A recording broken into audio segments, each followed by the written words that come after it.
So I will call on Honorable Queen Star Mahama Ayariga Sawyer. If you have any question for the nominee, you may do so.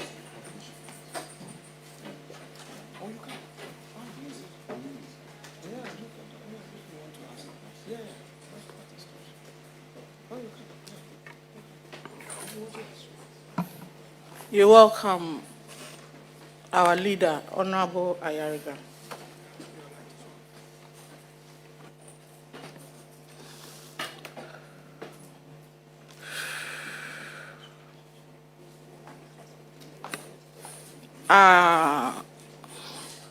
As a committee chair, we are proud to have you, and we know you do a good job for Mother Ghana and the President. I wanted to know your take about the National Cathedral,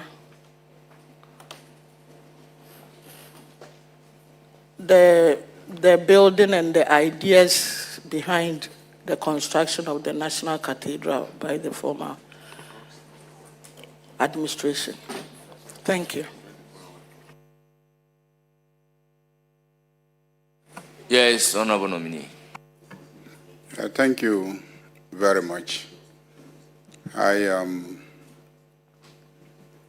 believe that Ghana and Ghanaians, we are a deeply religious people, and even though constitutionally we are considered as a secular state, we are deeply religious people. We are Christians, we are Muslims, we are traditionalists, and the different other religious groupings that we have in our country. And I believe that having cathedrals, church buildings, mosques, and other worship centers are great, exciting things that enable the practice of religion. So the idea of having a national cathedral is, in my opinion, a wonderful, exciting idea. I don't think there's anything wrong with having a national cathedral for the Christian community in our country. If you are asking specifically about the National Cathedral that President Nana Akufo-Addo, when he was president, initiated, I also don't think there's any problem with the idea. I think it was a good idea that was badly executed. Otherwise, I don't think there's a problem with having a national cathedral. I personally had issues with the location that was chosen. I thought that... Honorable Nominee, Chair, respectfully, you are a leader, and we have a certain attitude when leaders appear before a committee. I sit here with a political position on matters and also in the national interest. So I would want to remind colleagues, especially my respected colleague, we entered the chamber together. When very political questions are asked and they lead to some political answers, what it means is that it changes the atmosphere. Then I am compelled, therefore, to act in a certain way. It's just a reminder so that what was generally agreed as the protocols for leaders could be properly observed.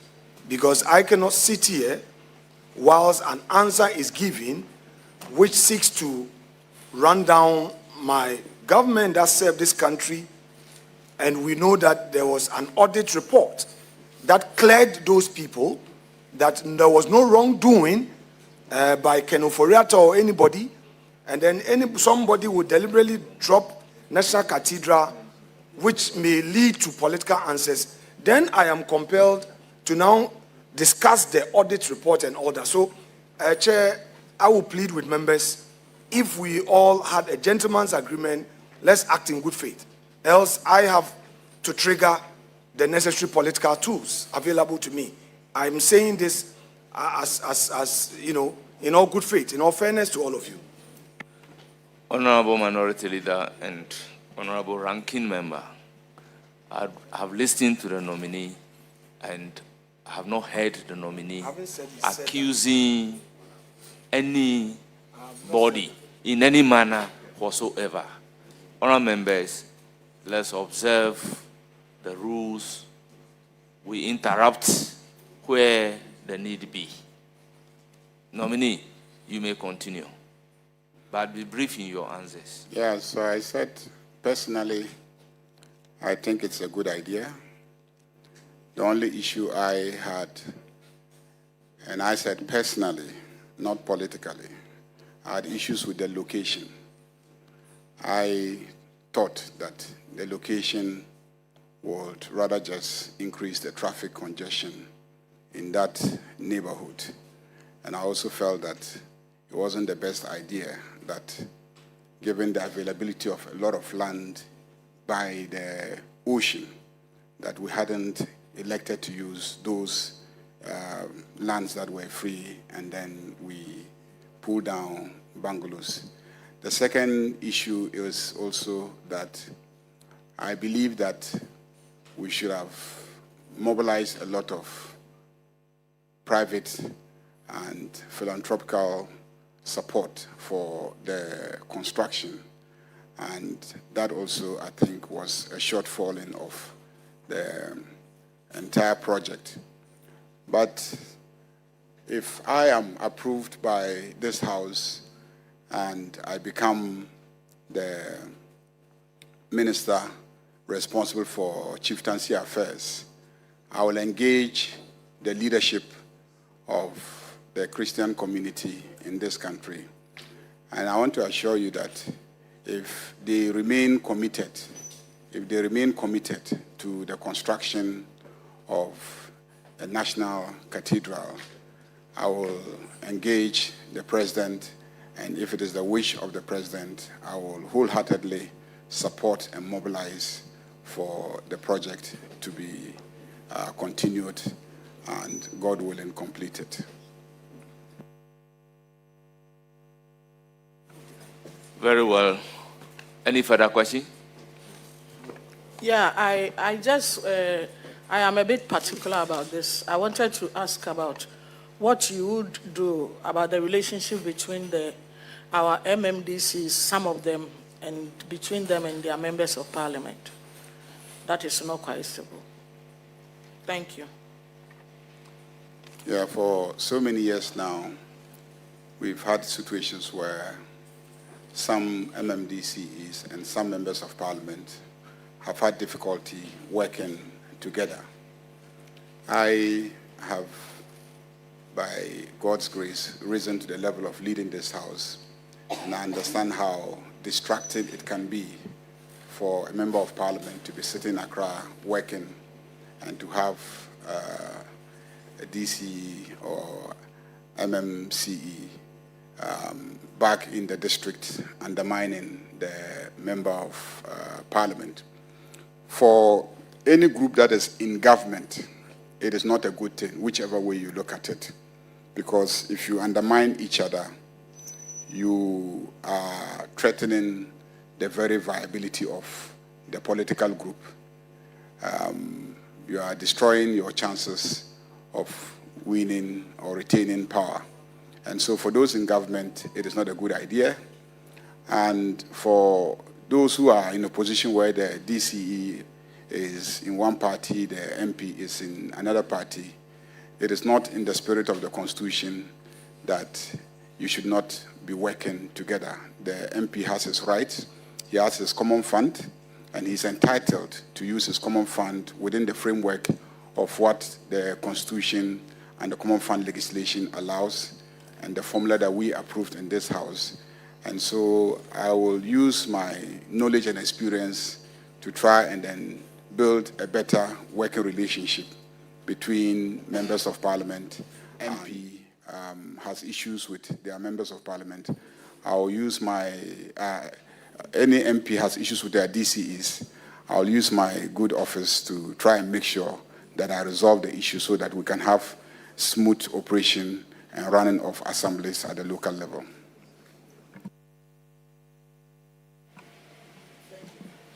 You're welcome. I then proceed to give the floor to Honorable Alexander Akwesi Akwa.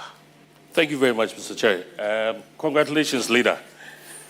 Leader, as a follow-up to what the chairperson asked, when your name was mentioned... You are to ask a substantive question, but yes, not a follow-up question. So I will treat that as your substantive. That's fine. That's fine. When your name was mentioned, we had a couple of MPs coming to us, the committee, and giving us questions with regards to their common fund. And so, a person like the Tema Central MP just hinted us that since he came into office, his common fund has not been released. So we thank you so much for the promise that your doors are opened and we can knock on your doors for some of these things to be rectified. Thank you very much. I want to assure him that immediately I assume office, he should come over. There's no basis for his common fund not being released. The common fund has been released by the common fund administrator and transferred to the assemblies. I believe that maybe what he's saying is that he has instructed procurements and those are not being processed by the assembly. So that I will make sure happens expeditiously.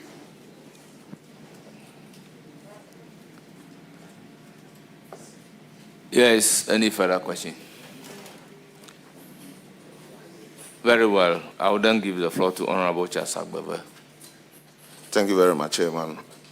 Leader, I would just want to congratulate you on this appointment and welcome you to the local government secretariat. We in the committee will be supporting you very much. Congratulations once again. Thank you very much. Yes, Honorable Dr. Chiasama. Thank you, Chair. And congratulations, Leader, for your nomination. As part of your portfolio at the ministry is the chieftaincy and the religious affairs sector of the country. And looking at the budgetary allocation, which you've been supervising, overseeing for the past 2 years, you realize the allocation to the chieftaincy sector has been very minimal. And releases to the chieftaincy too has also been very, very minimal. What will you be doing to ensure that the chieftaincy will be given enough support and to make sure that we can also clear the backlog of cases that are pending with the chieftaincy sector? Yes, Honorable Nominee. Thank you very much. The chieftaincy institution is perhaps, if not the most important, one of the most important constitutionally guaranteed establishments. And we have, in the Constitution, assigned very important responsibilities to the chieftaincy institution. They are both a legislative body and an adjudicatory institution, from the traditional council level to the paramountcy, to the regional House of Chiefs, to the National House of Chiefs.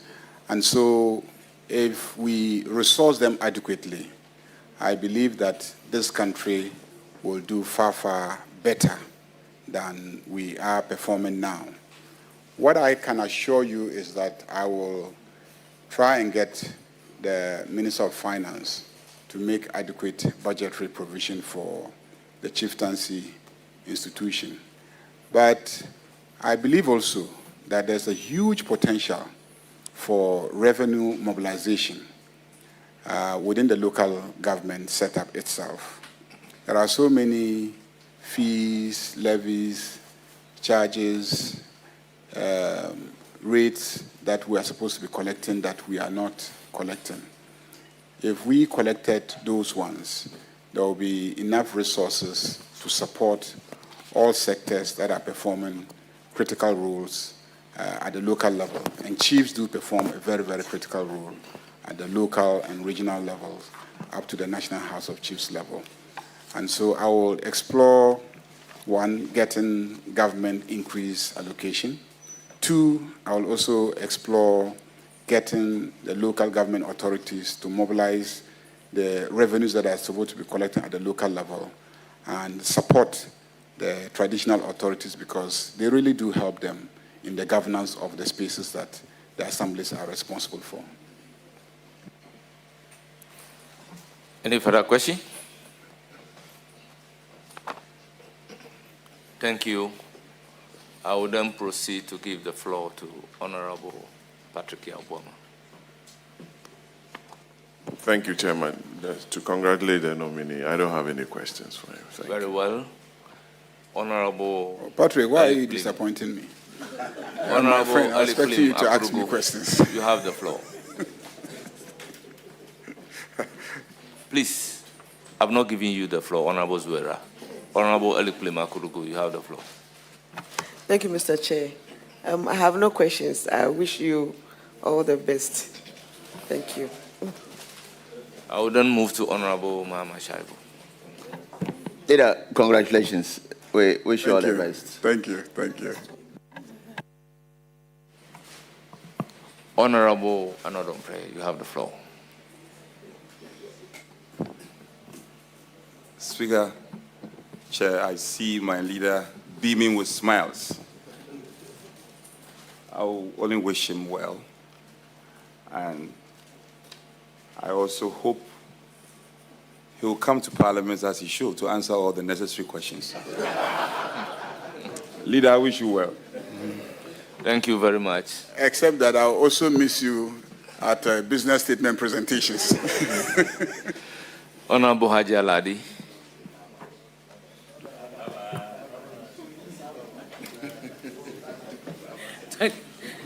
Honorable members, why are you saying bye-bye when she has not said so? Thank you, Chairman and Speaker. Chairman, you've already heard them telling me what to say. Very well. And they were all wanting to say it, but because they don't have the power. Now that it has come to my attention, this is in my own house, my backyard. Yes. So everybody is going to join me to say congratulations and bye-bye.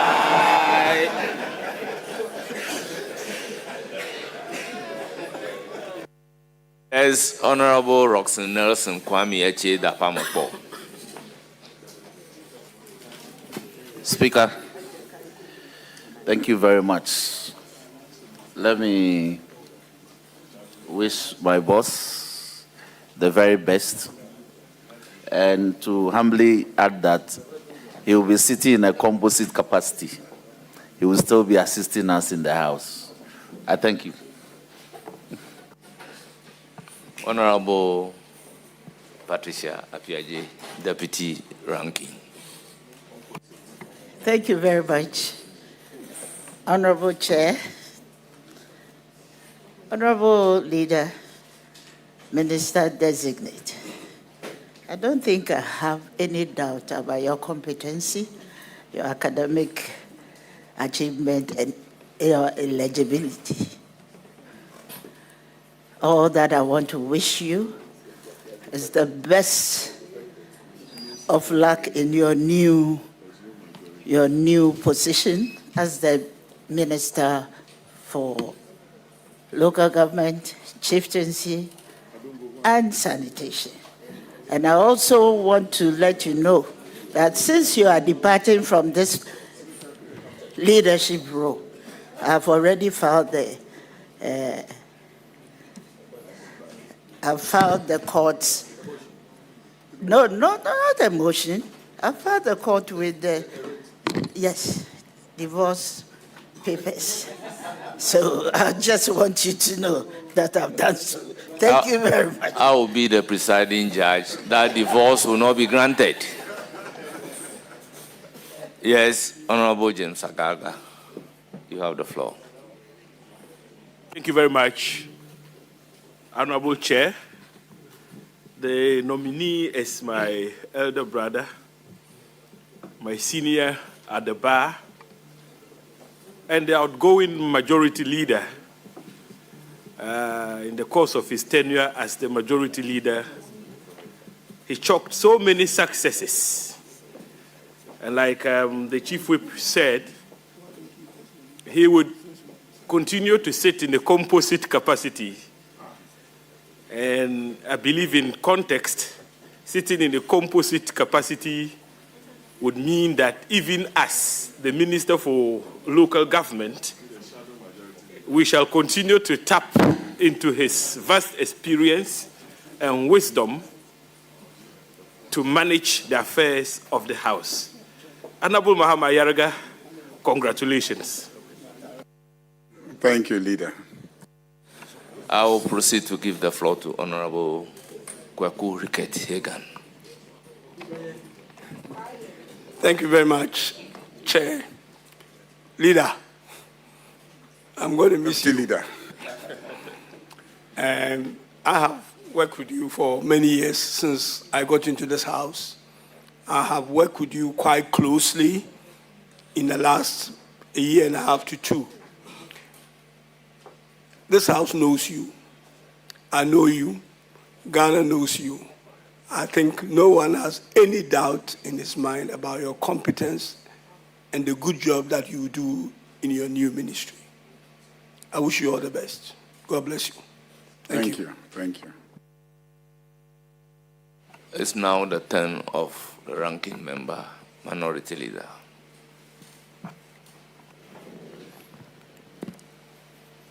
Leader, you're quite familiar with the pledge, the national pledge. I'm supposed to be familiar with the pledge. You, I believe you are also familiar, so we'll recite it together. But since you are younger, you can start reciting the pledge, after which I will also recite.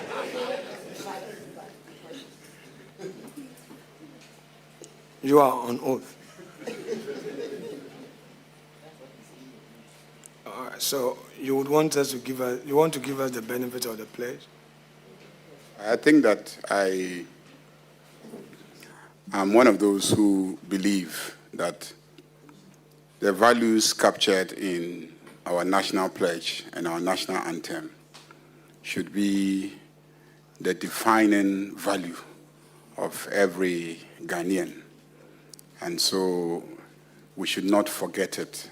Many of us make a mistake as we age, we forget the national pledge. So I haven't forgotten the pledge. And so if you want me to recite the pledge, I will. And I urge Ghanaians to try and also revisit the pledge if they have forgotten. And for the younger generation, to not just recite it, but pay attention to what it says that we are supposed to do as citizens and live by those principles. So I promise on my honor to be faithful and loyal to Ghana, my motherland. I pledge myself to the service of Ghana with all my heart and with all my strength. I promise to hold in high esteem our heritage won for us through the blood and toil of our fathers. And I pledge myself in all things to uphold and defend the good name of Ghana. So help me God.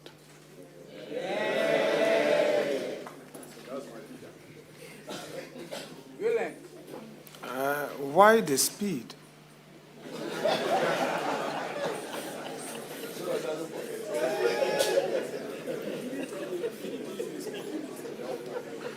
Yeah, you're a very good lawyer.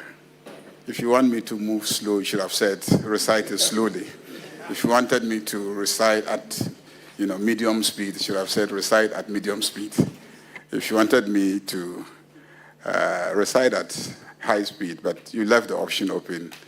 And you know, we committed this to memory as children, and so since childhood, this is how I recite it. Now, respected colleague, you know, in our early days in the 9th Parliament, I described you as a diplomat based on what I have known you to be in the ECOWAS Parliament. How do you hope to bring that to bear in the handling of this new portfolio, especially the sensitive aspects of chieftaincy and religious affairs? Well, I mean, I don't know if I'm a diplomat or not, but I do my best. I have gone around a bit, even though at a relatively young age. And so I have seen a lot of things. And that experience informs my approach to the way that I do things. First thing is the skill of listening. The skill of listening. I believe that in leadership, you must listen. Develop the skill of listening and hearing. Sometimes we listen, but we don't hear. And also appreciate how to engage with opposing views, with opposing worldviews, with opposing understandings of things, and with opposing interest. You and I have worked very closely, and sometimes people don't understand what happens. And today I will be very frank and tell you, the whole country, that the way that we have related is that when there's an issue, I will tell him, this is my position on this issue, but do your job, let me do my job. Your job as a minority to criticize and bring out alternative ideas. My job as majority is to make sure that government business is executed. And so whatever you do, trust me, personally, I have no problem. But understand also that at the end of it all, I will get government business done. I'll get government business done.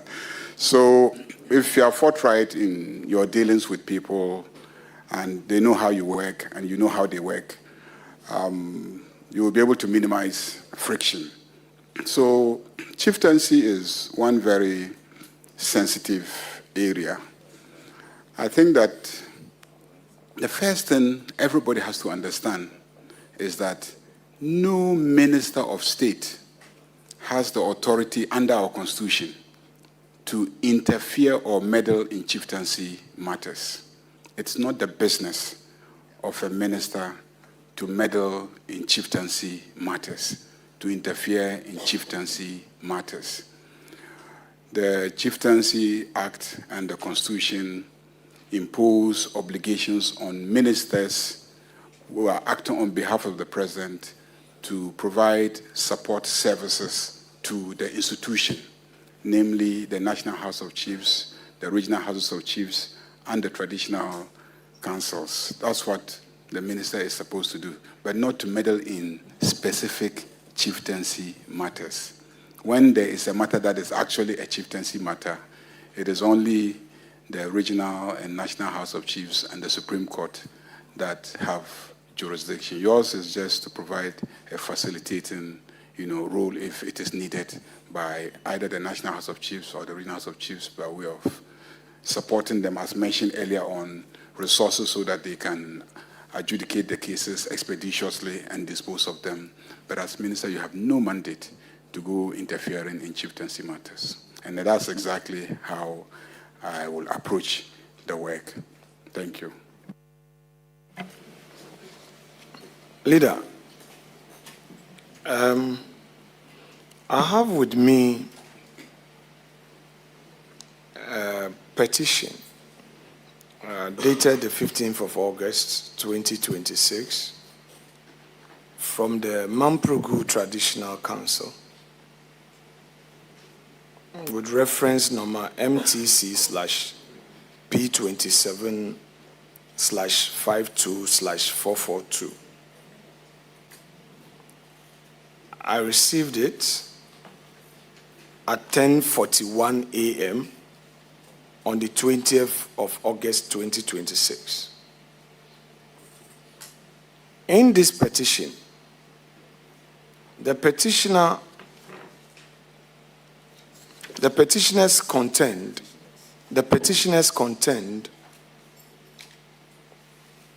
that you, as a person, they have no doubt about your academic qualification, your professional qualification, and political competence. They have no doubt at all. They believe that you qualify to serve the high office of Minister of State. Their concern, however, is the fact that you may not be neutral, you may not be impartial, and perhaps you may not be independent. And above all, they are not too sure whether or not they can have your confidence. I'm sure they are listening to all of us and watching us.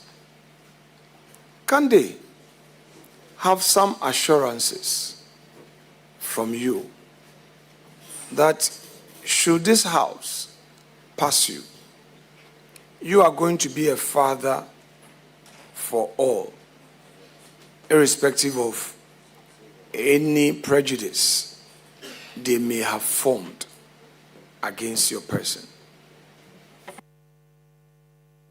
Thank you very much. All I can say is that my mother is a Mamprushi. Mamprushis are my uncles.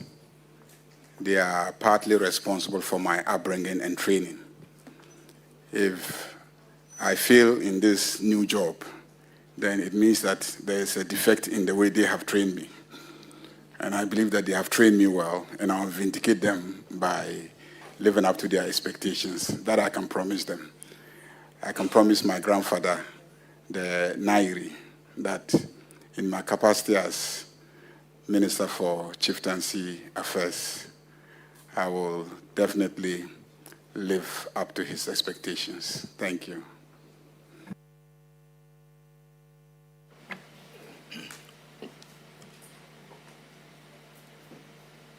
Respected leader, now you delve into District Assembly revenue mobilization. I heard you on very strong points in one of your very brilliant submissions on the House floor when we were considering the common fund allocations, where you held a view that very impoverished districts should be given more, and those others in their cities who can rely on the private sector for revenue should be encouraged to formulate policies that would enable them make revenue. Would you want to seize this opportunity to explain that better and how a ministerial policy can be enacted to achieve that purpose? I say so because I am myself a product of the District Assembly. My politics started as an assemblyman. I became a presiding member. And oftentimes our MMDCs are redundant. They just do the routine work, waiting for revenue. And sometimes even the revenue, it's pocketed and nothing gets to them. The systems in place to do the checks and balances are not there. So talk to me about policy, ministerial policy in that respect, and whether or not in such a policy you will introduce technology aimed at helping reduce the thievery, the embezzlement, or the insufficient transparency in the accountability of revenue mobilization at the assemblies. Thank you very much. I also started as an assembly member. I just didn't have the fortune to be a presiding member like you. I'm very passionate about local governance. I think that the first thing people have to know is that it is the intention of our Constitution that assemblies should be self-financing. That's actually the intention of the Constitution, that assemblies should be self-financing. And your capacity to be self-financing is one of the criteria used to determine whether or not you should be granted assembly status. So you're supposed to be self-financing first, and then the constitutional architecture to share part of the central government revenue says that the revenue that is sent to you as common fund money is only for development, even though the Constitution does not define what development is. We all, understand what development is: infrastructure, clinics, and etc. But the management of the assembly, the expenses of the assembly, is supposed to come from the assembly itself. That we have largely failed to achieve. The second thing that I want to say is that when I was nominated, my friend, the finance minister, called me to congratulate me. And I said to him, I will be richer than you soon. That's to say my Ministry of Local Government, will be richer than you soon. And so how will you get richer than me? I said, because as for you, you can only collect VAT, and then you collect income tax, and then you are at the port collecting import levies and etc. But the DCE can collect revenue rates on every single building and property sitting in his district, and he can collect it every year. He can collect basic rate, what the whites used to call poll tax, on every citizen residing in that district, and collect market tolls, collect lorry park tolls, collect all sorts of levies. I mean, when you go through the Local Governance Act, from section 137 onwards, you see the list of things that the assemblies are supposed to be collecting.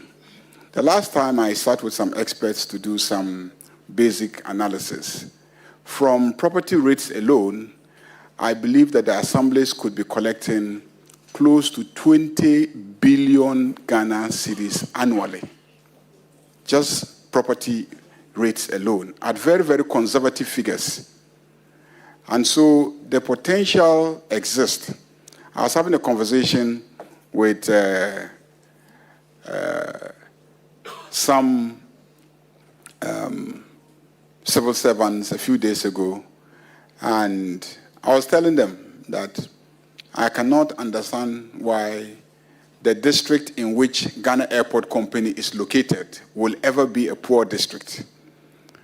and drawing parallels with cities like London, New York, Istanbul, you find out that the mayor and the local government authority has more money than the central government at those locations. We are, and people are moving to the urban centers.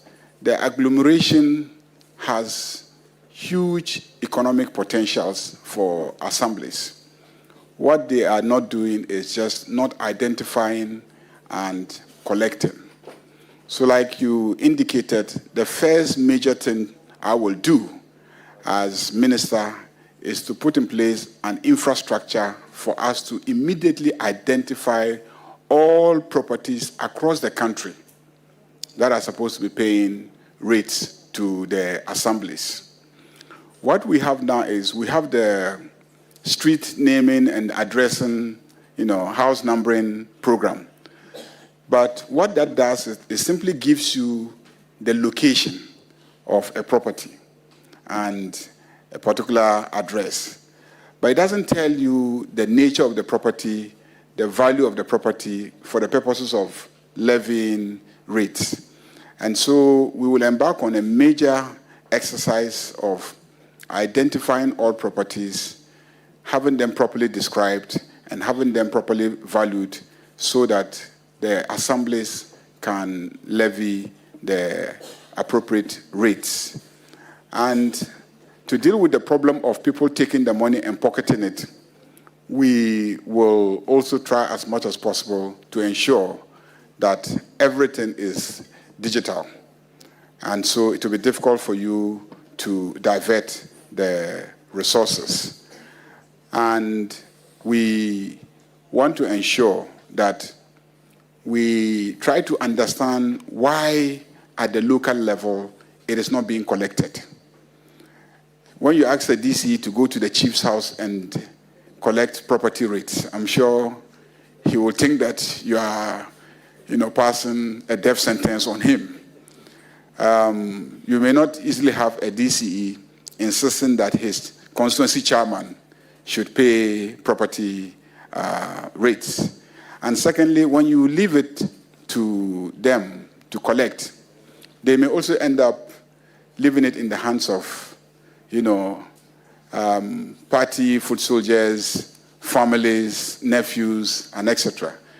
When they also are given that task, they feel that it is their reward for supporting a family member to become an MMDCE. And so when they collect it, they are not supposed to account to him. And so many dynamics are at play to make it difficult for collection. That's why for all these years, there hasn't been collection.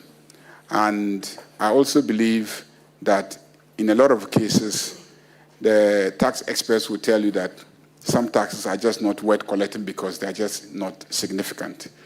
And so I will look at how we can get a system that is centrally monitored, a system that is designed in such a way that it is totally digital in terms of identifying and valuing properties, totally digital in terms of the mechanism for payment, and totally digital in terms of the disbursement of the resources. I believe if we do that, we'll be able to realize the full potential of assemblies to mobilize revenue and deal with their development challenges.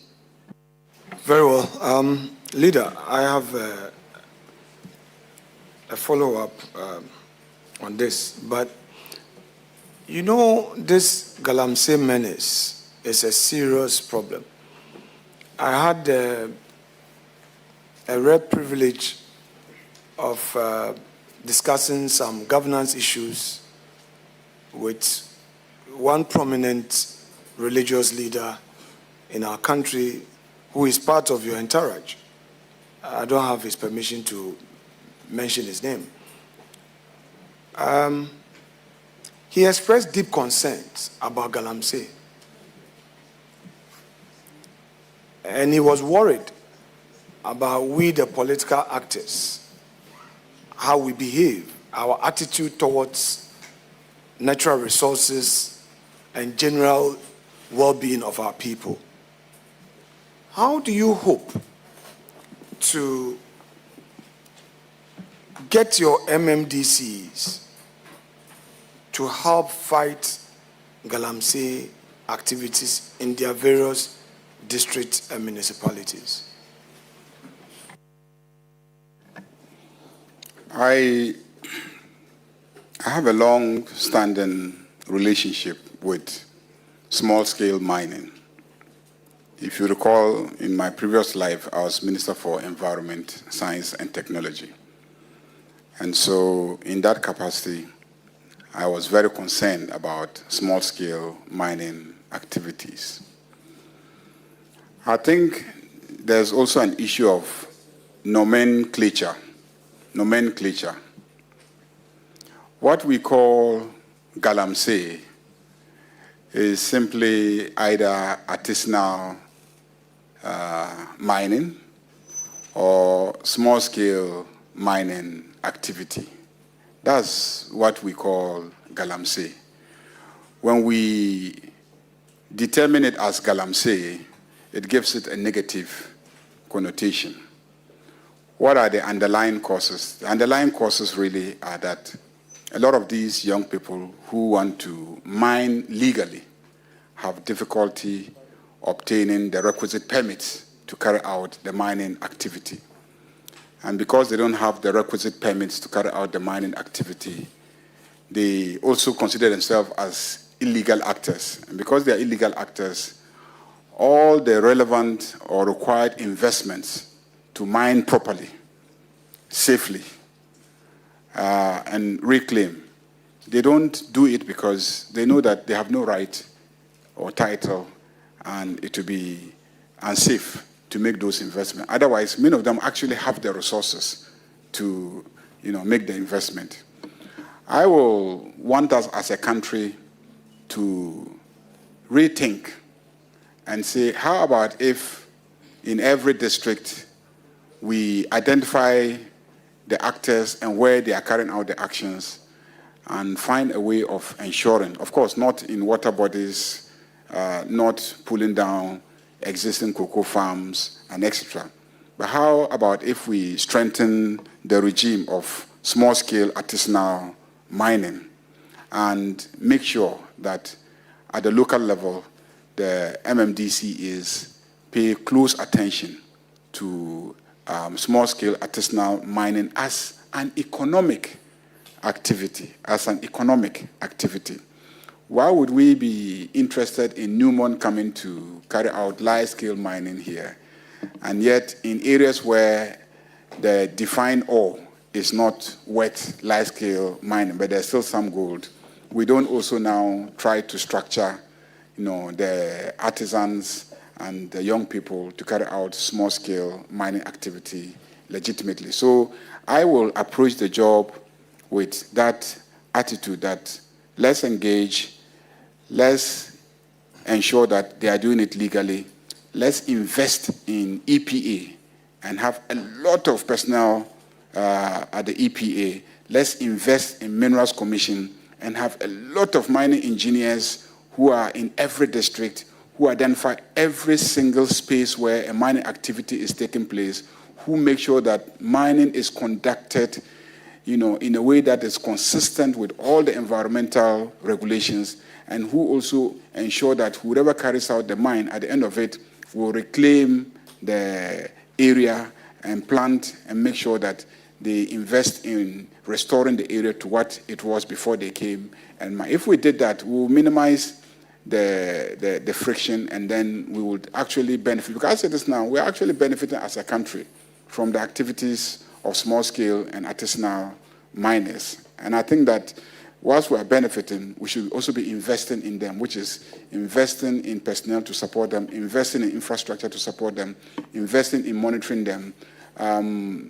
I recall you had a press conference some time ago. In fact, 2 or 3 days ago, there was also a press conference by the NPP who said, for instance, that the activities of Gold Board is encouraging illegal miners because they are not able to trace the gold to establish whether it is coming from a legal mining activity or an illegal mining activity. So what that calls for is that we must invest in trying to know the location where the gold is coming from and who is mining there and whether the person is mining legally or not.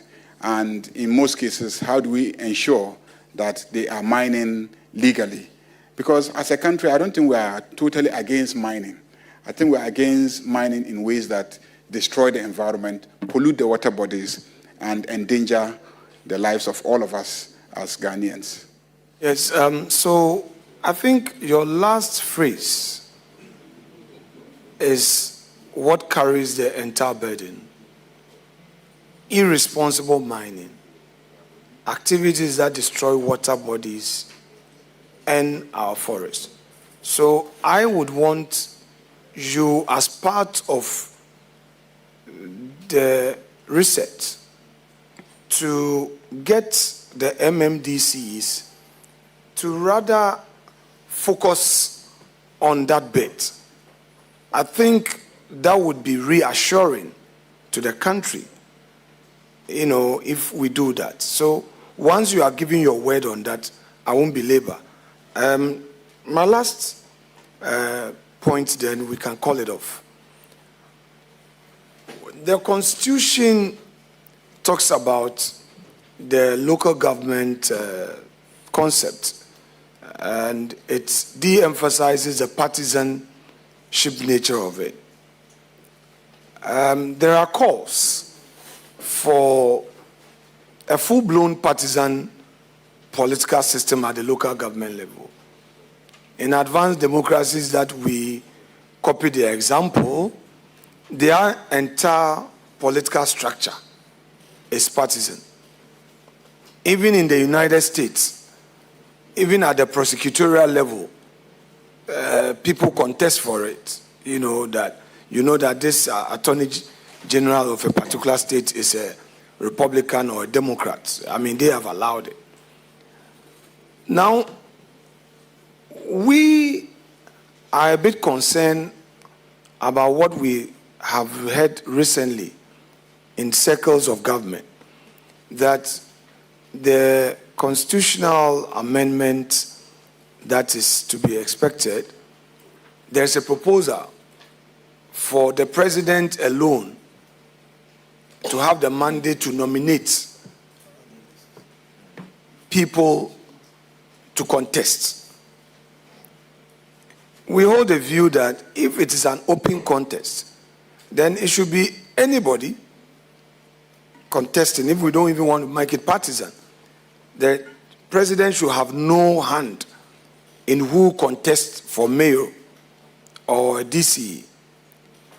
I want to know your own views regarding the reforms at the district level elections. Are you for an open field where elections are called, those who qualify to participate go pick forms, or you still think that the central government should nominate people to go for an open election? Thank you very much, Minority Leader and Ranking Member, for the question. This question raises very fundamental constitutional jurisprudential issues. And I know you will ask me to not lead you into jurisprudence. But structurally, what we have now is a situation where, one, we want to maintain a unitary state. We want to maintain a unitary state. And at the same time, we want to ensure that governance is owned at the local level.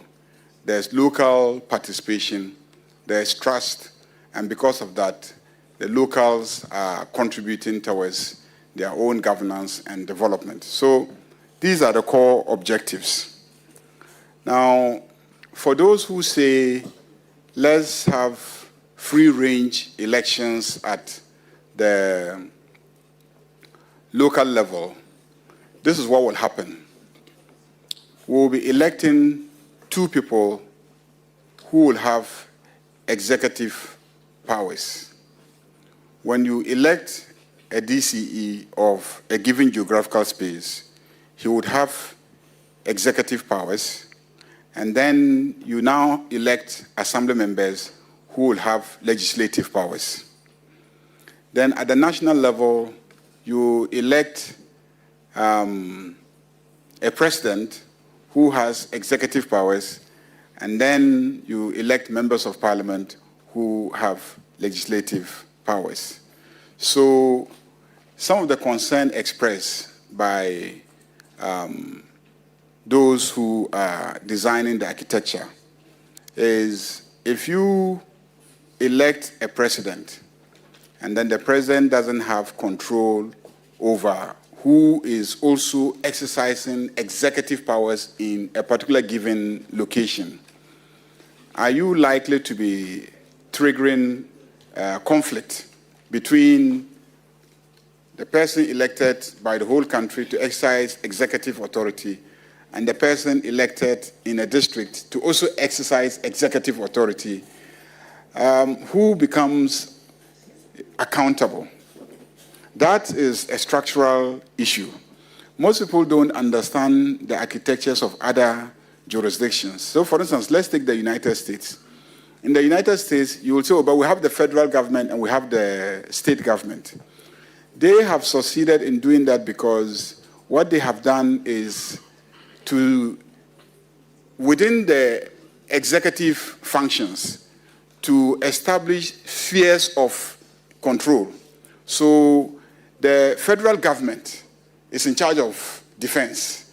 The federal government is in charge of foreign policy, international relations. The federal government is in charge of interstate commerce.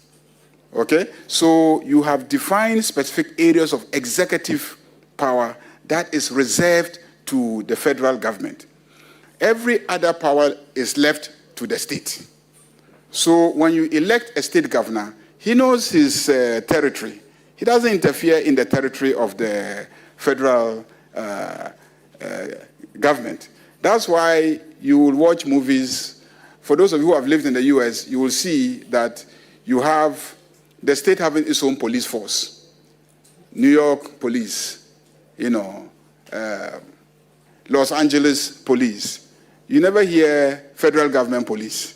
Federal government have their federal government bureau, you get it? So even in terms of, security sector, spheres are defined. That's why you are watching a movie and then there's a crime committed, then the local police get there, then the federal council say, no, this one is ours, this one is not yours. You get it? Or the local police arrive there and federal police say, oh, this one is also ours, it's not yours. So if we actually, as a country, try to rather define the spheres of executive power and assign what executive power we think should be performed by local government, and therefore we are electing a DCE, and he has that executive power, irrespective of who is president, and what executive power is for a president, and so when we vote him, he doesn't interfere in the area of executive power, and then the citizens know who to hold accountable for what. The same way even in the United Kingdom, people don't realize it. The real governance structures there are the local authorities.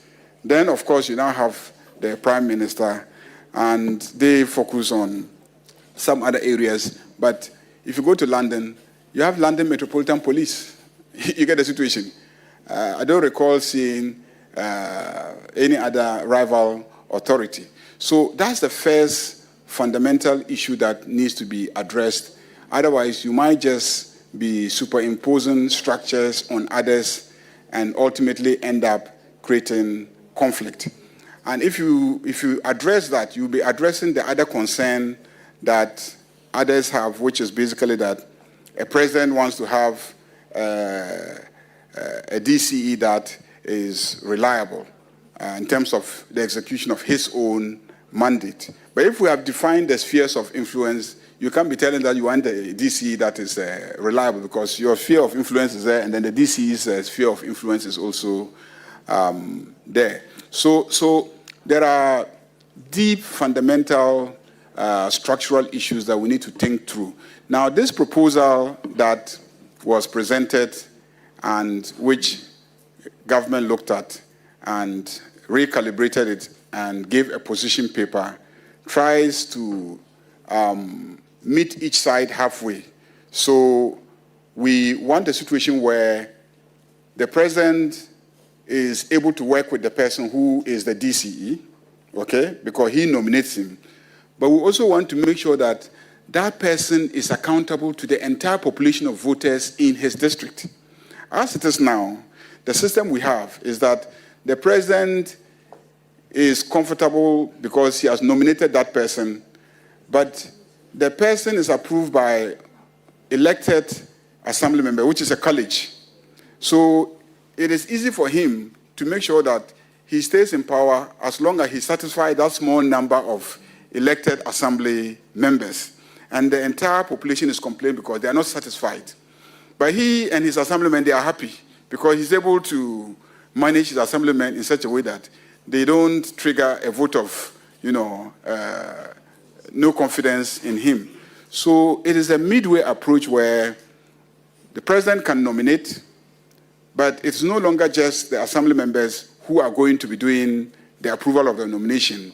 It is the entire population that is going to be doing the approval of the nomination, so that the DC will also feel that he has responsibility towards the entire population of voters in his district, municipality, or metropolis. That's the whole idea. I think that Ghanaians have to think through it, and let's see, and let's experiment and see if it will lead to an improvement in the performance of local governance. Honorable nominee, so as we land, I want to ask you, in every difficult and danger you find yourself in life, in whom do you normally put your trust?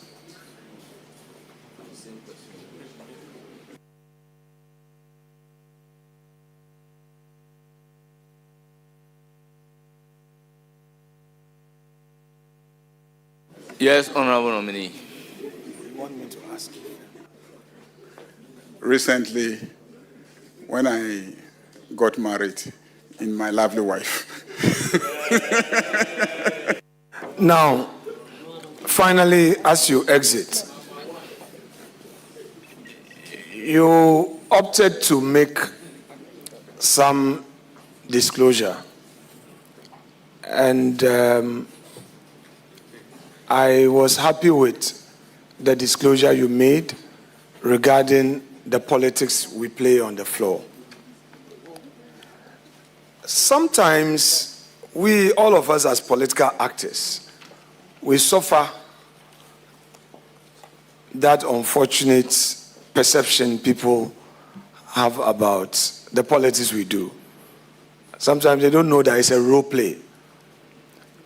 In my case, I've had a situation where somebody said, "Oh, Afenyo, can't you be as calm as this particular colleague of yours?" I said, "Yeah, colleague is not minority leader.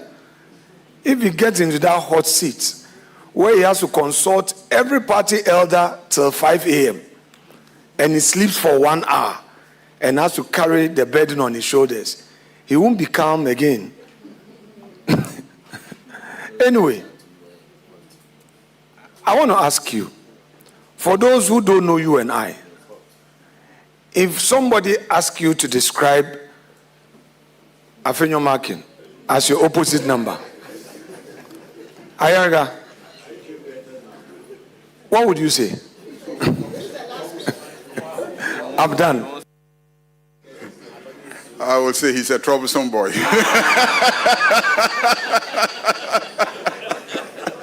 He is indeed troublesome. But I will also add that he is somebody you can trust when you are dealing with him. When I say trust, wait till I define trust. You can trust that he will cause trouble. You can trust that he will push his side's position.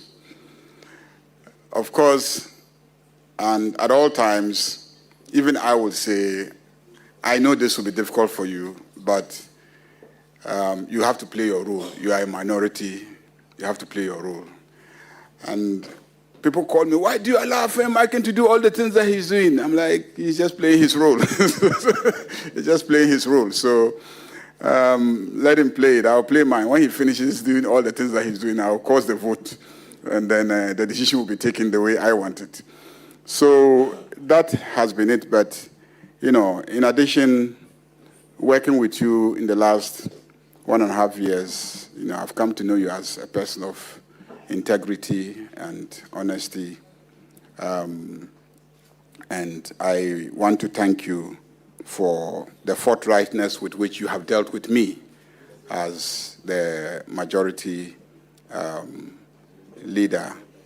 I hope that you and my successor will find common ground and work the same way. I've already told him that you are not somebody that he would he should be yielding to. He should be doing more than I was doing. Me, you know, because I'm a little older than you, I used to tolerate you a lot. This man is about your age mate. So it's about your age mate.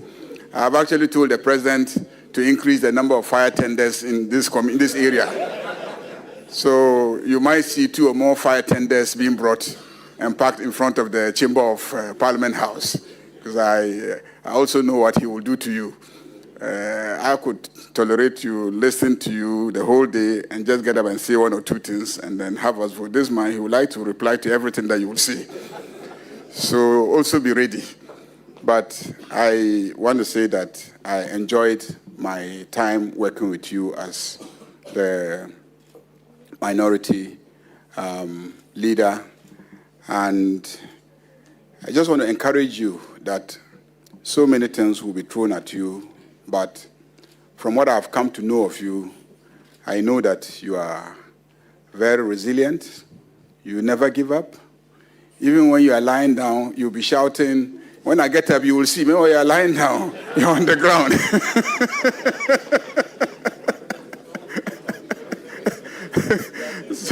so anyway, but I honestly enjoy your friendship. I enjoyed your friendship, and I do appreciate that. And the entire minority caucus, who will make all the noise, but in the end will support, sometimes even support more than my own, side, to ensure that bills are passed, approvals are given, and etc.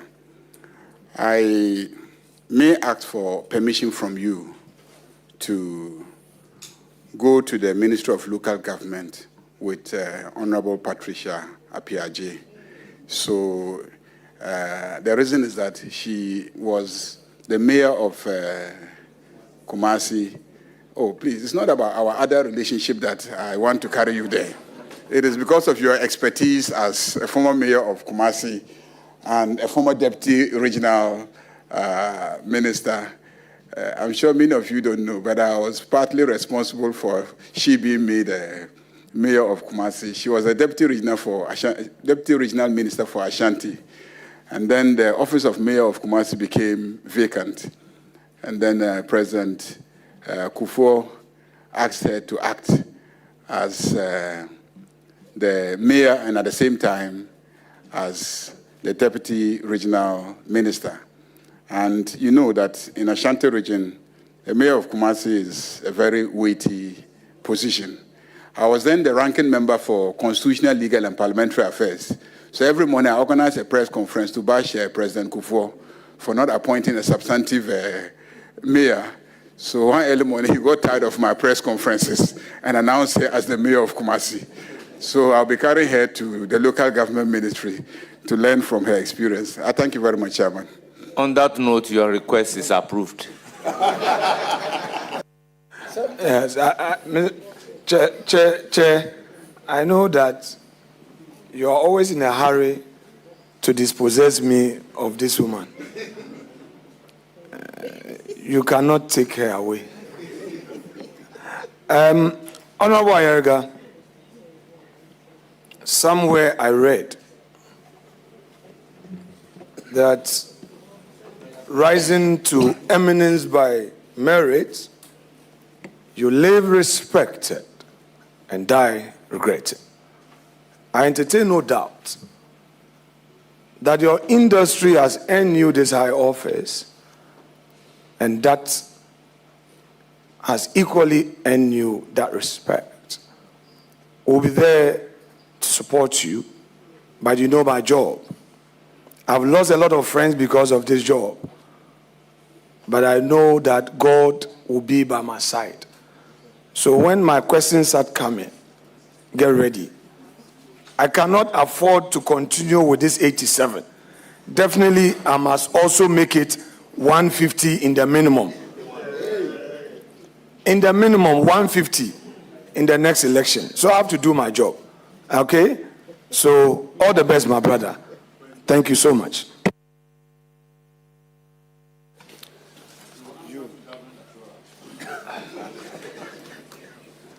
Honorable Ayariga, I have no question for you, but really I want you to clarify a position regarding your answer to the utilization of the common fund. I want you to be specific. The percentage of the common fund that the MPs are entitled to authorize utilization, in order not to create the impression that MPs are entitled to the entire common fund. MPs are clearly not entitled. I indicated that what has been allocated by Parliament to members of Parliament, that's the only amount that you are entitled, not the common fund of the Assembly. The common fund of the Assembly is, the utilization is determined based on the guidelines given by the ministry to the various assemblies and decisions of the Assembly regarding what projects they want to undertake and where they want to locate the project and who they want to execute the project. But there's a small amount that is allocated by Parliament to the members of Parliament in the formula. I mean, it's been challenged constitutionally and etc. We all know about that. But it's just a small amount of money that Parliament allocates. It is sitting at the Assembly, but when there are petty projects like, emergencies in the constituency, the MP can direct the Assembly that I visited Community A and then the windstorm destroyed the school building. I visited Community B and then the clinic has run out of some basic amenities. And so I want the Assembly to procure, these things and send to these facilities. And so the management of it is actually by the Assembly. The money goes to the accounts of the Assembly. But at the Assembly, they have created account for the Member of Parliament, which they call the MP's account. But it is sitting at the Assembly. And the MP has to give the instruction to the coordinating director that I want you to fix that school or fix that toilet or fix that clinic. Then the procurement director will now take the process through procurement and then secure a contractor, and the contractor will be allowed to go and execute and then raise the certificate, bring it to the Assembly, then the Assembly will pay. So the MP's only role is in directing which project to do with the small amount, not that the money is given to the MP. Thank you very much. On this note, you are discharged. Let me thank the committee for taking me through the process and to assure all of you that I know many of you have been MMDCs before coming to Parliament. Many of you have been deputy regional ministers, and so you have a wealth of experience in the sector. So just as you are assuring me of your support, I'm also assuring you that I'll tap into your experiences to deliver at the new ministry. And if the chairman may permit me, I want to also thank the religious leaders who have come to support me and to thank all the various representatives of the regional houses of chiefs that have also come to support me, the regional ministers who have come to support me, the MMDCEs that are here, and colleague members of parliament who today have adorned the club of friends of the committee just to be here to support me, and the parliamentary staff that are here to support your committee. I want to thank everybody. I probably won't be able to mention everybody's name. I know I have the most senior Duncan Williams sitting behind me. I haven't turned back yet, but I know that he's sitting behind me. And I also believe that the Sheikh Armiao, representing the National Chief Imam, is here. He promised me last night that Honorable nominee, I'll do that for you. Thank you so much. Thank you so much. You will surely hear from the committee. On this note, honorable members, permit me to acknowledge a very huge, distinguished guest in our midst. The list is very tall. We have Nankpaura Jakpa, Ancho Adi. Is it? Mankpaura Jakpa, Ancho Adi. Boni, the first, Paramount Chief and member of the Council of States, is here with us. We have Mbenti Urache, Haruna Alijata, Secretary, Savannah Regional Queen Mothers Association. We have Seidu Aziz, Regional Registrar. Then from Central Region, we have Nana Sichiruya Koduya, Paramount Chief of the Ebrem Traditional Area. We have Nasi Nkwanta Otuba, Paramount Queen Mother of the Senya Breku Traditional Area. We have Elijah Kwesi Asari, Registrar, Central Regional House of Chiefs. We have Kojoche, Registrar, National House of Chiefs. And from the Northern Region, we have Na Iyap Zungbulung, Na Dr. Jacob Mahama, Paramount Chief of the Zangbalong Traditional Area and former Regional Director, Ghana Health Service.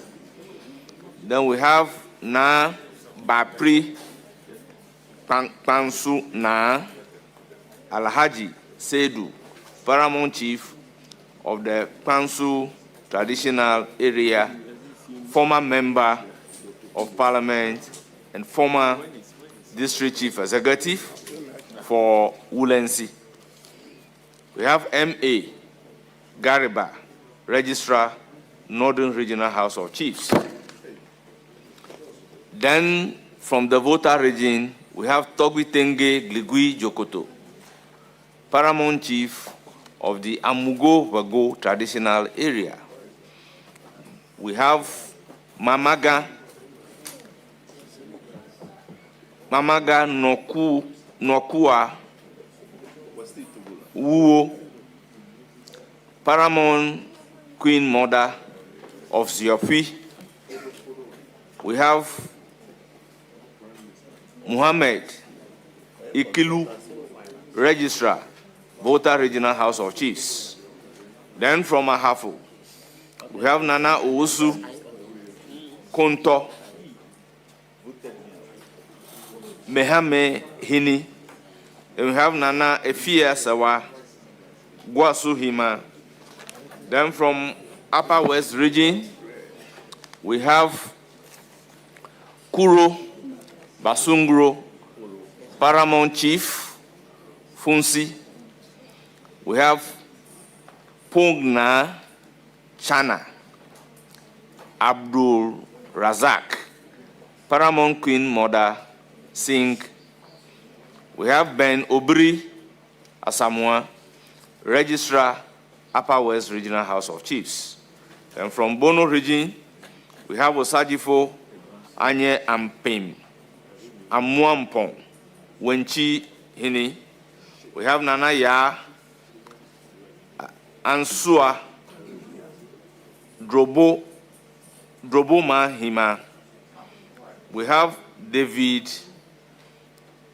Bekuro Oswell, Registrar, Bono Regional House of Chiefs. Then we have Thomas Moore, Dintundini Adiala Ayangitam, President, Upper East Regional House of Chiefs, and Paramount Chief of China. We have Pong Naba, Malsungo, Tumpale Ayamga, President, Upper East Regional Queen Mothers Association and Paramount Queen Mother of Naga. We have Askandaro Mohammed, Regional Registrar, Upper East Regional House of Chiefs. Then from the Western region, we have Nana Kobina Nketia, President, Western Regional House of Chiefs. We have Dr.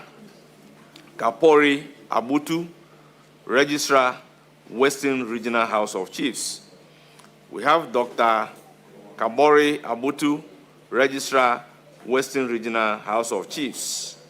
Then from Ashanti region, we have Dasibre Kofi Asante Mensah, Umahini of Sabronu Traditional Area. We have Nana Obiri Asamoah, Wabiri Hini. We have Nana Nda Esi, Paramount Queen Mother of Upper Discoff. From the Western North region, we have Oko German, Kweku German, Kweku Jampra, Omahini of the Sevi, Chirano Traditional Area, and Vice President, Western North Regional House of Chiefs. Then we have Beiman Tano Kwao, Benu III, Umahini of the Awawin Traditional Area. We also have Roberta Champong, Registrar, Western North Regional House of Chiefs. Then from Bono East region, we have Nana Owusu Sechi, Basahini, and President of Bono East Regional House of Chiefs. We also have Nana Ya Basahini Queen Mother. We have Dela Dixon, Epeso Principal Research Officer. From Greater Accra region, we have King Professor Odaifio Wulenchi, President of Greater Accra Regional House of Chiefs, and Nungua Manche. Then we have Tache Ni Laye Akwete. Very well. I'm reading what is here. So it's Lache Ni Laye Akwete.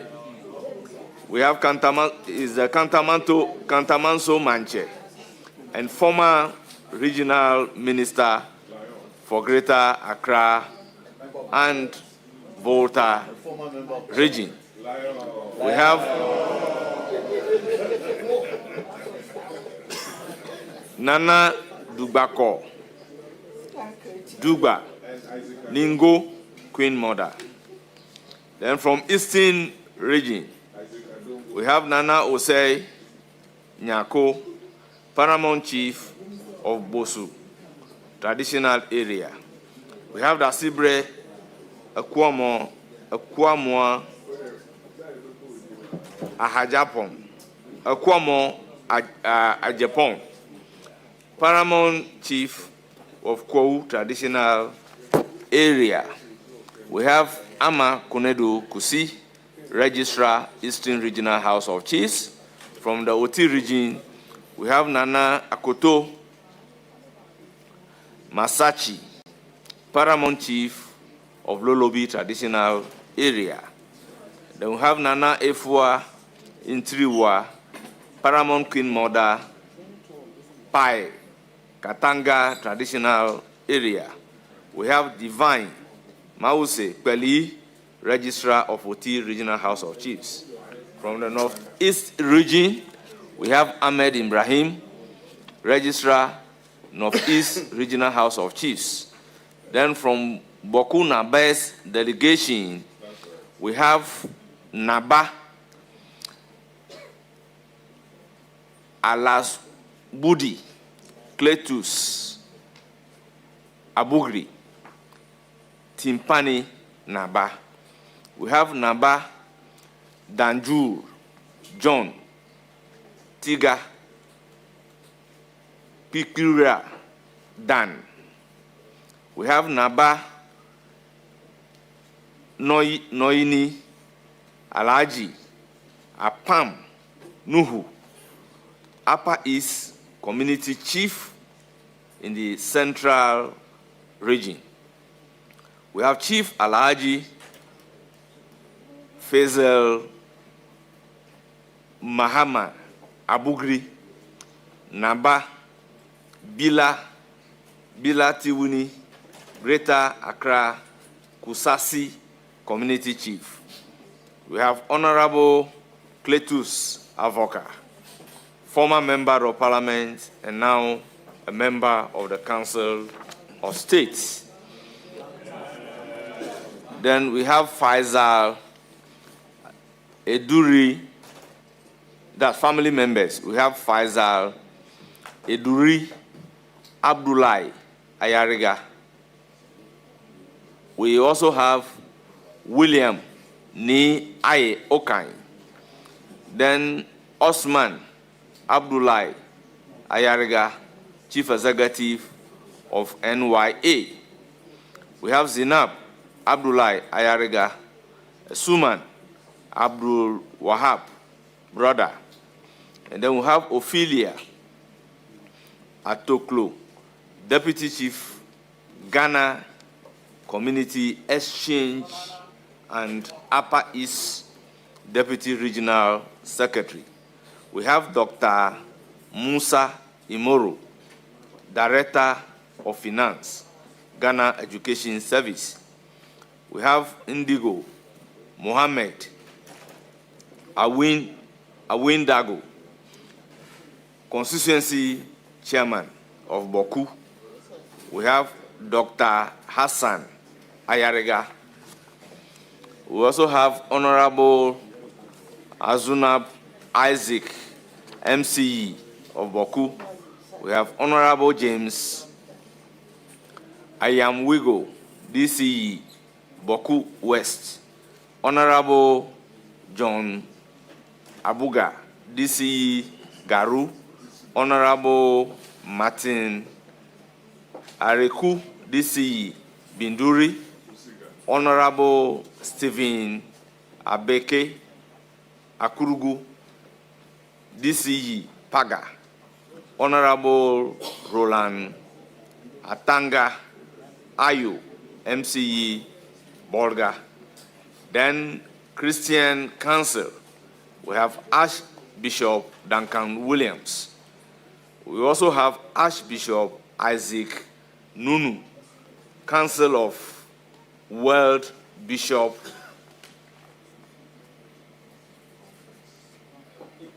and clergy. We have Reverend Jehoda Amazu, Ghana Christian Council. Then we have Prophet Nigel Gezi, General Overseer, Prophetic Hills Chapel. We have Pastor Felix Kwabie, Ultimate Charismatic Center. We also have Bishop Charles Aban, Chairman, International Clergy. We have Bishop Emmanuel Laye, African Constituted Churches. We also have Bishop Patrick Addison, Council of Independent Churches. We have Right Reverend Julius Mensah, Council, African Instituted Churches. We have Prophet Clement. Testimony is the General Overseer of World Light Revival Center. We have Reverend Kafui Nyamadi,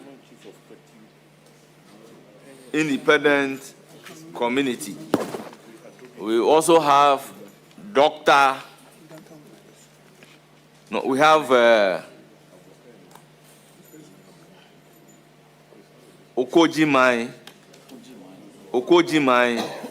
Kwabena Chire, the second Umahini of Ewua Dumasi traditional area, father-in-law of the nominee. We have Nana Adontin Poku Ankobia Hini, Ewua Dumasi traditional area. We have Mr. Philip Adai, Registrar Ewua Dumasi. We have Nana Yao Anani, Ewua Dumasi royal family. We have Madam Charlotte Amankwa from USA. We have Reverend Dr.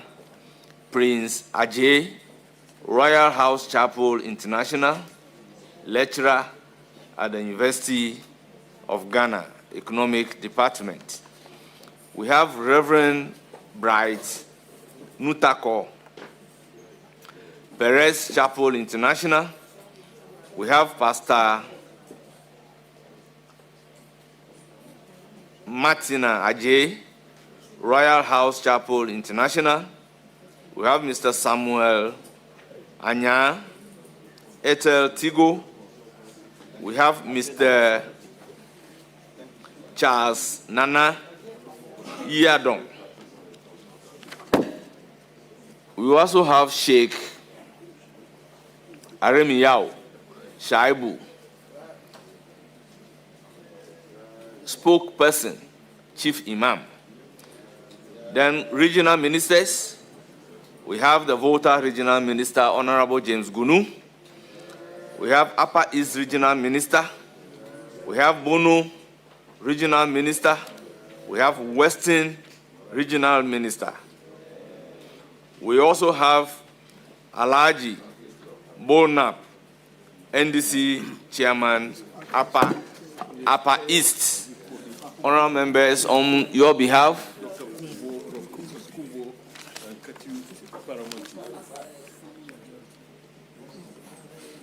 honorable members, we have Honorable Dr.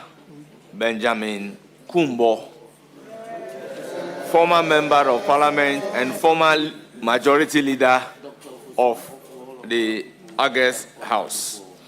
We have my own father, Dr. Kobna Dufo, former Minister of Finance, here in our midst. We also have my own former chairman, Dr. Ofosu Ampofo, in our midst. We have Paramount Chief of Katiu, Per Ayikode Zangbeo Atoge, the fifth in our midst. Forgive me, the list is tall, if I've not exhausted Chairman. all. Chairman. Yes. You have introduced the father-in-law. You haven't introduced the daughter. Yes. So we also have the mayor of Tema in our midst, and we have the spouse, Honorable Mrs. Ayariga, formerly known as Honorable Millicent Yeboah Amankwa, Member of Parliament here in our midst, beautifully seated behind the nominee, indicative of the fact that behind every successful man stands a woman. Besides every successful man stands a woman. Honourable members, on your behalf and on behalf of the House, I welcome all of them. I have already discharged the nominee. I will then use the opportunity to invite our next nominee in the person of Honourable Zanetor Agyeman-Rawlings.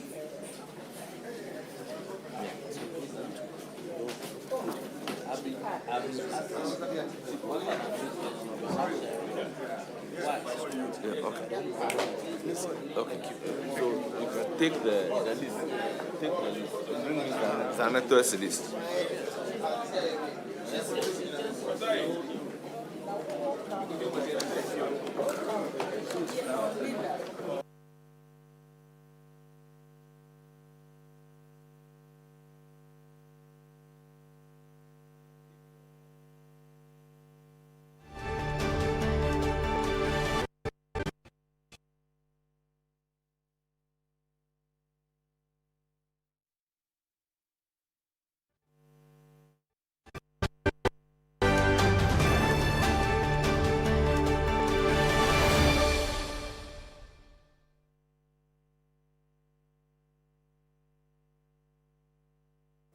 And you're still watching TV3. You just watched the vetting of the minister designate for. You're still here on TV3, and very shortly we'll have the Minister Designate for Environment, Dr. Zanetor Agyeman-Rawlings, coming in. But you just watched the vetting of the Minister Designate for the Ministry of Local Government, Chieftaincy and Religious Affairs, Mahama Ayariga, who until his appointment was the majority leader in Parliament. And if you've been watching us from the beginning, he's been making quite some interesting points, of course, starting from the National Cathedral, a project that has generated controversy, and we've had numerous times talking about it. And he was asked about his view on it. And of course, he said the idea of having a national cathedral is nice, and he doesn't see anything wrong with it, except that it wasn't executed well. And of course, he also went on to talk about what he intends to do if he's approved as Minister for Chieftaincy. If he became the Minister for Chieftaincy Affairs, he said he will engage the Christian community, and also, if it's the will of the President, of course, he will mobilize resources and complete the National Cathedral. And he went on to talk about he being the first minister, if possible, to put in place an infrastructure for the government to immediately identify all properties. And of course, he said that the first major thing he would do as a minister is to put in place an infrastructure for us to immediately identify all properties across the country that are supposed to pay rate to the assemblies. And I think that's one thing that a number of people have been talking about, the need for us to widen our tax net. And obviously, this statement is emphasizing that if he had the opportunity, one of his major first projects will be to identify all infrastructures that in need to pay or give monies to the states through the assemblies. And of course, he went on to talk about his relationship with the minority leader, Alexander Apenyo-Marking. And, quote, he said that, "I enjoyed my entire time working with you," as in Alexander Apenyo-Marking. as a minority leader and the entire minority caucus. And of course, very shortly, we'll be having the Minister Designate for Environment, Dr.Zanetor Agyeman-Rawlings, also taking her seat to answer questions from members of the vetting committee. But Christian Yale is our parliamentary affairs correspondent. He joins us live now. Christian, I'm sure you sat through even before the whole vetting started. Just take us through some of the things we might have missed. Yes, Beatrice. So I know that you've already mentioned the property rates, the houses and all of that. But I think for me, some of the things that stood out, one is his take on the construction of the National Cathedral project. Mahama Ayariga says that, see, it was a good idea in his own words. It was exciting, a fantastic idea. However, it was badly executed. Now, he goes ahead to share his own personal opinion.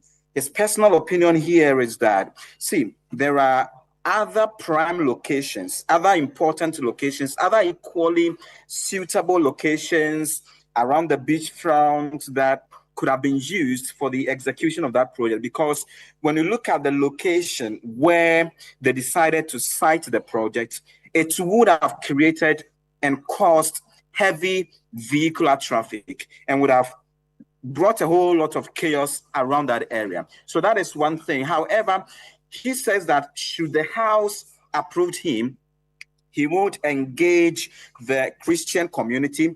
And in engaging a Christian community, he would seek to find out whether they would still be interested and they are still going to be committed to executing the National Cathedral project. And then once they are done with that, and once he knows that they are committed or still committed, he would go ahead to have a conversation with the president, and then they would consider continuing the project. And that is very striking, and that is very, important to note. Now, there is another issue concerning what he makes of the decision to appoint or to name individuals for MMDCE position, whether we should have probably left the entire process for the citizenry, i.e. allowing persons to come out to contest, and then the citizenry would go ahead to vote for them, instead of the president still going ahead to nominate certain individuals before people would elect them. Now, Alexander Fiomaki, who is the ranking on the committee or the minority leader, is of the view that in a way still creates a room for what you would call, or what you would more or less describe as an influence of the executive over who is eventually elected, because take it or leave it, whoever is elected would have still been nominated by the president. And so it presupposes that there would be that level of influence. But Mahama Ayariga, in responding to that, indicates, Beatrice, that, see, there are fundamental problems that need to be addressed, okay?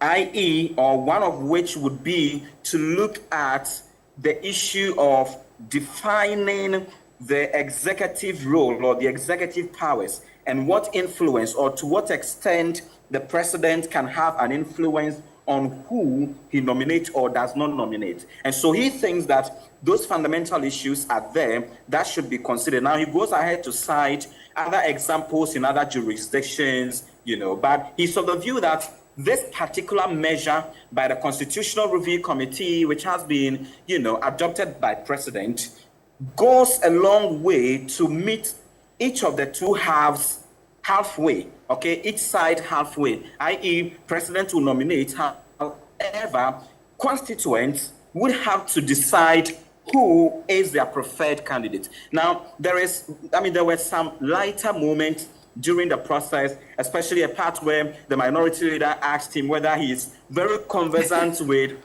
the national pledge, and he goes ahead to recite the national pledge. Now, Afeomake is not still satisfied and goes ahead to say that, why would you recite it in a rush, And Ayariga would say that, if you wanted me to recite it slowly, you should have determined or specified. Now, there is another part where he talks about the kind of advice that he has given to his successor, the new majority leader, James Agaga, that, see, I have told him that he shouldn't give you enough room. Now he indirectly tells Afenyomakin that he is troublesome. That was a way of describing him after a question that And the Christian minority leader Yale, himself asked. yes, we're just seeing Dr. Zanetor Agyeman-Rawlings there, the Minister Designate for the Environment Ministry. So we will have to come back to you, Christian Yale, as you bring us more on what we may not be able to see on our screens. Let's go and take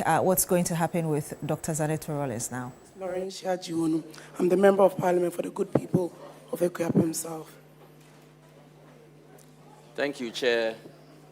Oscar Oforila, be Member of Parliament for the good people of Ahome. Joseph Frempong, MP Nkoko. Thank you. Freche Samoa, Member of Parliament for Finson North in the Ashanti region. Alhassan Kobna Gansa, Member of Parliament for Esikuma, Odobin Brakwa.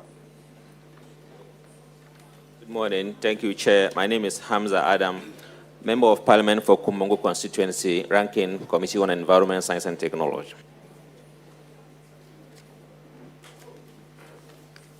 Good morning, Chairman. My name is Frempong Ado.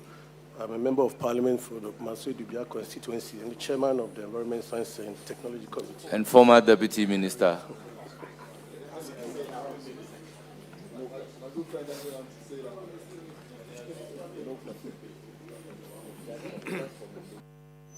Thank you. My name is Patricia PJ, the Honorable Member of Parliament for Asukwa and the Deputy Minority Leader and a member of this committee. Thank you. My name is Honorable Ayariga Dr.Zanetor, Member of Parliament, Amenfi West, Chair, Economic and Development Committee. Thank you. I'm Isaac Adongo, Member of Parliament for Boga Central, Chair of the Finance Committee, a friend to the committee. My name is Ningchim Abila Alamzi, MP for China Paka Constituency.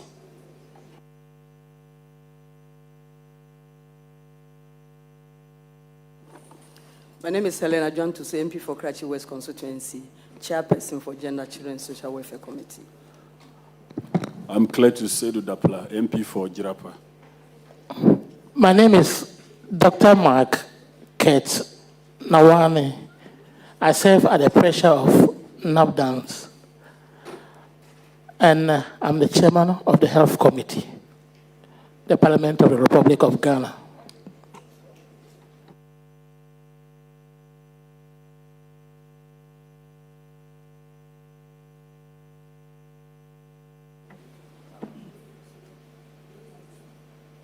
Osahin Alexander Kwamena Afenyomakin, MP for Ifutu and Minority Leader.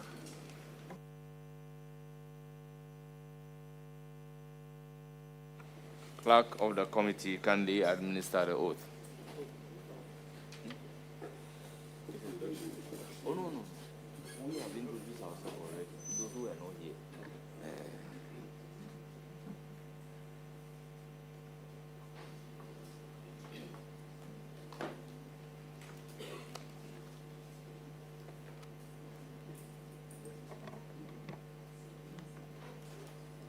I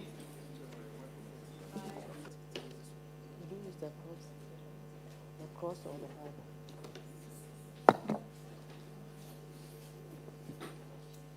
I, Zanetor Agyeman-Rawlings, solemnly affirm that the evidence I shall give before this committee touching the matter in issue shall be the truth, the whole truth, and nothing but the truth. So help me. So do I affirm.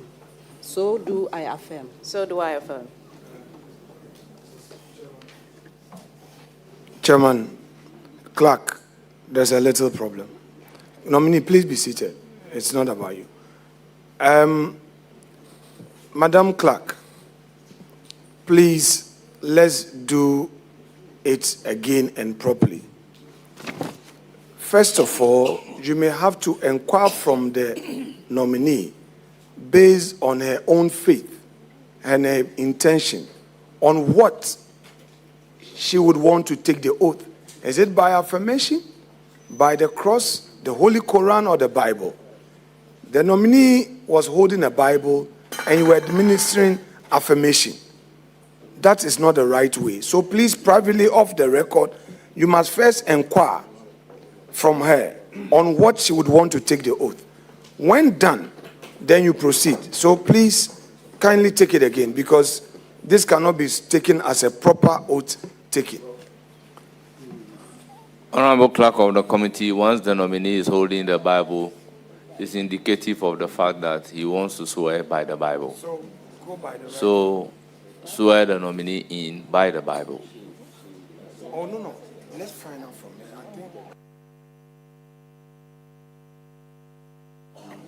Chair, please, I earlier inquired whether she would use the cross or the Bible, and she said she would use the Bible, but she doesn't swear, so she would affirm. Then, in that case, it's by confirmation. You need not hold the Bible. You just raise your hand. Then So take the oath again without holding the Bible. Yes, so let's get clarity, respectfully. Let's not worry the nominee. Nominee, you be seated. Let's clarify this matter. So we are going by affirmation. So advise her on the regular step to take when a person is going by affirmation. Do so privately so that we do the right thing.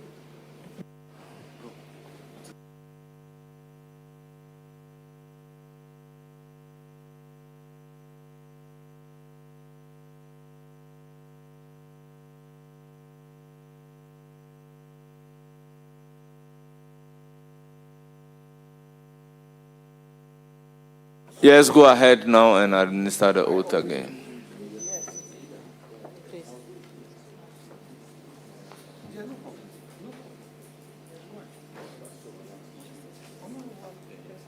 Please, please. Okay, that's fine. I, Zanetor Agyeman-Rawlings, Solemnly affirm that the evidence I shall give before this committee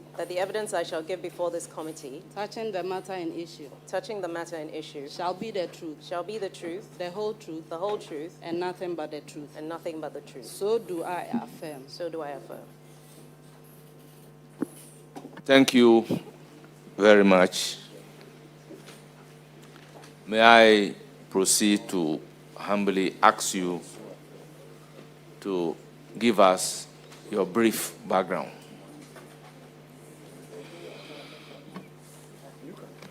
Thank you very much, Honorable Chair, and respectfully, a good morning to the members of the committee and the guests present.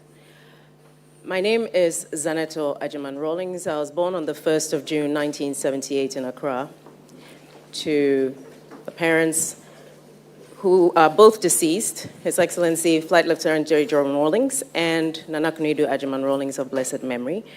I have 3 other siblings who are younger than I am.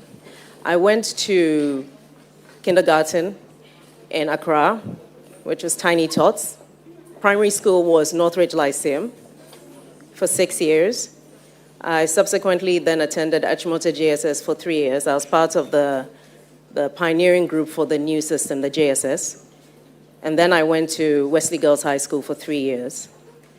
After that, I attended medical school at the College of Surgeons in Ireland. And subsequent to that, when I moved back home, I did my master's in conflict, peace, and security at the Kofi Annan International Peacekeeping Training Center. I'm a mother of 3 daughters and an avid environmentalist. I'm the 3rd term member of parliament for Klote-Korle constituency. And by the grace of God, my vote margin has increased exponentially each time I've gone to the elections. I'm also currently the chair on the Committee on Security and Intelligence and the 2nd Vice President of the Pan-African Parliament. Thank you. Our distinguished guests, we say here, here. We don't clap in Parliament. Yes, yes. Yeah. Chairman, these are preliminary matters that border on the background of the nominee.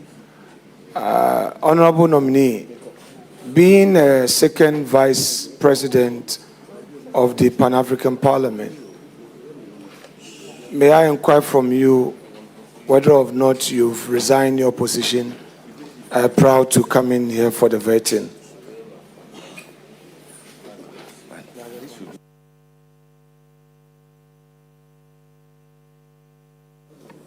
Honorable Chair, may I respond? Thank you very much. The procedure per the Pan-African Parliament is at the next session, I'm to go back and formally hand in my resignation. Thank you. Particularly after being given a nod. Correct. We then move straight into vetting. So I will ask Honorable Frimpong Ado, who is the chairperson of the Committee on Environment, Science and Technology, to start posing his questions.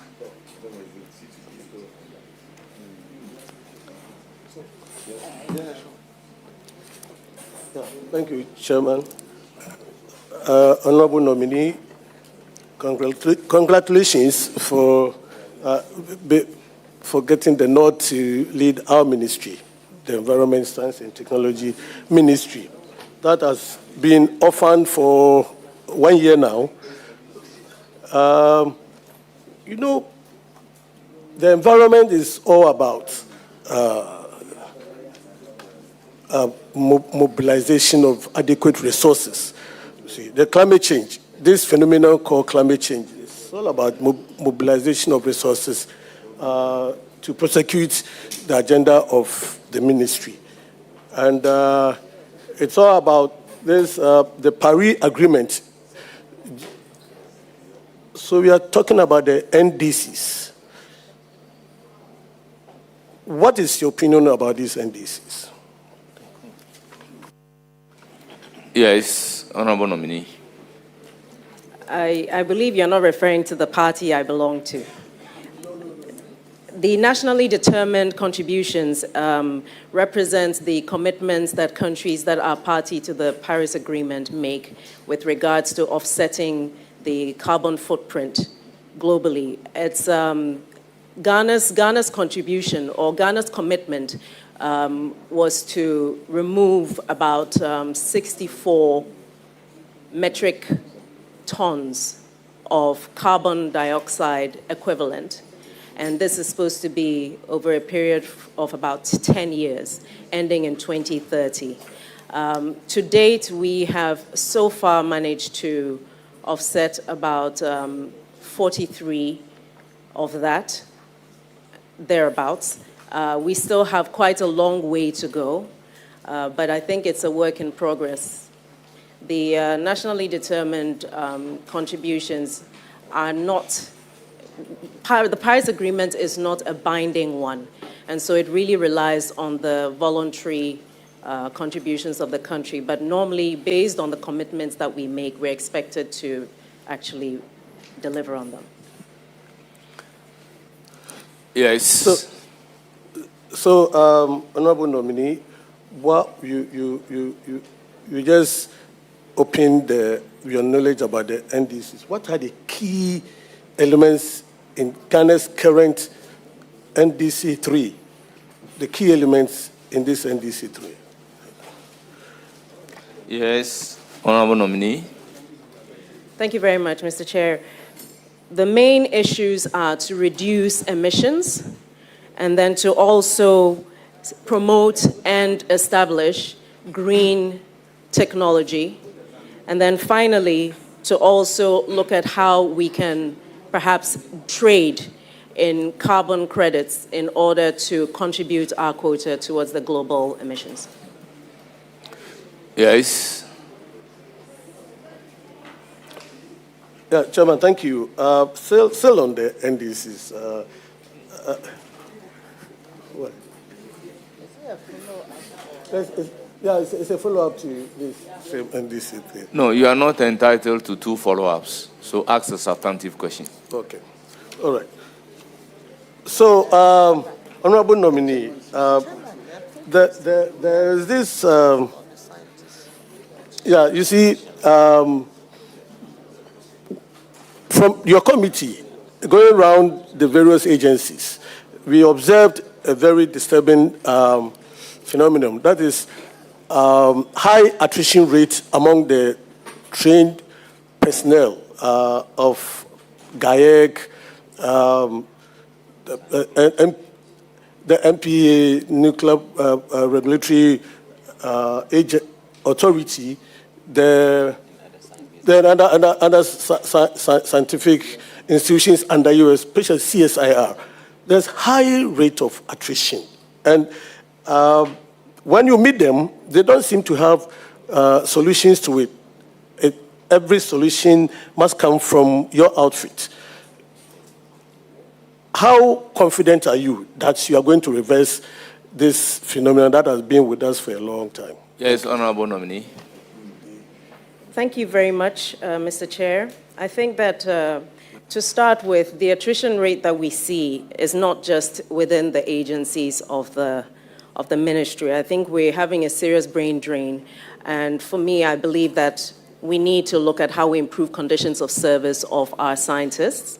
We also need to make sure that we're resourcing the various agencies and the directorates and units they belong to so that they have the necessary equipment and the financial support to engage in research. And then also to make sure that they have predictable career trajectories. Those are three things that would be very important. But I believe that this is not something that I can do alone. What I would have to do is engage the scientists who remain to actually find out exactly what their issues are in order for us to arrive at a solution that is a win-win for Ghana and for the scientists. Yes. Thank you, Chairman. But are you aware of Act 1124? It is the tool you are going to use to manage the ministry. It's been in operation for about 18 months. So you asked a question, are you aware? Let's take the answer first, then you can follow. Yes. Honorable Nominee. Yes, Honorable Chairman. So, thank your you, Chairman. supplementary question. Yes. This act has been in operation for close to 18 months now. And there are provisions, regulations, institutions, enforcement mechanisms that's outstanding for it to actually work. What specific timetable will you adopt for full operationalization of this act? Yes, Honorable Nominee. Thank you very much, Honorable Chair. It would be difficult for me to actually give an exact timeline at this point in time. I believe that in order to be able to give a timeline would require a full engagement of the relevant agencies, including the stages of execution of the various, whether it's the regulations or LIs, where they are, because otherwise I can't give you an answer in a vacuum. Honorable Nominee. I will then move to give the floor to Professor Hamza, Ranking Member on Environment. You have the floor. Thank you, Chair. Congratulations on your nomination. Chair, I really don't have a question for the nominee. I have closely worked with her in the climate change caucus, and I know her drive and interest in the climate change, environment, technological agenda, and I have no doubt that she will be able to succeed in that office as the minister. Congratulations. Thank you.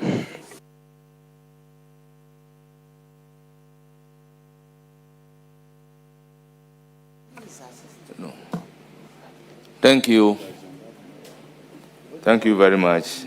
I will then proceed to give the floor to Yao Gomado, if you are here. Very well. Then we'll move to the committee members since John Dako is also not here. So I'll give the floor to Honorable Patrick Yabwama.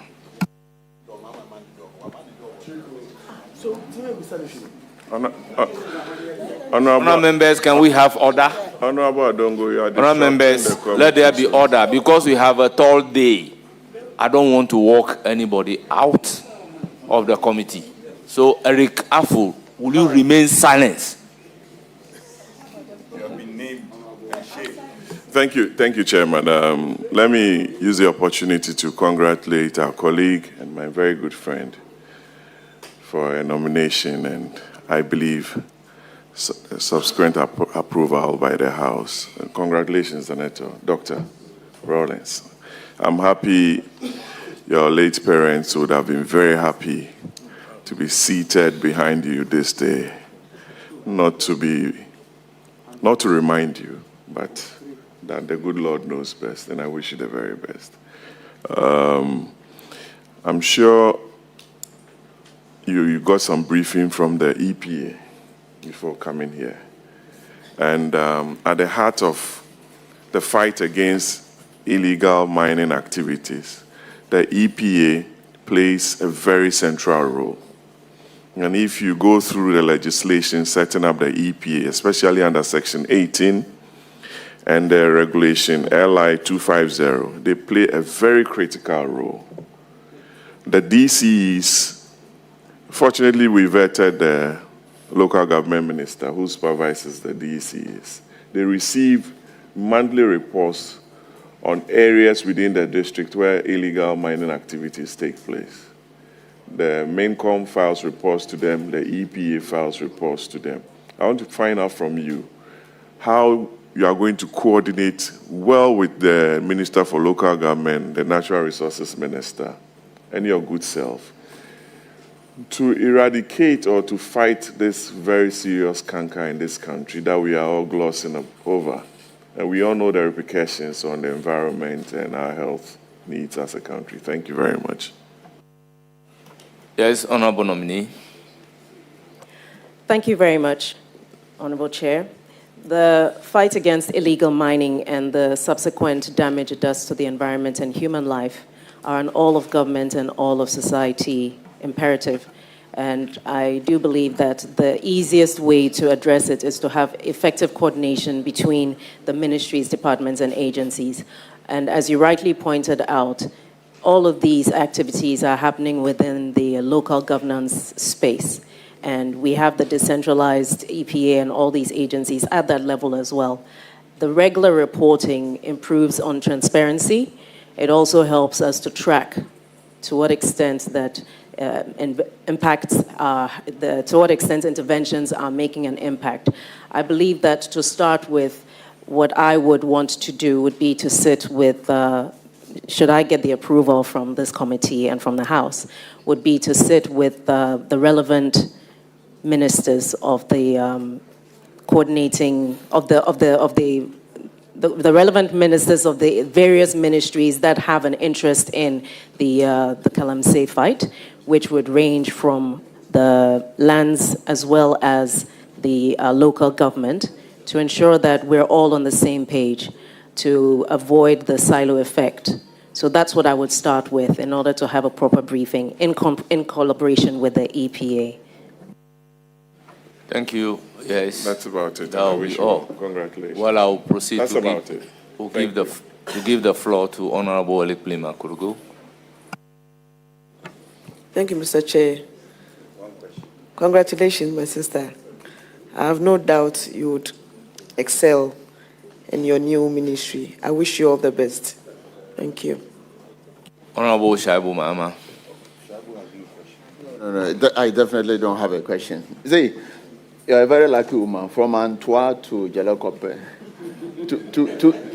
two regions. I wish you all the best. Thank you. Is there a region called Antwerp and Jalakope? Honorable Hajaladi. Thank you, Mr. Chairman. My sister knows very well that obviously I'm one of the happiest, if not the happiest, for her nomination. And all I wish is the best for you. My prayer is that the Almighty Allah guides and protects you in this your new role, so that you're able to do the job as expected, so that our mother and father, wherever they are, they will be very, very happy that, yes, they did their job and they left the best for us. You can always count on me. Take care of yourself. Thank you. Yes, Honorable Doyo, your turn. Thank you, Chairman. My sister, my daughter, Zanetor Rawlings, I know you go and excel there. And I know you go and show them the level. So just go and surprise everyone in Ghana. Tell them show them what you can do better in that ministry. And I trust you. Our prayers, everything is with you. And we know everyone in Ghana here is looking up to you. So just go and excel. Thank you very much. It's now the turn of Honorable Minority Whip, Honorable Anodompre. I know he's so much interested in matters relating to our environment. So you have the floor. Thank you, Chair. Let me nominate congratulations, our good friend. Speaker, it is gratifying to those of us in the minority, especially front bench minority, that our long-held advocacy for our friend and our lovely sister to be recognized by President Mahama has finally paid fruit, and I'm happy. I will today. take this as your question number one. Oh, Speaker, well, I'll be in your hands. Speaker, I'm fully in your hands. And I also know, let me say publicly that, she's personified advocacy on environment. I have engaged you at personal level and even at the PAP. She's one person who has distinguished herself, however fleeting the period had been, as the vice president of the PAP. She's shown brilliance, and I want to publicly commend you. You and I have had a lot of discussion. Speaker, she contributed to the chairperson of the PAP. You know I'm the head of delegation. Of course, Speaker, you are. Of PAP. So I know she made you a chairperson. Speaker, by the orders. Well, let me start off, my friend, Doctor. If you look at the global protocols in the context of sustainability, environmental conservation, control of emission, we have transitioned from Berlin to Copenhagen to Stockholm to Paris. Clear, consistent path by the globe. It's also, the begging question is that this commitment is loud. Various countries have shown commitment, which has dovetailed into the Paris Agreement, Article 6. How do we transition from the theoretical commitment to implementation in terms of the trust of these protocols that the world have signed on to?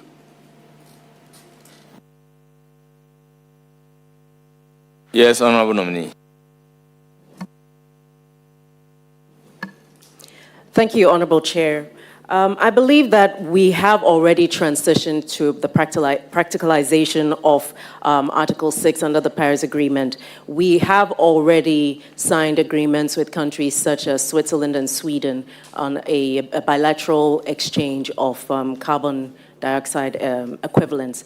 And so I believe that what it is for us that's left to do is to ensure that in the process of trading the carbon credits or the carbon dioxide, we do not end up perhaps mortgaging whatever reserve space that we have as a country for developing on our own. So I think it just comes down to the balance of to what extent do you trade in your carbon dioxide in exchange for finance? Because whatever you give away in carbon dioxide, you must add to your national emissions because of the accounting system where globally, if you subtract from one jurisdiction, you have to add to the next. So we end up with a net loss when we trade that in, and we have to make sure that the financial benefit that we're getting is not out of sync with what our development agenda is. Thank you. Just a follow-up. Yes. To follow up on the same question. Doc, I started off with Berlin, and I'm sure you're aware Berlin was the first COP. I think now we are at COP 32 or 31. Berlin, the thrust of Berlin was to reduce emission globally. I'm with you when you say we've transitioned, especially in terms of the global exchanges when it comes to the carbon trade. But there are still outstandings.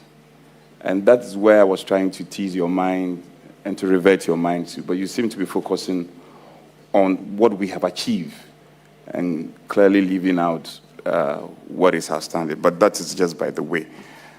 My next substantive question is on climate finance and loss and damage. In times past, the globe has focused overly on climate exchange and climate change. Now the narrative globally is on loss and damage.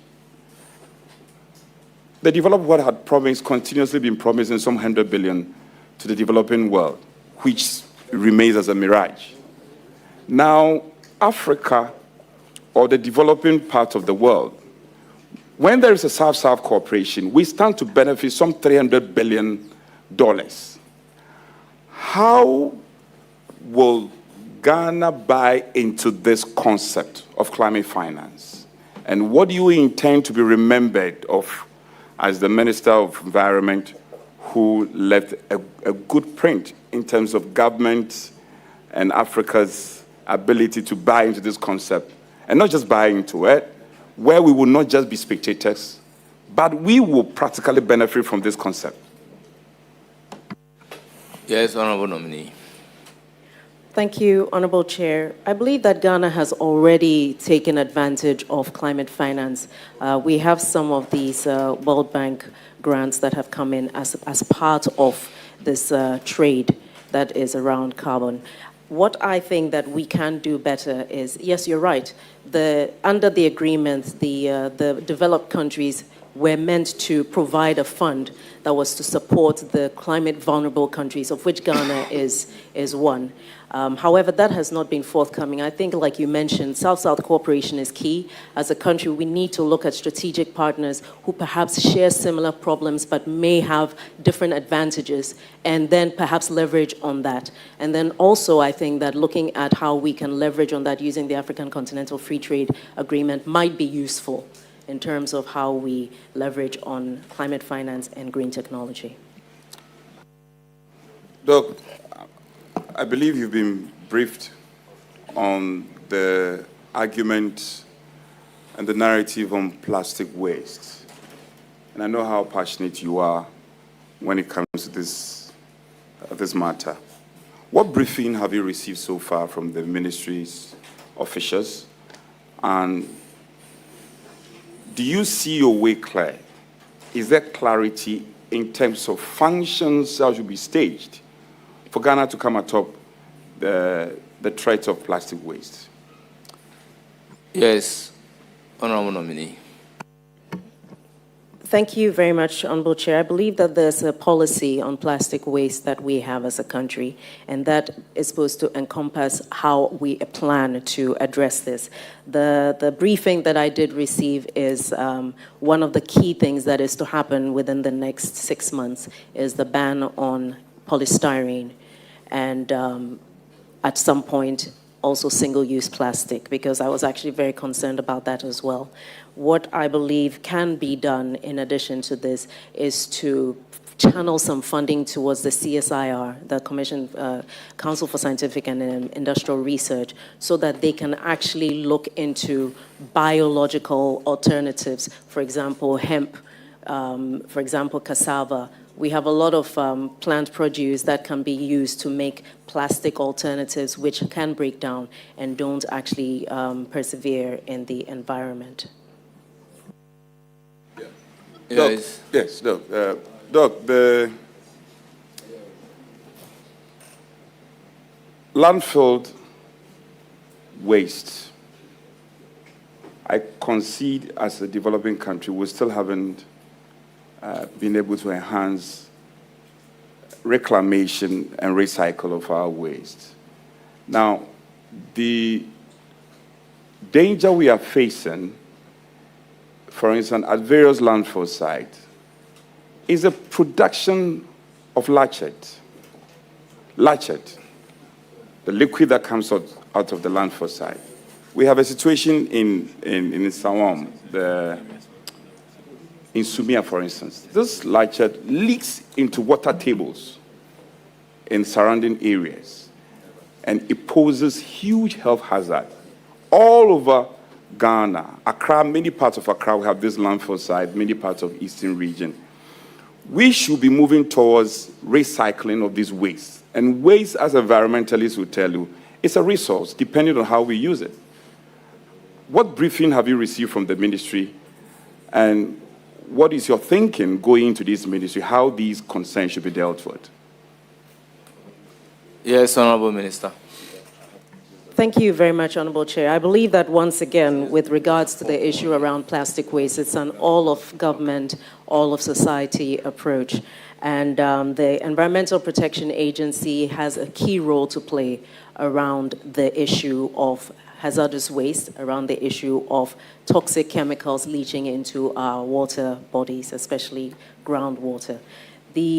One of the things that ought to be done, and I would want to have greater insight into that, is landfills must have a non-permeable base before items are dumped on it to prevent leaching into the soil and into the groundwater.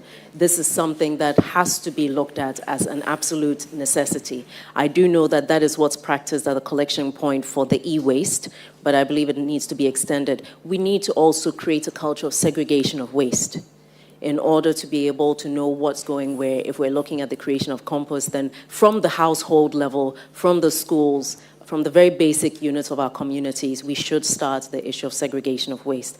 Furthermore, there are other ways in which we can handle solid waste. There are countries that import solid waste in order to use for their thermal power generation. We can also look at pyrolysis of plastics, which can then be used to generate fuel and cooking gas. Then there's also obviously the recycling of some kinds of plastic into reusable materials. So there's a wide range of approaches which involves the public education, which also involves better enforcement, and then also the other innovative ways around how we handle plastic waste. Doc, Chair, it's just unfortunate. The chairman has signaled me. Your last question. I have very good questions. Unfortunately, I've been limited. I would have loved for us to have a good conversation. You are clearly showing brilliance when it comes to the environment. The chairman will not allow me, unfortunately. Anyway. So, Chairman is so magnanimous to you. You know the number of questions that you have. Doc, this may be my penultimate. I'm sure he will allow me the very last one, which will have to be on PAP, Pan-African. That one he will not refuse. I know he is the leader of the delegation. If he refuses, I may have to report him to the president of PAP. Doc, so far you're doing well. You're showing brilliance. I commend you. The usage of mercury in small-scale gold mining is come up repeatedly as a concern. And I'm sure you do know this. How will you be able to track this problem? Mercury. And we are told traces of mercury is found in agriculture foodstuff. And you know the danger that mercury poses to our health. Tell me practically, and not just about recounting theories, but I want practical solutions. What do you intend to do with your ministry? Yes, Honorable Minister. From your lips to God's ears, Chairman. Thank you very much, Honorable Chairman. With regards to mercury, we have the Minamata Protocol, which actually has restrictions on the use of chemicals like mercury and cyanide. And I believe that practical steps towards how we monitor this will involve the EPA having spot checks, unannounced checks, and tests, which means that obviously they have to make sure they have the relevant equipment to test. We also need to make sure that we have at the various ports of entry the means to actually track any chemicals that are coming into the country. I also believe that as far as this is concerned, we shouldn't just be testing the soil and water at the sites where illegal mining is concerned. We need to make sure that we are also randomly checking perhaps underground water, because that's where borehole water is coming from, so that communities are not drinking poisoned water without realizing it. We need to check soils and farms that may not necessarily be in the catchment area, but may be affected as a result of perhaps water that's moved downstream. So spot checks, not just at the sites where the illegal mining is concerned, but across the country to actually assess the extent of spread of the mercury in our groundwater. And of course, having found that at any site, to take action in terms of accountability without looking at who they are. Once it's found to be a substance illegal in a setting that is illegal, the law must take effect. Thank you. Let me just thank you. The way the chairman is looking at me, I know I have to draw the curtains, but just to thank the nominee and also to say that, to be fair to you, there's a lot happening on EPA, but I'm unable to ask you this question because you are yet to go to the ministry. I want to encourage you to remain the principal person that we've always known you to be, and the person I've known you to be. Let black be named as black and white be white.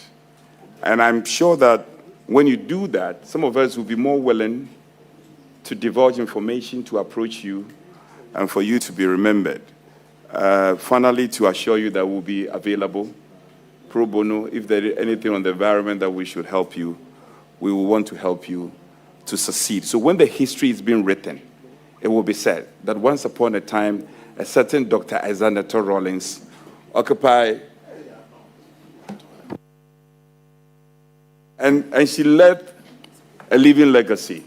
That will be something that I would love to celebrate, because the minority advocated for you to be appointed by the president. Mr. Speaker, thank you.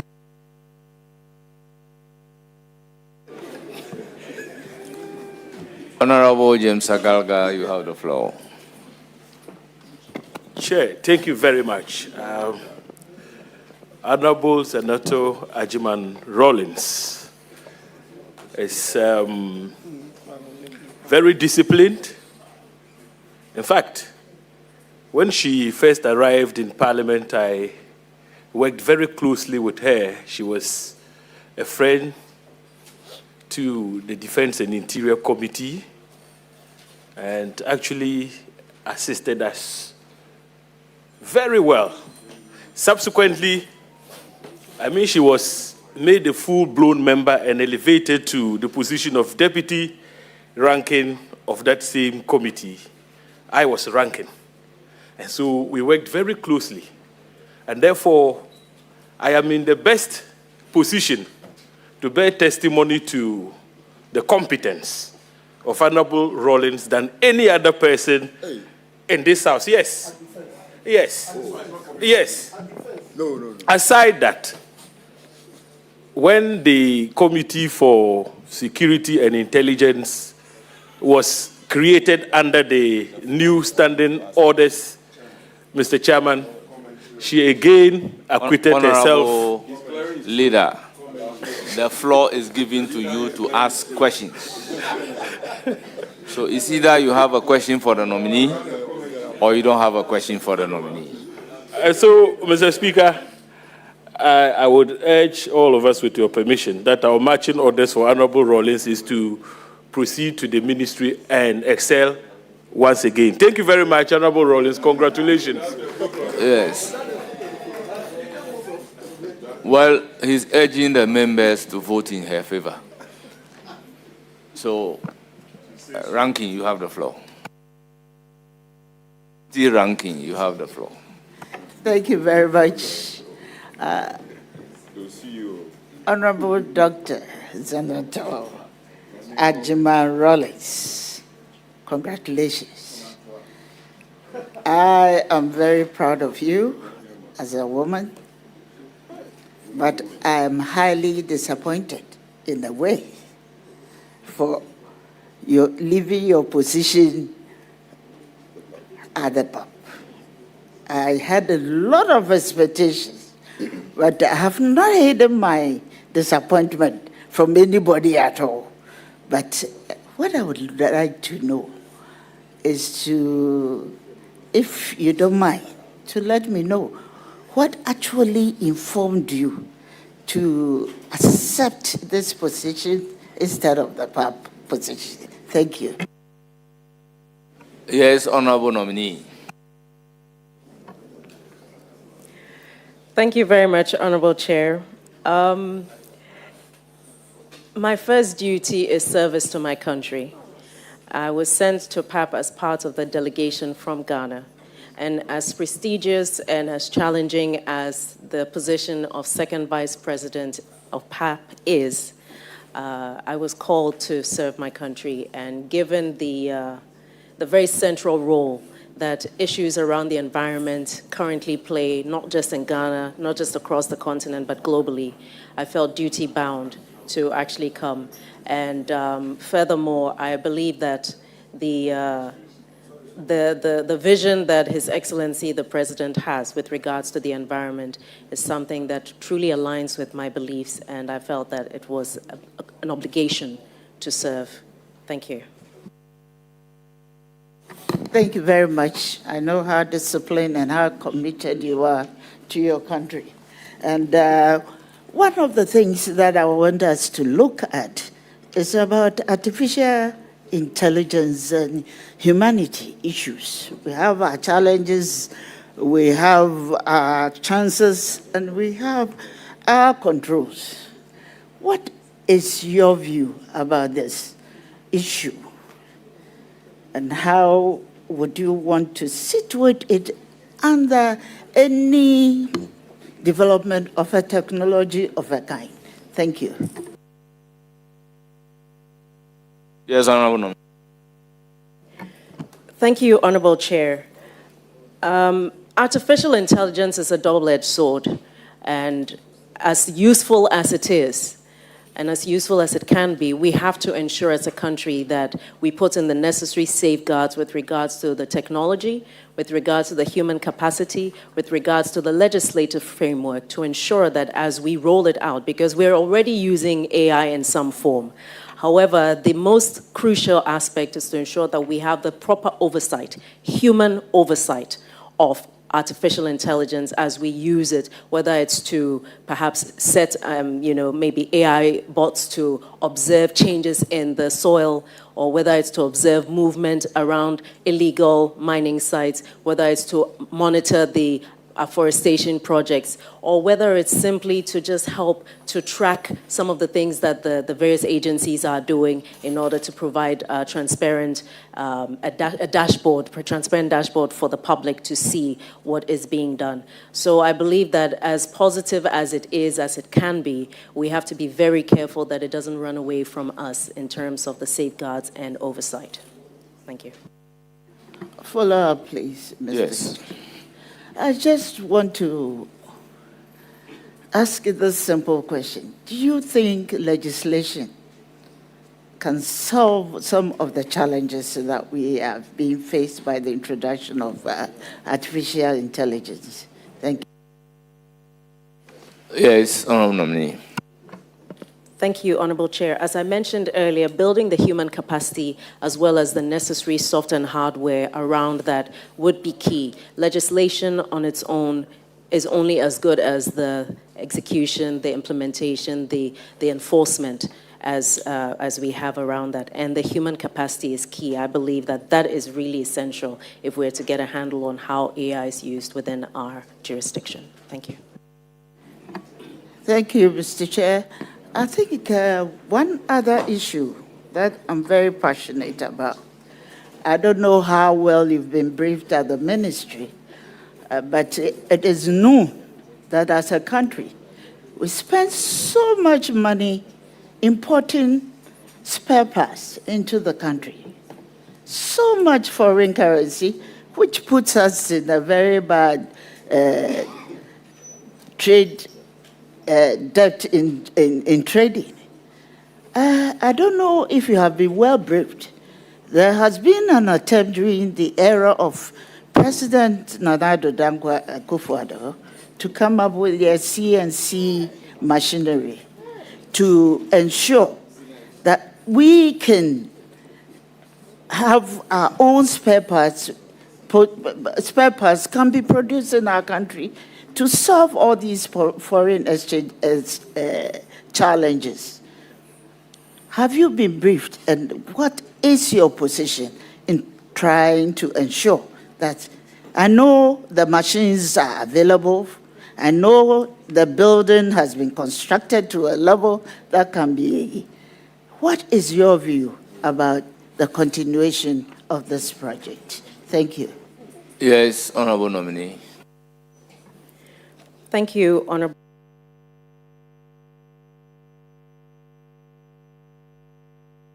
Issue, which I do agree with, is it would actually make a difference in terms of our industrialization drive, and of course would be able to, with the right tooling, contribute towards the 24-hour agenda.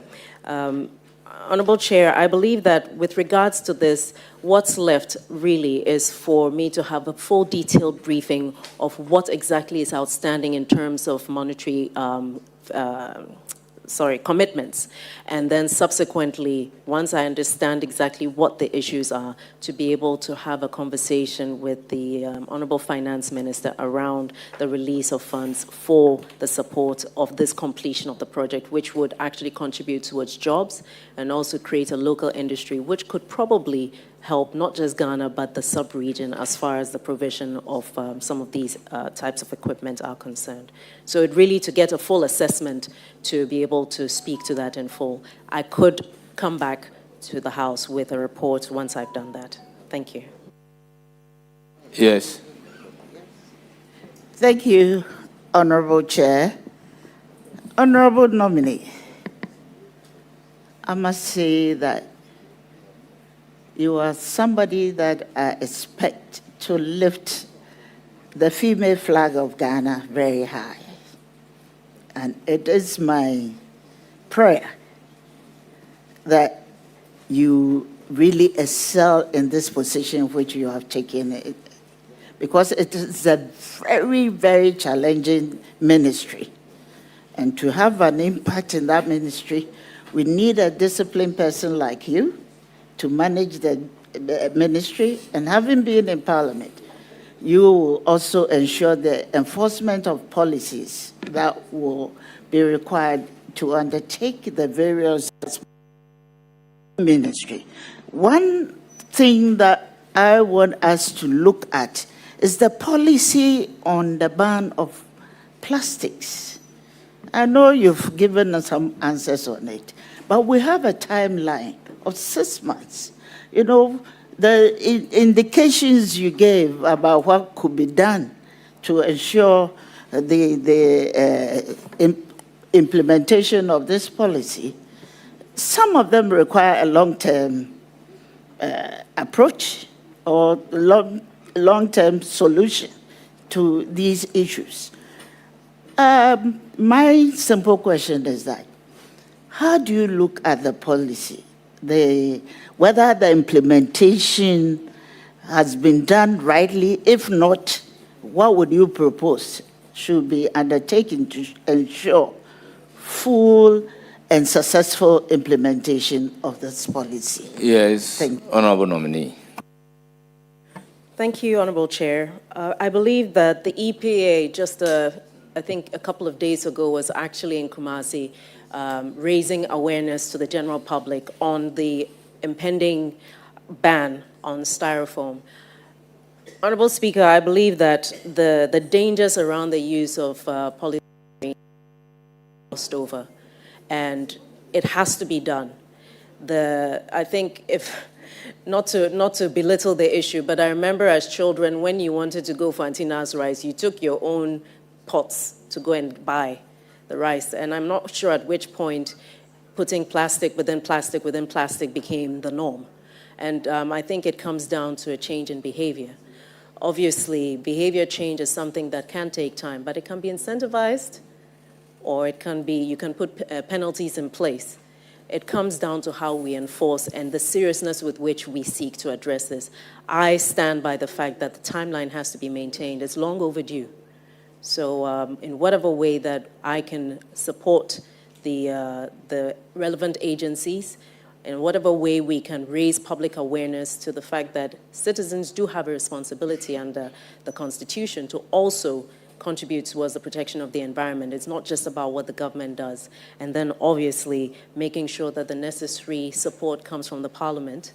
And I'm hoping that the committee that has oversight of the ministry will hold our feet to the fire as far as what we have to do is concerned. Thank you. Yes. Thank you very much. This will be my final intervention. And that is on research and data. I think as a ministry, you are responsible to ensure that in our current technological advancement, we realize that we haven't paid much attention to how we are going to deploy our technological findings. As a country, we train, and at a point in time, we don't know how we apply our training to the development of, something say, industries. May I know whether you agree it needs to be a center where we can deploy research findings and ensure of other innovations and the research findings that we make out there whilst we are educating ourselves or whilst in the high institutions. So may I know what your view is on this particular issue? Yes, Honorable Nominee. Thank you, Honorable Chair. There is a nexus between the research, industry, and government, the role that we play in order to make sure that whatever research findings are actually commercialized.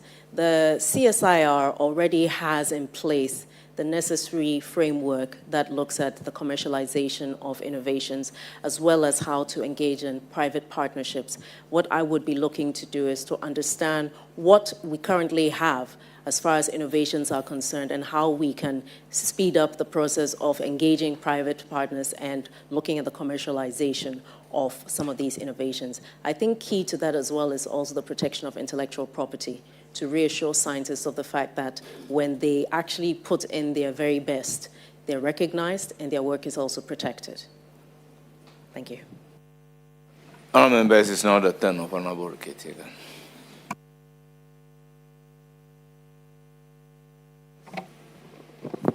Thank you, Chair. Honorable Dr.Zanetor Agyeman-Rawlings, congratulations. I really don't know where to start, but I believe you know what I mean. We thank the President for giving you this opportunity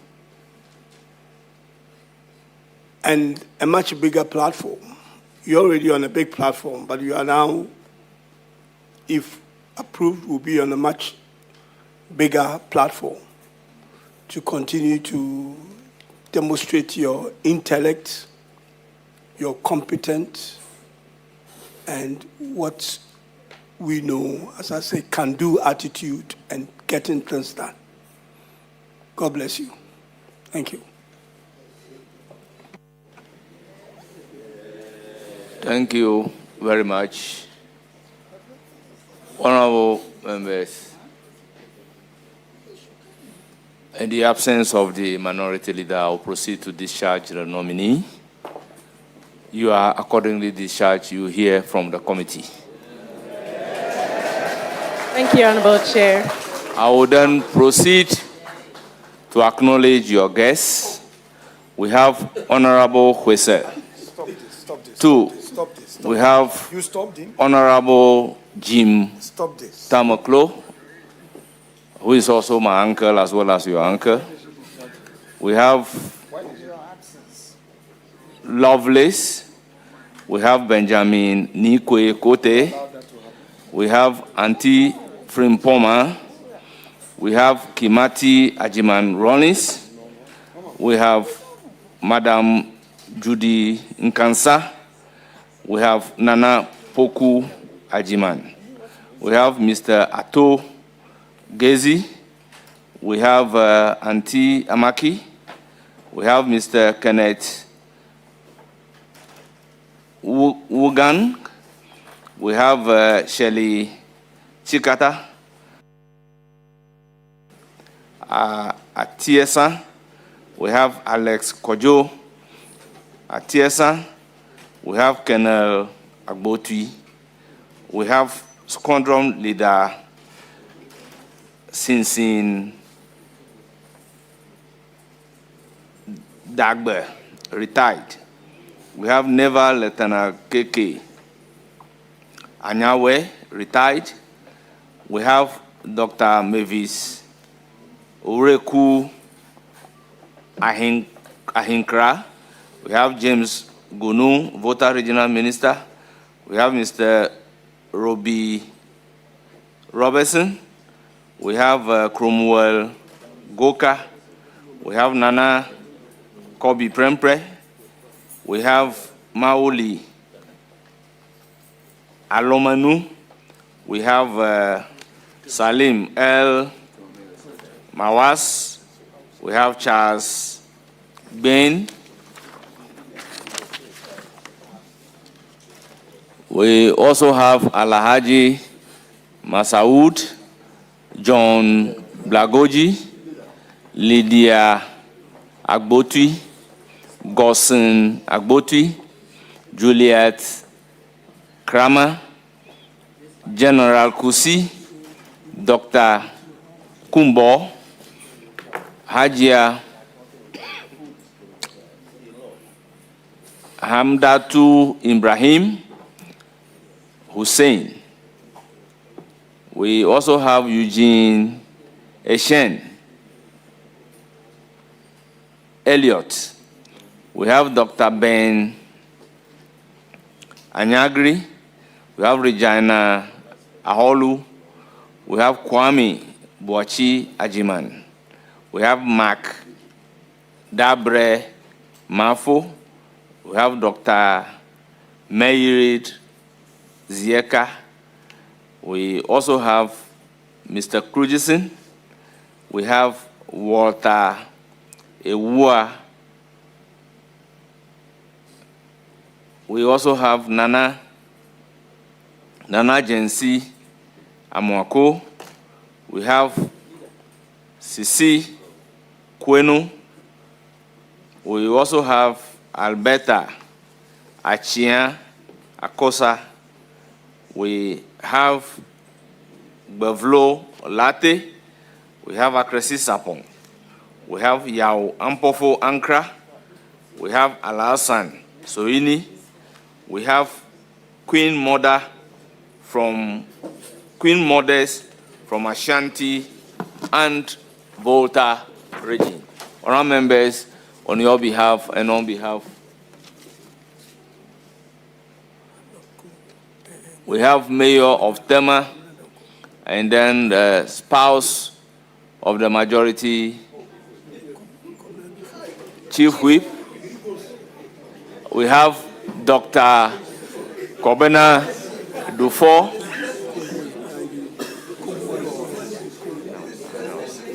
We also have former chairman, Dr.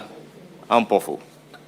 On behalf of the committee and on behalf of the House, I welcome all of you to Parliament of Ghana. Honorable nominee, you will surely hear from the committee. You are accordingly discharged. Thank you for attending upon the committee.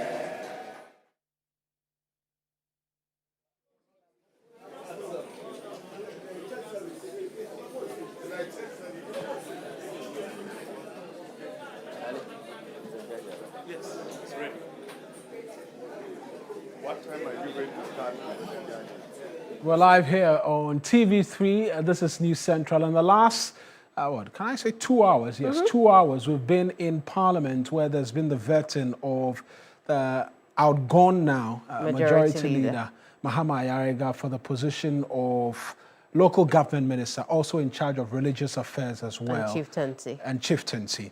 And just gone by was Dr.Zanetor Agyeman-Rawlings for environment, science and technology as well. It's been very short. I mean, very short, surprisingly short. I was hoping to hear the minority leader ask questions as he did before, because if you recall, during the Honorable Mahama Ayariga's time, he asked the most questions and really important questions that he asked for the Ghanaian people. So we have an idea of the minister who will be, or of the person, excuse me, who will be entering that position. Unfortunately, we didn't get that in the second half of the vetting process, although the Anodompre asked important questions I was going to check on plastics, on illegal mining, generally on the environment, environmental safety. Right. So it's been great. We would have loved a bit more questions to the nominees so we understand. But you can also tell that you can also understand they are working under a lot of pressure. They have 3 days to look at these very important nominees from the presidency. The minority raised questions about that already, that they have 3 days to look at these nominations. They are unhappy about it. So they are moving fast. You can understand that. That's, and that's fair in the analysis as well, right, with respect to the work that's been done, because there's been criticism. Yesterday, they had asked questions, okay, you called us here, we've not been doing any business, only for us to hear about a news conference this morning. So they've agreed to be partakers in the ministerial vetting, but they will not be partakers in the possible vetting of the Supreme Court Justice nominees. And I suspect that's where you're going to take us right now. Absolutely. Let's look at that now. The minority, well, you should take that. I think, you know, since you started that conversation, take that story. Right. So the minority in Parliament, they've been kicking against the appointment committee's scheduled vetting of 3 nominees for appointment to the Supreme Court today, saying the 3-day notice contravenes Parliament's standing orders, which require the publication of the nominees' names to allow members of the public to submit memoranda on their suitability. The 3 nominees, Justice Sophia Rosetta Odiokuma Benasco Issa, Justice Edward Amwakwa Sante, and private legal practitioner Anthony Forson. Addressing journalists this morning, Minority Leader Alexander Penyumakin outlined the dangers he believes are associated with the haste to vet the nominees.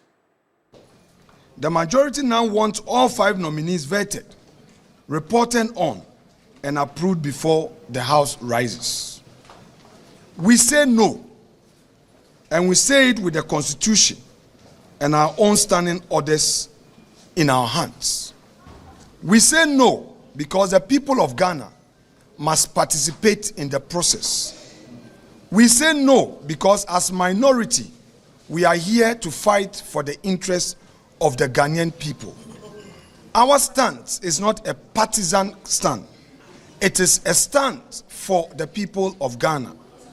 Today, they are here claiming that just 3 days after announcement of nominees on the House floor, there must be vetting and approval. We do not accept. Proceeding to vet these nominees bring to the fore some dangers. We want to point them out. One danger is that a nominee may carry a permanent shadow over its legitimacy. Every ruling those three justices have ever made, every dispute that matters to this nation will be met by a question. Were you properly vetted? Were you installed in a hurry to suit one government convenience? That question will not go away. It will follow every judgment that they sign for the rest of their career. Again, the danger of a precedent that no future Ghana can undo. Let me point out that since 1992, all Supreme Court nominees have gone through the process of being properly vetted. Notice to the public have always met the minimum 2 weeks per our practice. This is the first time the NDC is using its supermajority to vet Supreme Court nominees in just 3 days after announcement. Sahin also criticized the NDC of not being principled, but always acting out of political convenience. NDC is an unprincipled political party. It does not believe in political principle. It is inconsistent and it acts out of political convenience. You may recall that in 2024, one of their arguments was that the nomination of 2 justices to the Supreme Court amounted to the packing of the courts.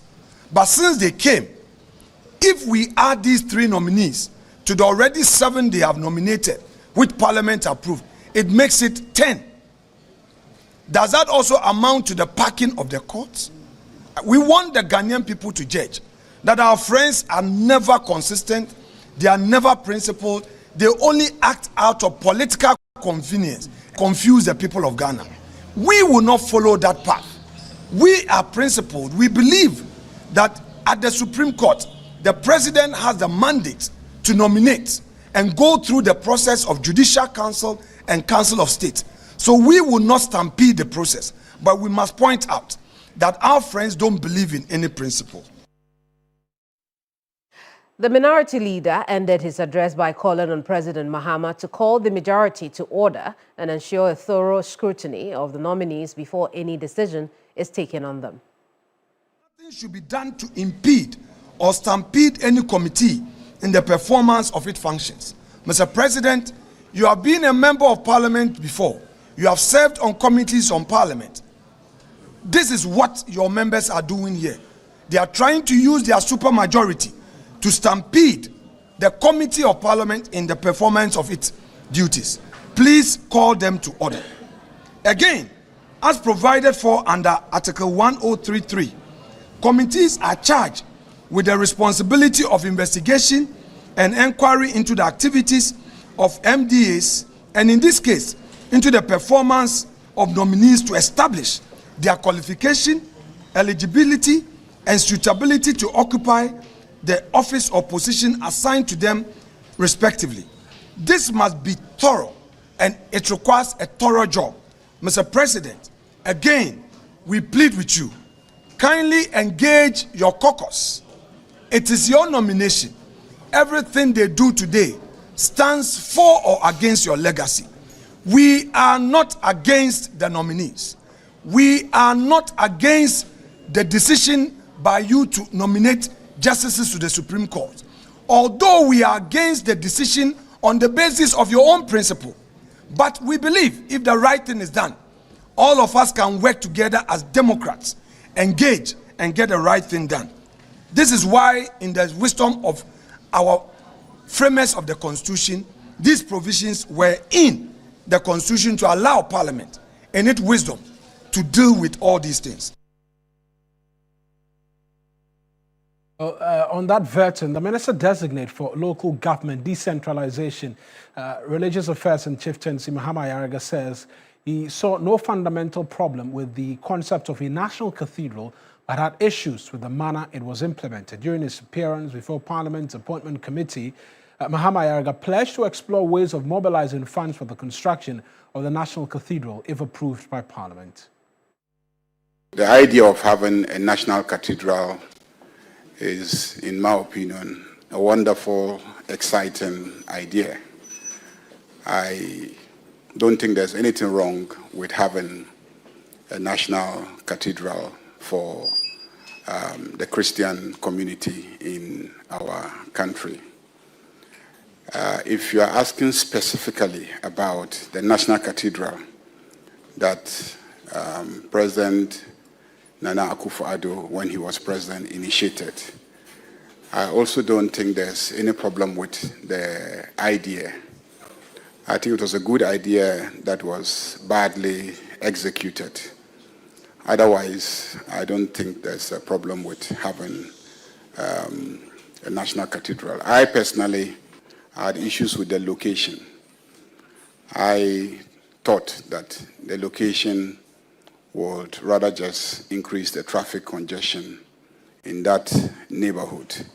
And I also felt that it wasn't the best idea that, given the availability of a lot of land by the ocean, that we hadn't elected to use those lands that were free, and then we pull down bungalows. The second issue is also that I believe that we should have mobilized a lot of private and philanthropical support.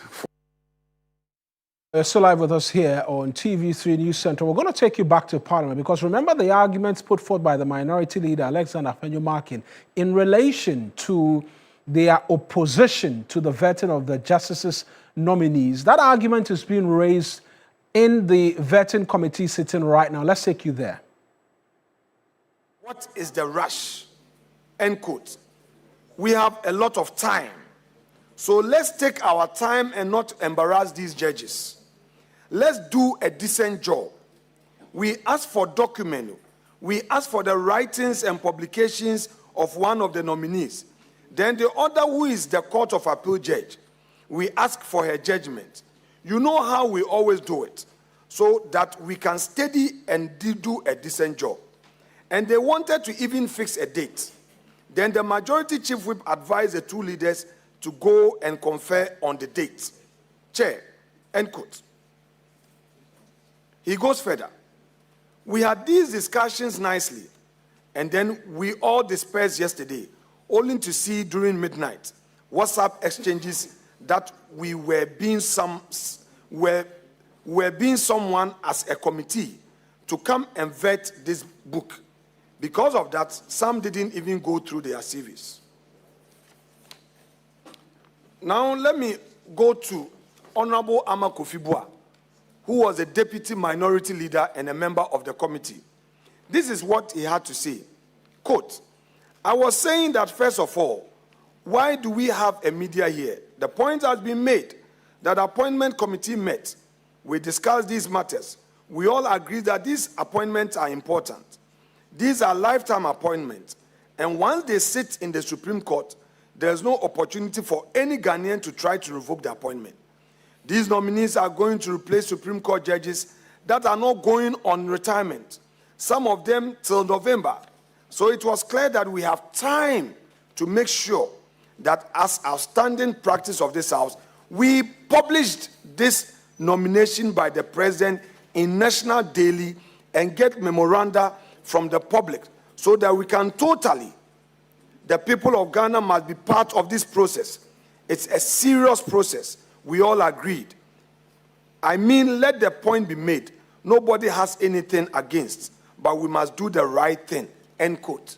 This is Honorable Ama Kofi-Boa, Deputy Minority Leader, who is now a Minister of State. Now let me go to my respected colleague, who is now the Finance Minister. He was the Minority Leader, Dr. Kasiel Ato-Forson. This is what he had to say as Minority Leader then. Quote, then let me make this comment. Honorable Leader, he was referring to the chair, who is seated to my left, Honorable Patricia PJ, she was the deputy majority leader and the acting chair of the committee. Yesterday, I said something, and today I'll refer to you as my former friend, because I'm honestly appalled. This is Atu speaking. I'm appalled. You have broken the trust of the NDC Minority Caucus. You have committed a number of sins. I will tell you the sins that you have committed. Your first sin, you unilaterally wrote a letter to the nominees inviting them for vetting without the input of the appointment committee. That's their first sin. Sin number 2, all your sins. Your sin number 2, you wrote to the nominees certain Wednesday 31st after informing them that we are Wednesday 31st without our input. Then number 3, after we met as committee, your third sin, after we met as committee and agreed that we'll do this vetting before we are recalled, so that during the recall, we will take them, you will take them unilaterally again and again. No, I'm enumerating all the sins that she has committed. And then you inform them that now you have shifted the goalpost from 31st. Then we even agreed to Tuesday, and going forward, you hold it and submit the report to the House. Madam, this is not Banana Republic. All these are words coming from Atu Forsen.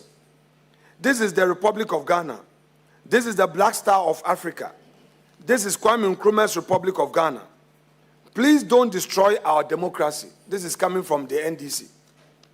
At the minimum, you have to give us the opportunity to study the nominees, and the people of Ghana must see us that we are doing our work.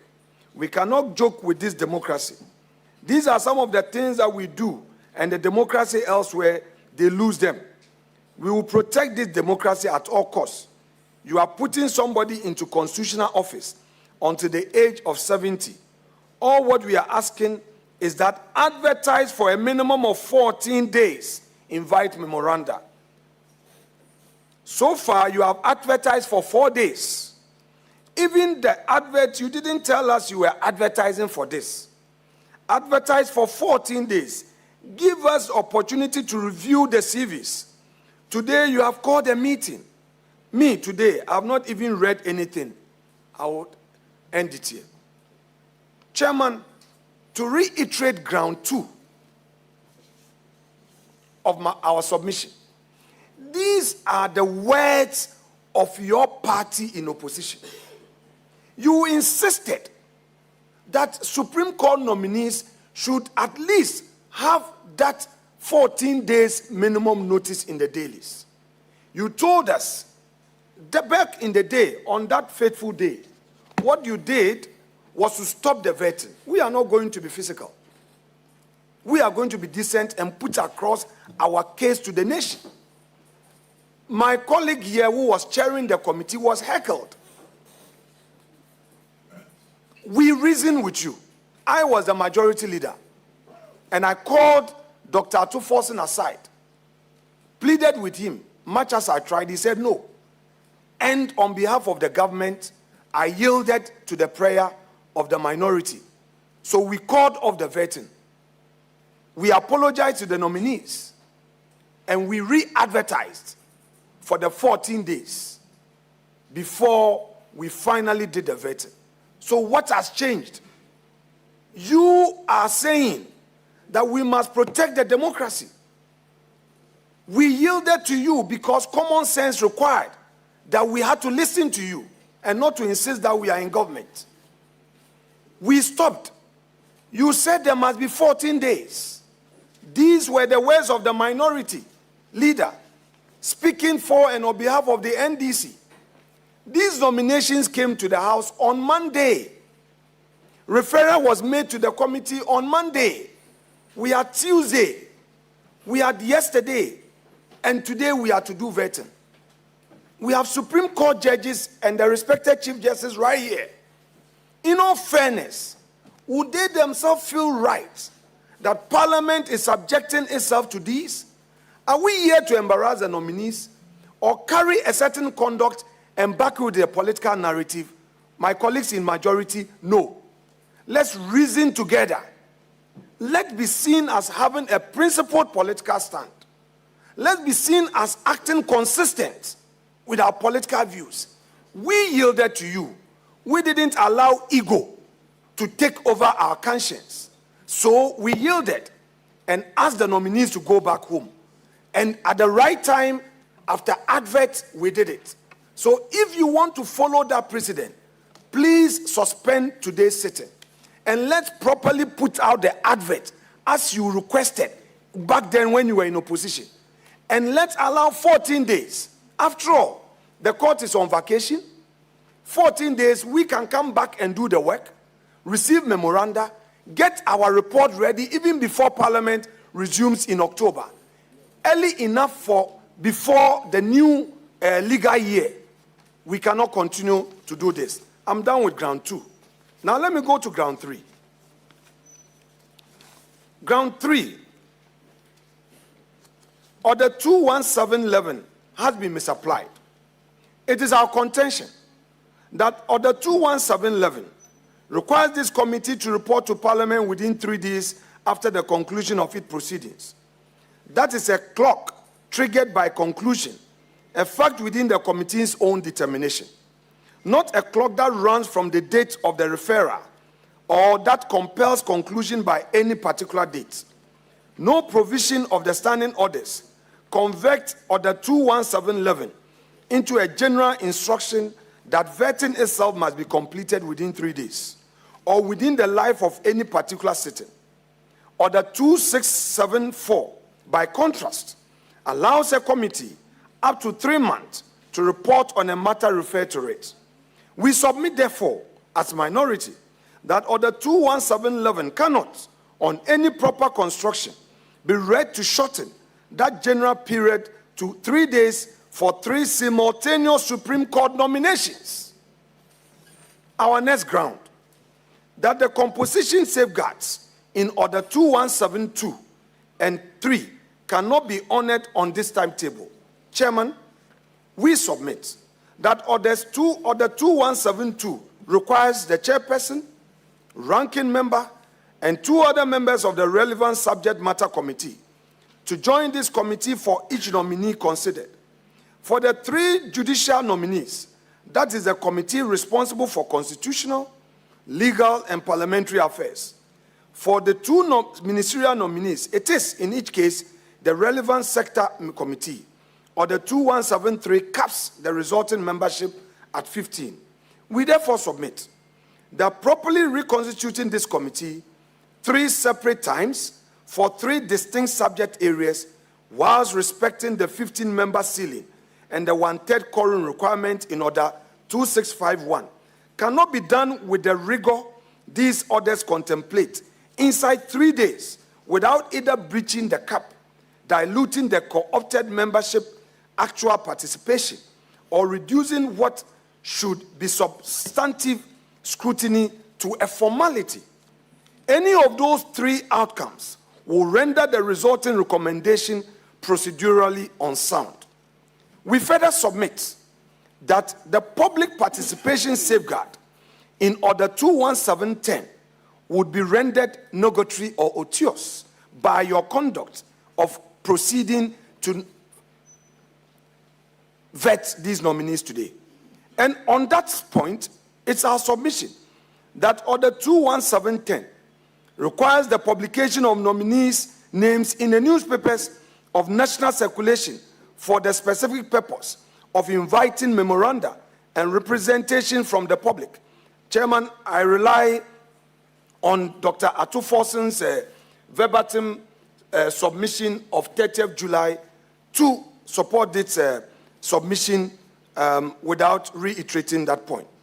It is the mechanism by which citizens, the bar, and civil society gives attention, anything material to a nominee's fitness for judicial office that this committee itself might not otherwise know. A publication made this week, followed by hearings this week, gives no realistic person outside this chamber an opportunity to research, prepare, and submit memoranda before this committee purport to conclude. We therefore submit that a safeguard, which as a matter of simple arithmetic cannot be used, is not a safeguard that has been complied with. It has been observed in form and defeat in substance. We argue further on a ground to the effect that no motion to suspend the standing orders has been moved. Chairman, on the floor, there was no such motion properly moved, argued, and resolved to the effect that any of our standing orders be suspended. What we know is that the majority, after we were done with business committee report meeting, claimed to have recalled the business committee to hold another meeting, whereupon they claim that they added the vetting of Supreme Court nominees this week, and that after the majority leader has presented his report, same was gavelled as having been adopted. Chair, never on the House floor have we had such a precedent where a business committee's report was used to override express provisions of our standing orders. The adoption of a business committee report and recommendation can never replace an express provision of our standing orders that require a motion to be properly moved. Chair, we further submit that it is only by motion, moved with the leave of the House, with reasons stated prior to suspension. No said motion has been moved in respect of 3, 10, or 11, or of orders 265, 266, or 2674 in connection with these three nominees. Every one of those orders therefore remain in full force today. We submit with respect that the committee or majority within it cannot achieve by mere scheduling what order 3 requires to be achieved by motion, debate, or vote. To proceed as though these orders had been suspended without the House ever having suspended them is not an exercise of discretion. It is a disregard of rules that remain binding. We invite you, Mr. Chairman, to ensure that this committee is bound by Order 217 in its unamended and unsuspended form, and to conduct these proceedings accordingly. Our next ground, that the Constitution, the constitutional preconditions to Number 142 have not been shown to be satisfied. Chairman, we submit that Article 1442 of the Constitution makes the President power to nominate an ordinary justice of the Supreme Court conditional upon the advice of the Judicial Council and consultation with the Council of State. These are not procedural niceties. They are conditions precedent to a valid nomination reaching this committee at all. We submit, therefore, that before this committee proceeds to question any of the three nominees on merit, or the Attorney General to confirm on record that the advice of the Judicial Council was in fact obtained and that genuine consultation with the Council of State in fact took place in respect of each of the three nominations, a truncated timetable makes it materially harder for this committee to verify that these upstream constitutional conditions were actually met, rather than merely asserted. This committee ought not to vet nominees whose own constitutional foundation has not first been confirmed. Our next ground, we submit that this exercise of discretion by the majority required to compress this timetable offends Article 296 of the Constitution. Chairman, Article 296 provides that wherever discretionary power is vested in any person or authority, that power carries an implied duty to be fair and candid, and its exercise must not be arbitrary, capricious, but must accord with due process of law. The chairperson's power under Order 2663 to fix the date and hour for considering a referred matter and the business committee's scheduling of this committee's business generally are both discretionary powers within the meaning of that article. We submit, therefore, that a timetable driven solely by the desire of the majority to conclude before this record rises tomorrow, unsupported by any demonstrated exigency, given that no vacancy exists, is not an exercise of fair and candid discretion. It is discretion exercised to suit convenience, political convenience, and it is, on that basis, vulnerable to challenge as arbitrary within the meaning of Article 296 of the Constitution. Our ground 8. Mrs. Chairman, the Speaker's own ruling on the nature of this recall fortifies our objection. And on this point, we submit that in his remarks opening this recall, the Right Honorable Speaker drew a distinction of direct relevance to this committee. He stated in terms that his determination to recall Parliament was not and must not be understood as a determination of merit of the matters placed before the House. He stated that the material before him at that stage was not conclusive and does not dictate what Parliament must decide. He stated that the responsibility to weigh these matters properly belong to the House itself. We submit, therefore, that this committee, exercising the House's delegated function under Order 217, is bound by precisely the same discipline the Speaker described. The admission of these nominees for consideration during this recall settles nothing about whether they are fit to be approved, still less about how quickly that question may responsibly be answered. A committee that treats the fact of the recall as itself an answer to the question of adequate scrutiny will be doing exactly what the Speaker cautioned this House against. And I must emphasize that this unfortunate situation is being advanced by the NDC majority. Now, our ground 9. The consequence of error here is uniquely severe and largely irreversible. Chairman, I submit on behalf of my colleagues that Article 146 of the Constitution protects a sitting judge from removal, save for stated misbehavior, incompetence, or infirmity, established only through an elaborate multi-stage process. Once appointed and sworn, a justice of the Supreme Court is for practical purposes in office for the remainder of a working career. Parliament approval under Article 1442 is realistically the last substantive check this Republic will ever exercise over that individual's fitness for judicial office. We therefore submit that a procedural shortcut which might be tolerable for an appointment more easily corrected is not tolerable here.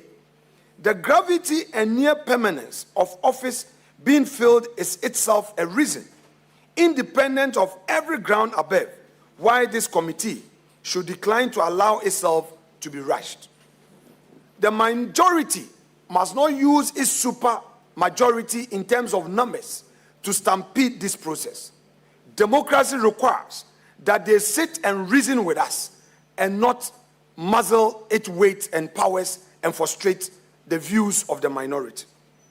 Chair, for the above grounds as argued, these are the reliefs we seek from this honorable committee. The minority, led by me, pray this committee for the following. 1, rule that, Mr. Chairman, determine that Orders 2172, 3, 10, and 11, as well as 265, 266, and 267, 4, remain in full force. No motion to suspend any of them having been moved or carried under Order 3. 2, we further pray that this committee resolve to decline to conclude its consideration of the 3 Supreme Court nominations within the life of this recall sitting, and instead adjourn that consideration to allow proper compliance with Order 2172 and 10. of our rules. 3, we pray that require confirmation on the record from the clerk to Parliament or the Attorney General that the preconditions in Article 1442 of the Constitution have been satisfied in respect of each nomination. 4, is our prayer that this committee resolve to proceed in the meantime an unfair and expedited timetable with the vetting of the 2 nominees, which we have done, on which no objection of any kind was ever raised by us because there is precedence of the House to support that. And finally, record this objection and the committee's final determination in the report of the committee ultimately as it presents to the House under Order 215. Chairman, with all said, I conclude on behalf of my caucus that this our objection is not being raised to obstruct the work of this committee.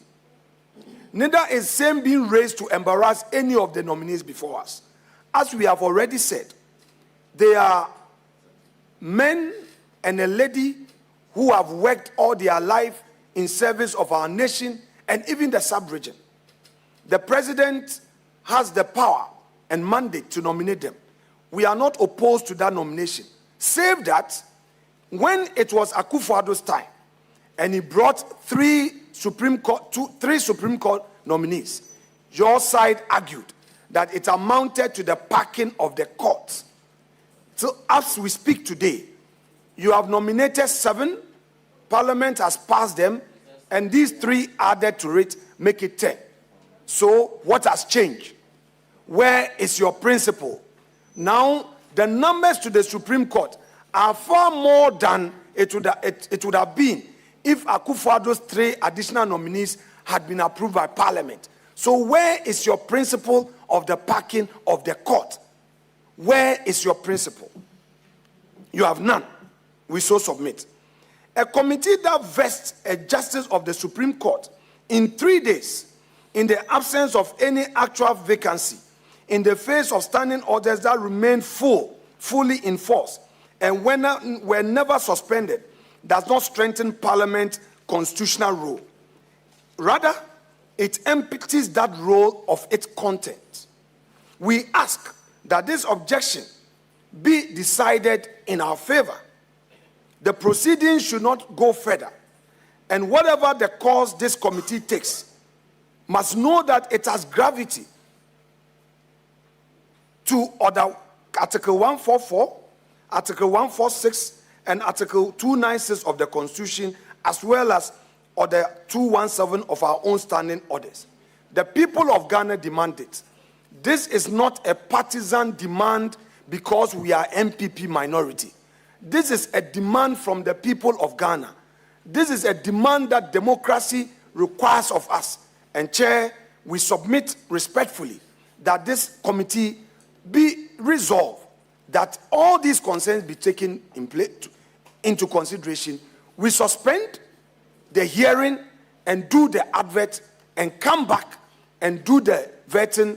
Until then, we tell you that, Chair, don't use your numbers to stampede this sound submission. Thank you very much.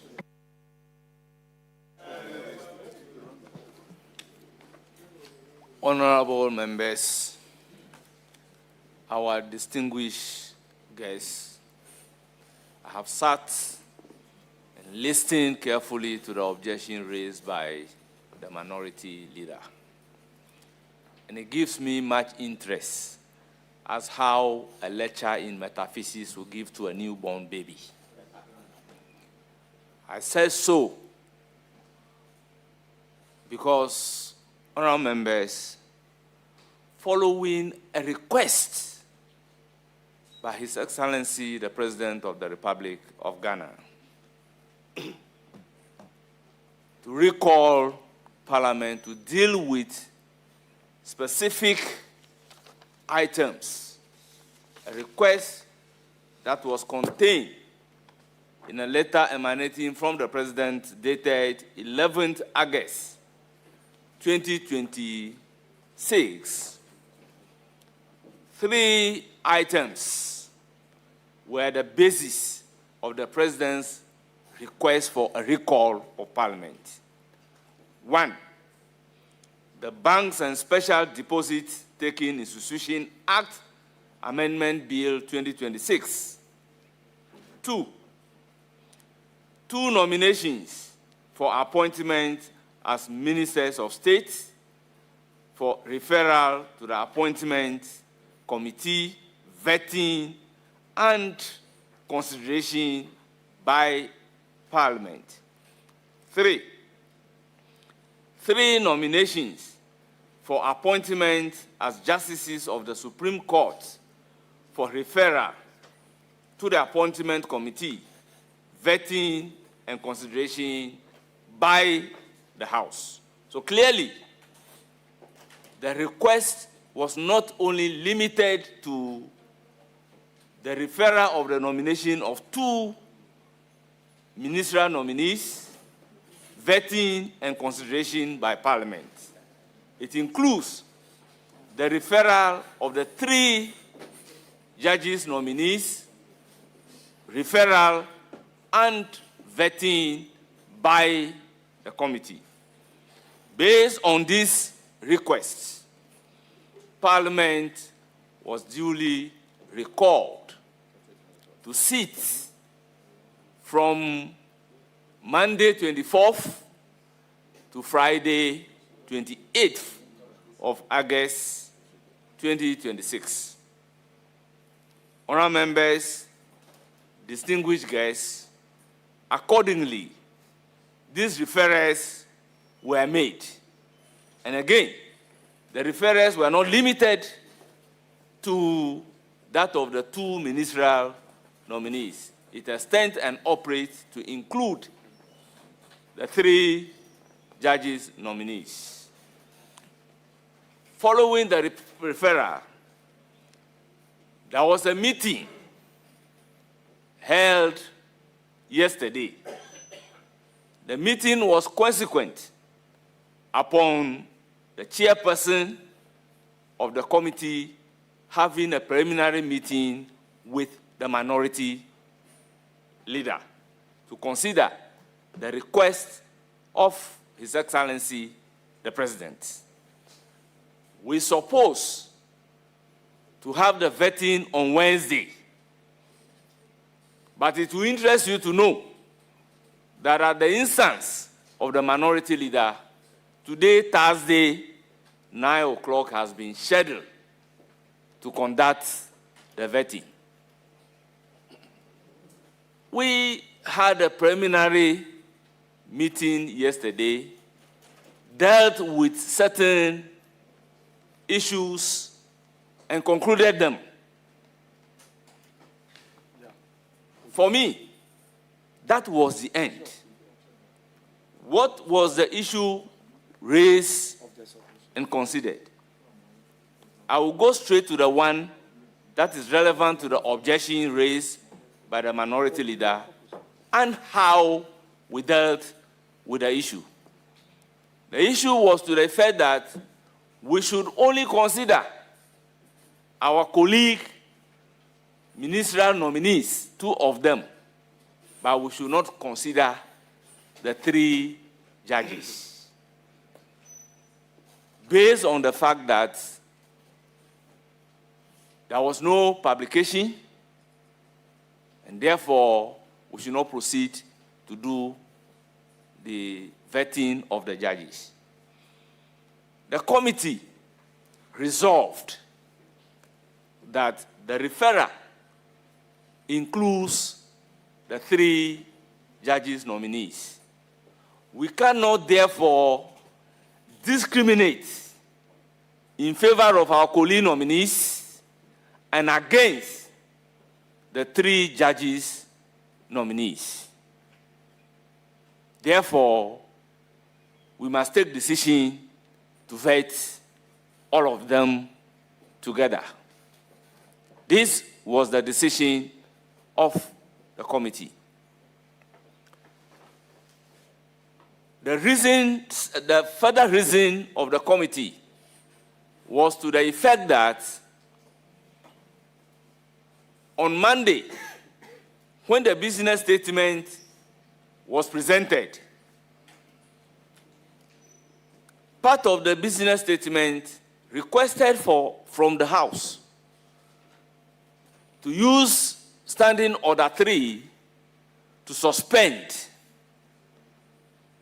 the Order 217 of our standing orders in order to pave the way for us to deal with the urgent items based on which the request for recall was made, and the House was accordingly recalled. I have in my hand the provisional Hansard of Parliament of Ghana. I'm not tendering it, but to quote the relevant portion. Other members, Roxanne Nelson Kwame Eche Dapamako, the majority chief whip, raised the issue that upon the presentation of the business report, he wants to formally move a motion for the House to adopt, to waive the Standing Order 217 so that we can urgently consider the request of the President. Now, the Right Honorable Speaker, Alban Sumana Kingsford Bagby, was the one presiding. And this is what he said.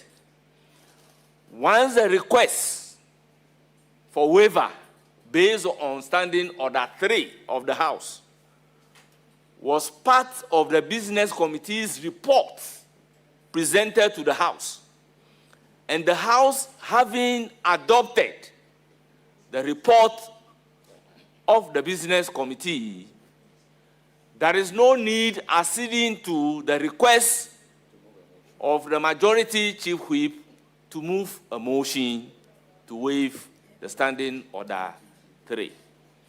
Once the House has adopted the Business Committee's report, it means that the House has taken a decision to waive Standing Order 3 for the committee to consider these matters as a matter of urgency. Honourable members, when the committee takes decision, we present report.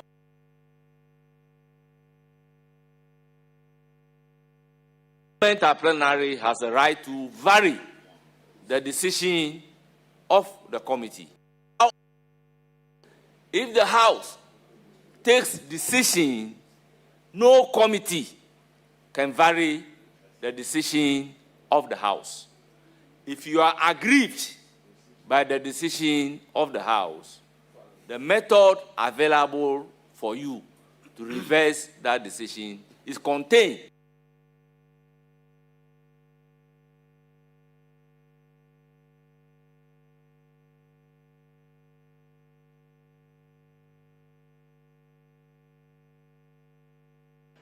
the orders or directions or decision taken at the plenary by the entire House. It is not done in any democracy, and I will not be the first to introduce it in Ghana's. Honourable members, I will not also side over this particular committee and discriminate judges. Allow the vetting of our colleagues and then reject the vetting of the judges' nominee. I will not do that today in Ghana's democracy. Honourable members, I will not also preside over this particular committee and discriminate against the judges. Allow the vetting of our colleagues and then reject the vetting of the judge's nominee. I will not do that today. I won't do that tomorrow. I therefore consider all grounds of the minority leader as flimsy and hollow. I considered his objection to be frivolous, vexatious, unmeritorious, baseless on the facts, the rules, and the law. Therefore, I will accordingly dismiss the objection by the minority leader in limine. Thank you for your rapt attention. Chairman, with the greatest respect to you, you don't have the power to dismiss a preliminary objection properly raised. You have responded to me. I have a right of reply, and then we put it to a vote. It's a decision. It is the House, the committee that must resolve. That is how we take decisions. Chairman, if we are talking law, let's talk law. It is not within your right to say you have ruled. You don't rule on issues that come. You don't have the power. There is no such power in our standing orders. Even as a speaker, when a motion comes before the House, he relies on the decision of the House. It is not a matter for a ruling that you will say that you've dismissed with all those adjectives. I won't go there. Let me remind you on some important issues and reply to your response to me. Issue 1. The House did not pass any resolution. Honorable Can I Minority finish? Leader, with You've all started? with all due respect, when you are making your submission, I kept you quiet. called on me. I didn't call on. I said the resolve. Rule no, on the I didn't matter. say rule. I said resolve. Don't get me wrong. No, resolve. Honorable Minority Leader, no, please. Let your microphone be off. No, Chairman, don't start your thing. Don't start it and then finish and think you can control narrative. We have been very decent. Don't try Honorable it. Minority Leader, Don't start it, you Chairman. did not move a motion before the committee. You raised a preliminary you can't objection. Rule. It's not a ruling. And the preliminary We take objection a decision. is supposed This to be committee ruled upon by the rules of the House. No, which rule? Quote it. Quote which rule? Quote the rule. Quote it. If the standing order is here. Yeah, so mine is here. Take your no, standing majority order. that take your time. No, take your majority that he's capable. No, take your, he doesn't need a lawyer. Please. Let him. This is it. Rule it. Open. Take your Open. standing orders. You people are taking this majority thing too far. Open to 268. You guys are taking this majority thing too far. No, we've not finished the argument. He cannot. Stop it. Patrick. You've had power. One day you may not have the power. 268. Don't do this. No, 268. You know, it's not fair. Open it. 268. Majority leader, stay out of this matter. Stay out of this matter. Which ruling? Open to 268. It is not within his right to rule anything here. Please. What is he going to rule? Open to 268. I moved. You didn't see. Yes.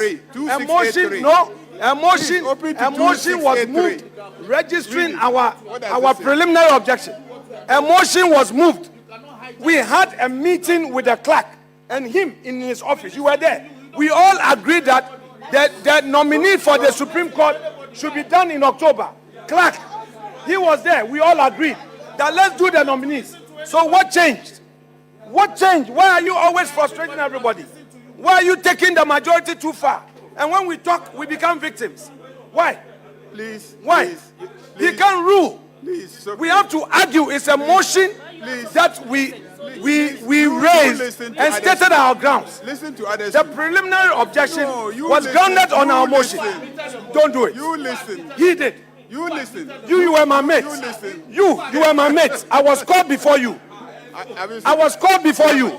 You were my steady mate. And you know my law is unsoiled. So stop what you are doing. It's very clear. Have you seen the order? You know my law is unsoiled. You know, Eche. You know. Don't let politics, make you behave this way.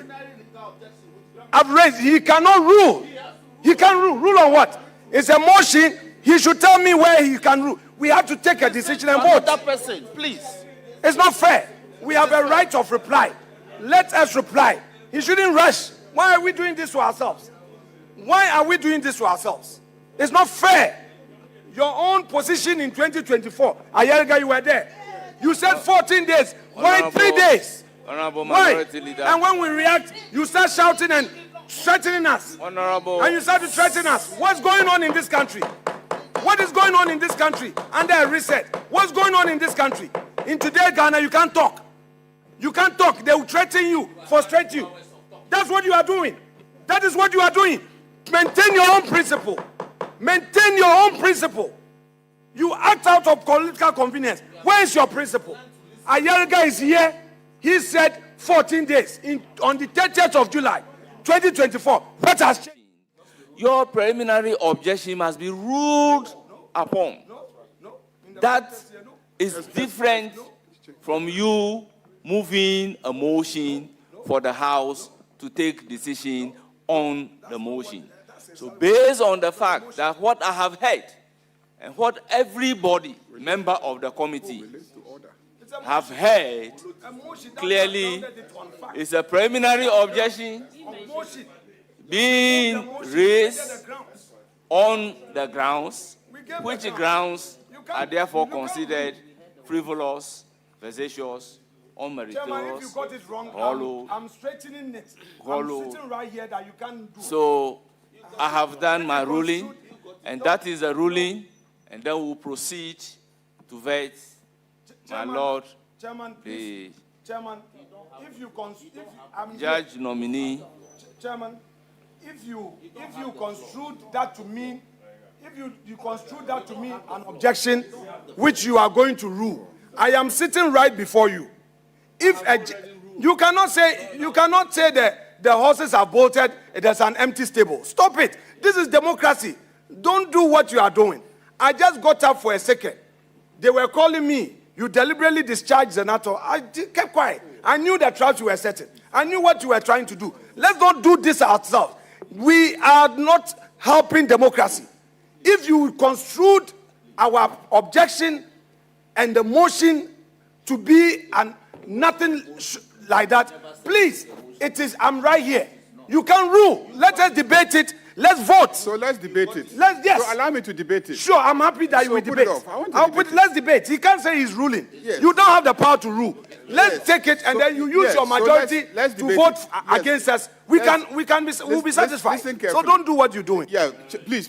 Honorable members, with all due respect, after the ruling by the chair, there will not be any debate that will be open.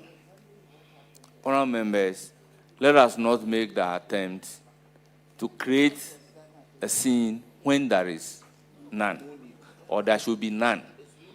In my language, it is said that if your farm is not long, you need not go to the farm with a big water can. Decision has been taken, and we shall proceed to conduct the vetting. So, honourable members. Chairman, please, you've made your point.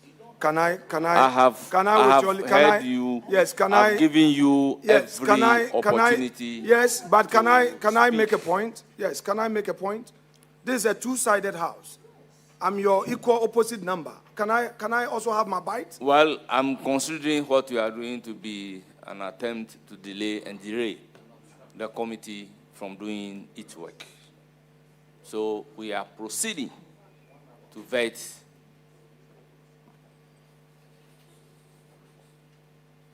the nominee before us. Chairman. Clerk of the committee, Chairman. I'll call upon you. The clerk, you know the rules. Accordingly. That you, the clerks, know that in all situations, the committee is not a one-sided committee. The clerks, we don't want you to get into this matter. There has to be some consensus here. Don't rush to get into this matter. And we expect the clerk to Parliament to know his job.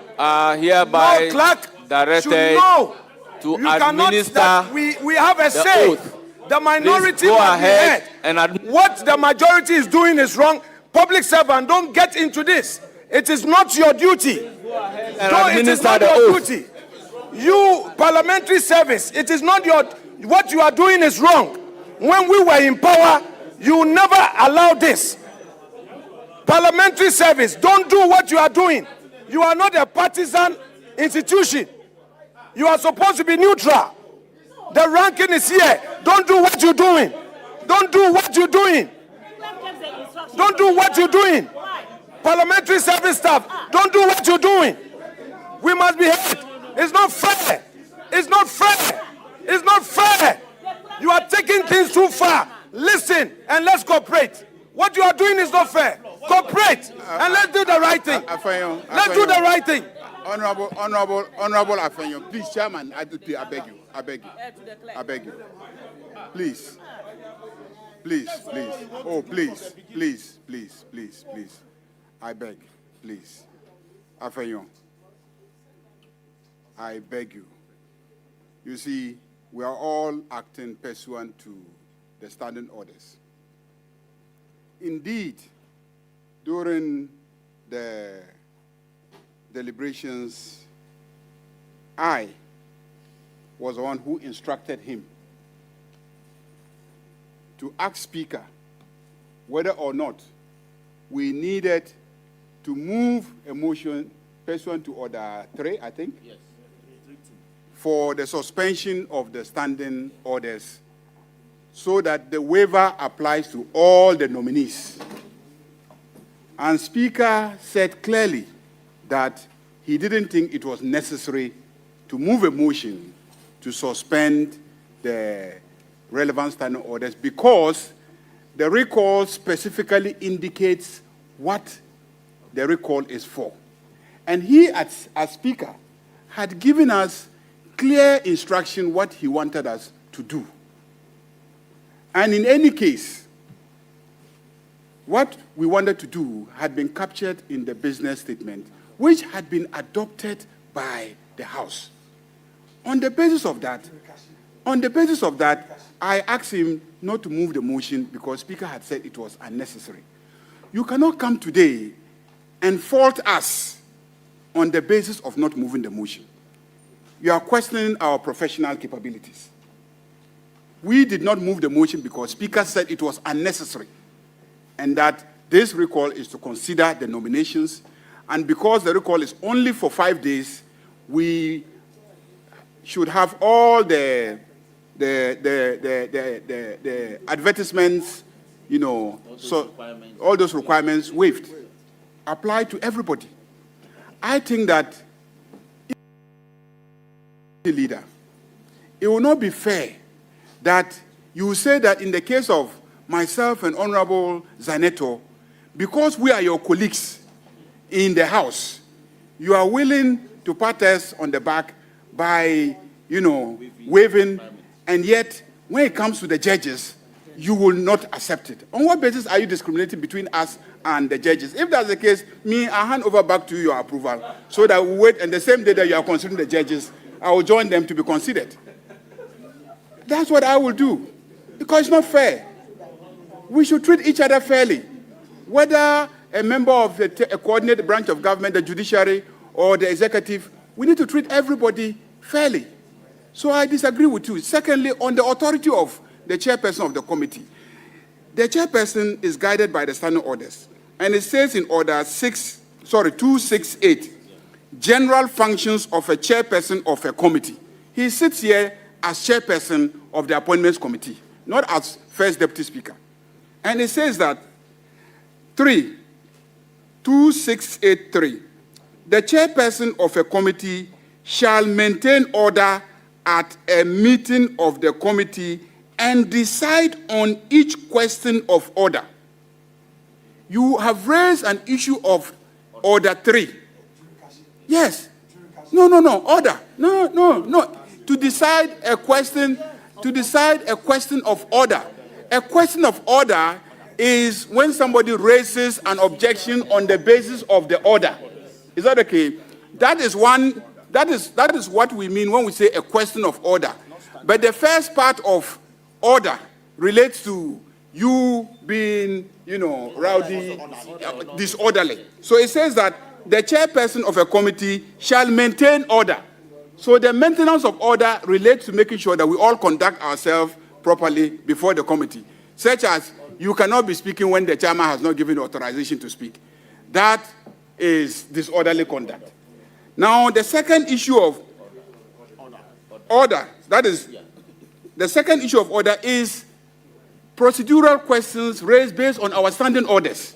So if anybody says, oh, you are violating our standing order, the chairperson is the person who is supposed to rule on it. So the chairperson is right in saying that this is not a matter for debate. You raise an objection, I give you the opportunity, you argue your case, I've listened to you, and I am ruling. And so he is perfectly within his authority under Standing Order 2683 to do this. So, my brother, this morning I said you are a nice man, you are a man of integrity. Just 30 minutes ago, you want me to withdraw my statements? We are pleading with you. These judges, if we treat them that way, we will not be fair. Honestly speaking, we will not be fair. Because it will look like we are self-serving as a parliament. We are willing to waive the rules for ourselves and our colleagues, and then not wait for them. We are willing to waive the rules for people who have been nominated to go and serve the president. But we are not willing to waive the rules so that people who are nominated to go and work with the Chief Justice, he too gets his people on time to work with. I don't think that is fair. That's discrimination. And for me, if you insist, I'll give you back your vetting this morning. And then, wait till the day that you are willing to vet them, then I'll join them to be vetted.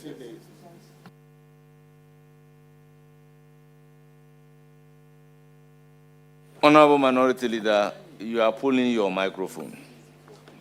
I will give you just 5 minutes. It's now 1:48.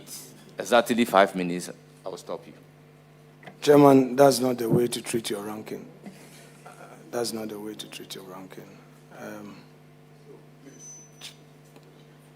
Honorable colleagues in the majority, we are only asking you to respect your own principles.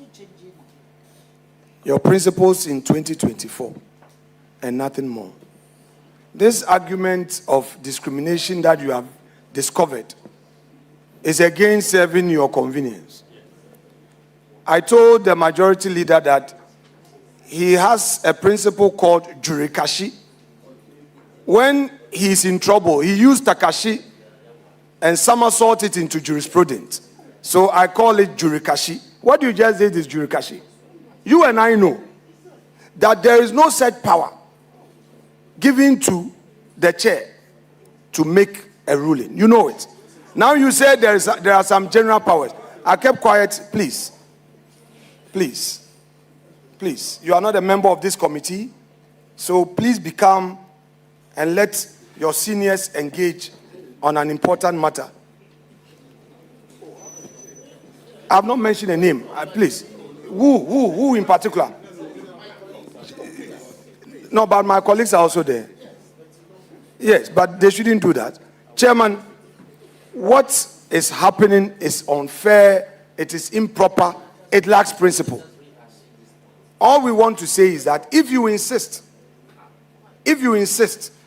because you are the majority, that we don't need any notice. The very things that you said when you were in opposition, they are no more relevant. And that under reset, you have set in place a new rule, who should be the new president. We are sorry. We cannot be part of it. And to the nominees, with greatest deference to you, we respect you, and we are not opposed to your nomination, but the process through which the majority is deciding to use is not known to the parliamentary jurisprudence that we all know. So, Chair, thank you very much. Most grateful. Today, if you need water to wash your hand, I have a bottle of water for you.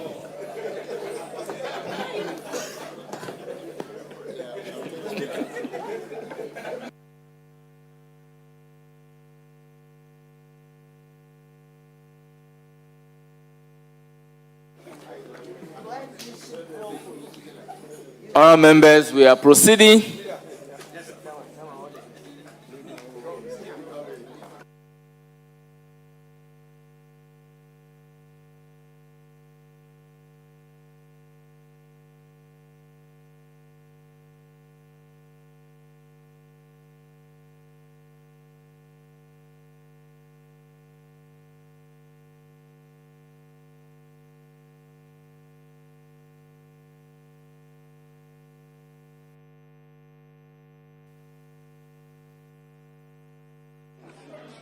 Clerk of the committee, kindly proceed to administer the oath.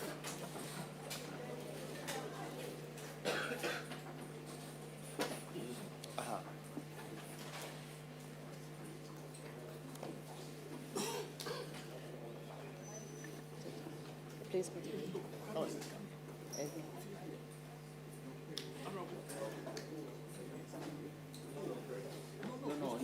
His is on. That's all there. I know left the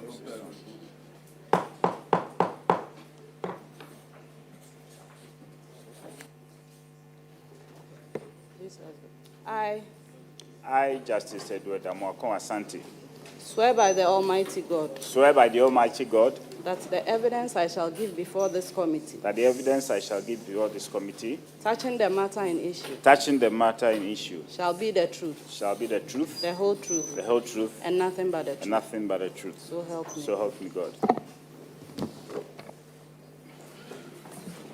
Thank you very much for administering the oath and the nominee for taking the oath.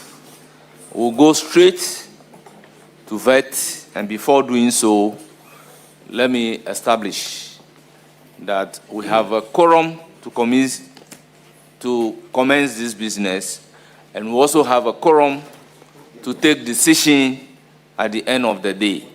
So Article 102 and 104, respectively, has been satisfied by the committee. Honorable nominee, proceed to give us a brief background of yourself. Thank you, Chair. Called Justice Edward Agyeman-Rawlings, born on the 1st of December, 63, in Sehuyo, also where I come from. I'm married with 5 children. I started my education in Sehuyo, also primary school, then Odan Secondary School, Sehuyo Secondary School, Fanspim School, then Legon. I graduated in 89 and proceeded to the law school.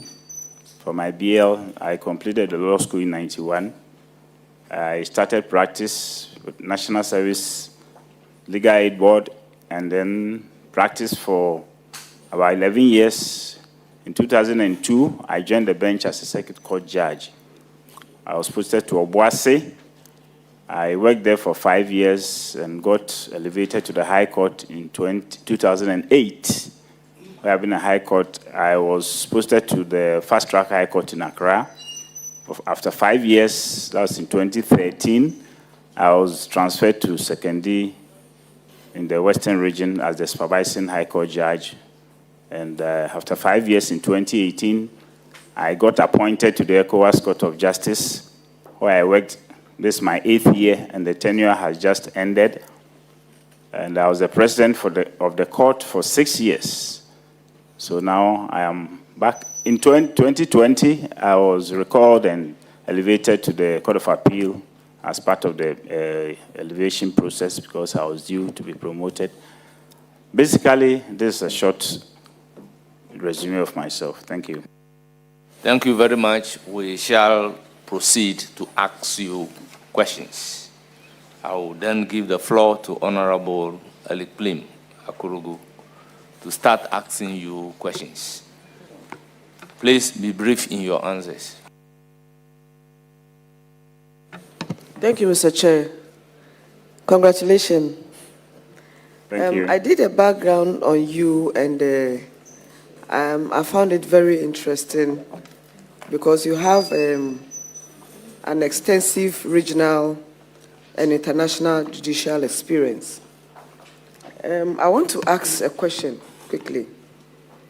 Given your extensive experience both in Ghana's judiciary and as a president of the ECOWAS Court, what safeguards should exist to ensure that a judge who is being considered for elevation or appointment remains completely independent of those involved in appointment process? Thank you very much. Basically,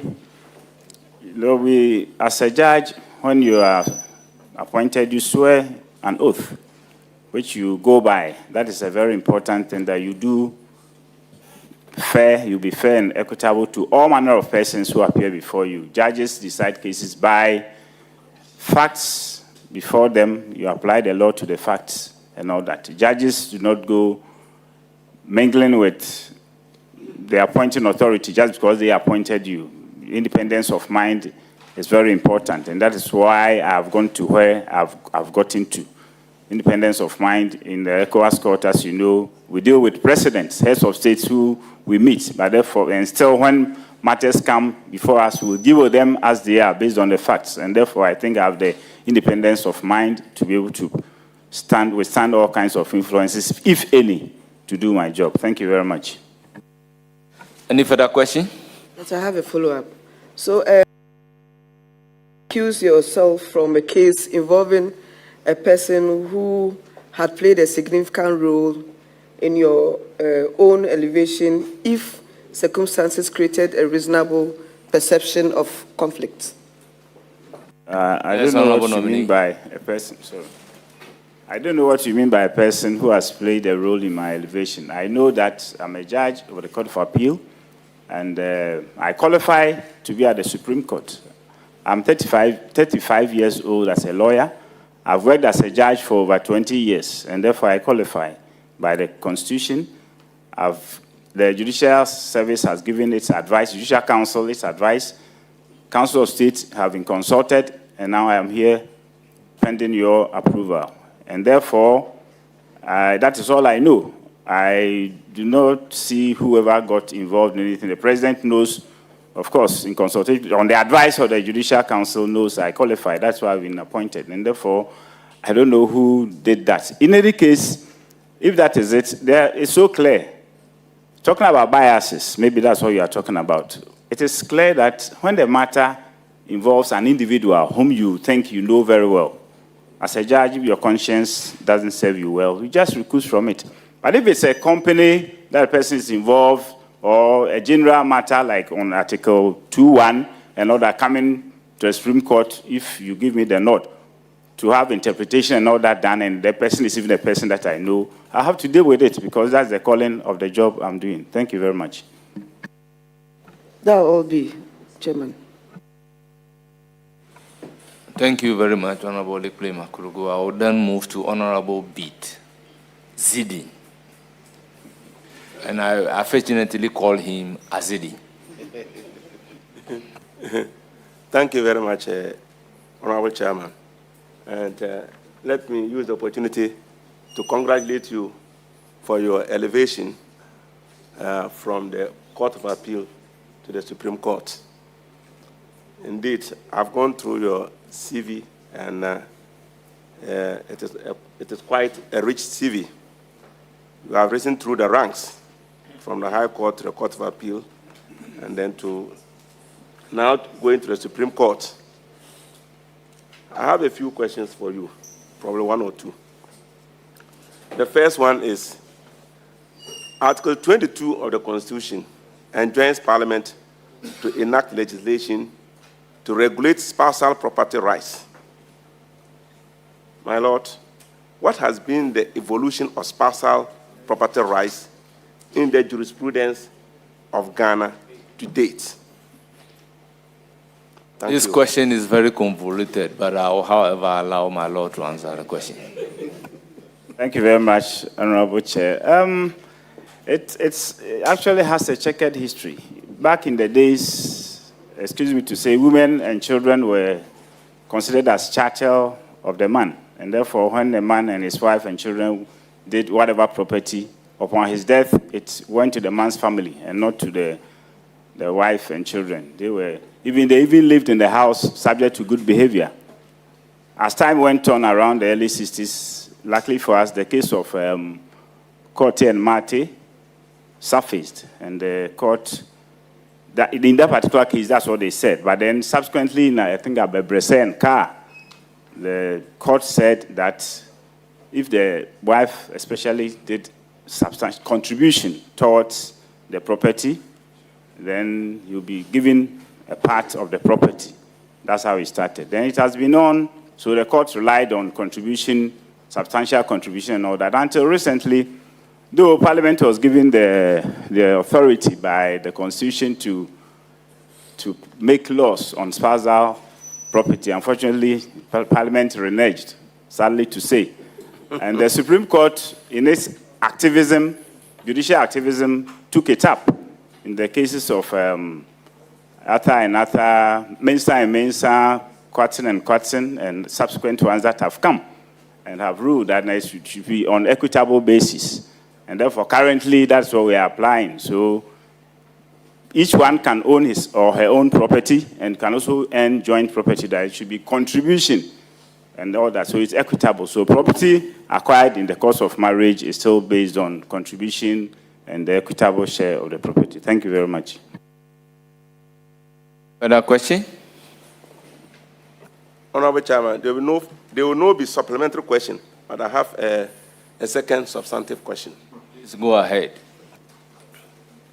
My Lord, as I said, I went through your CV, and I've seen that you have experience and expertise in humanitarian law as well as international law.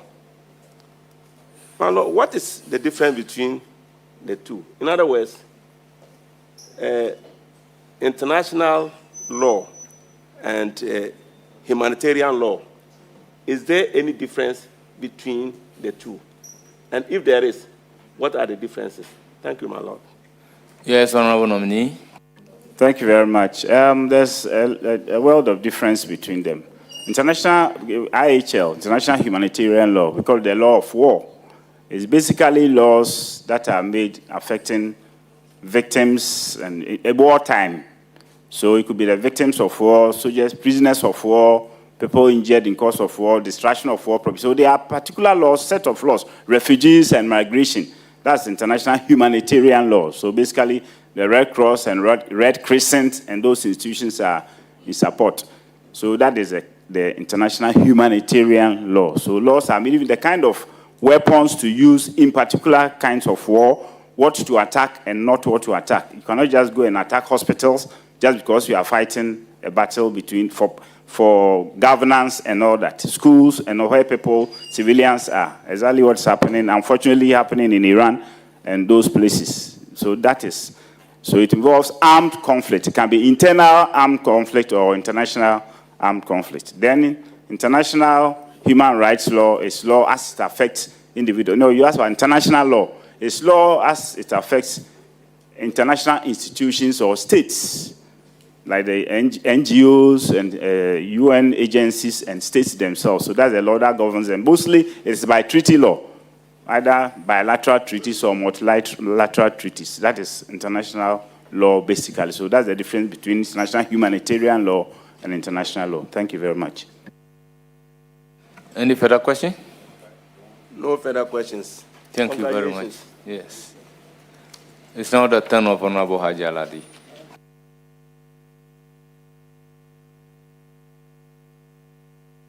Thank you, Chairman.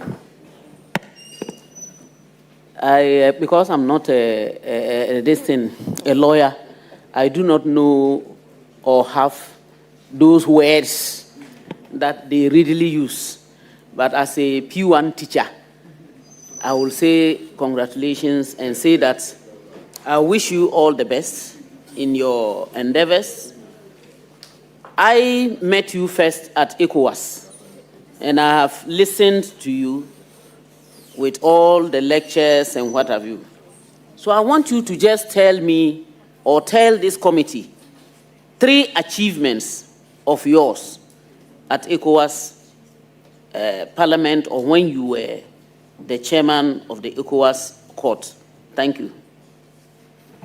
Yes, Honorable Nominee. Thank you very much.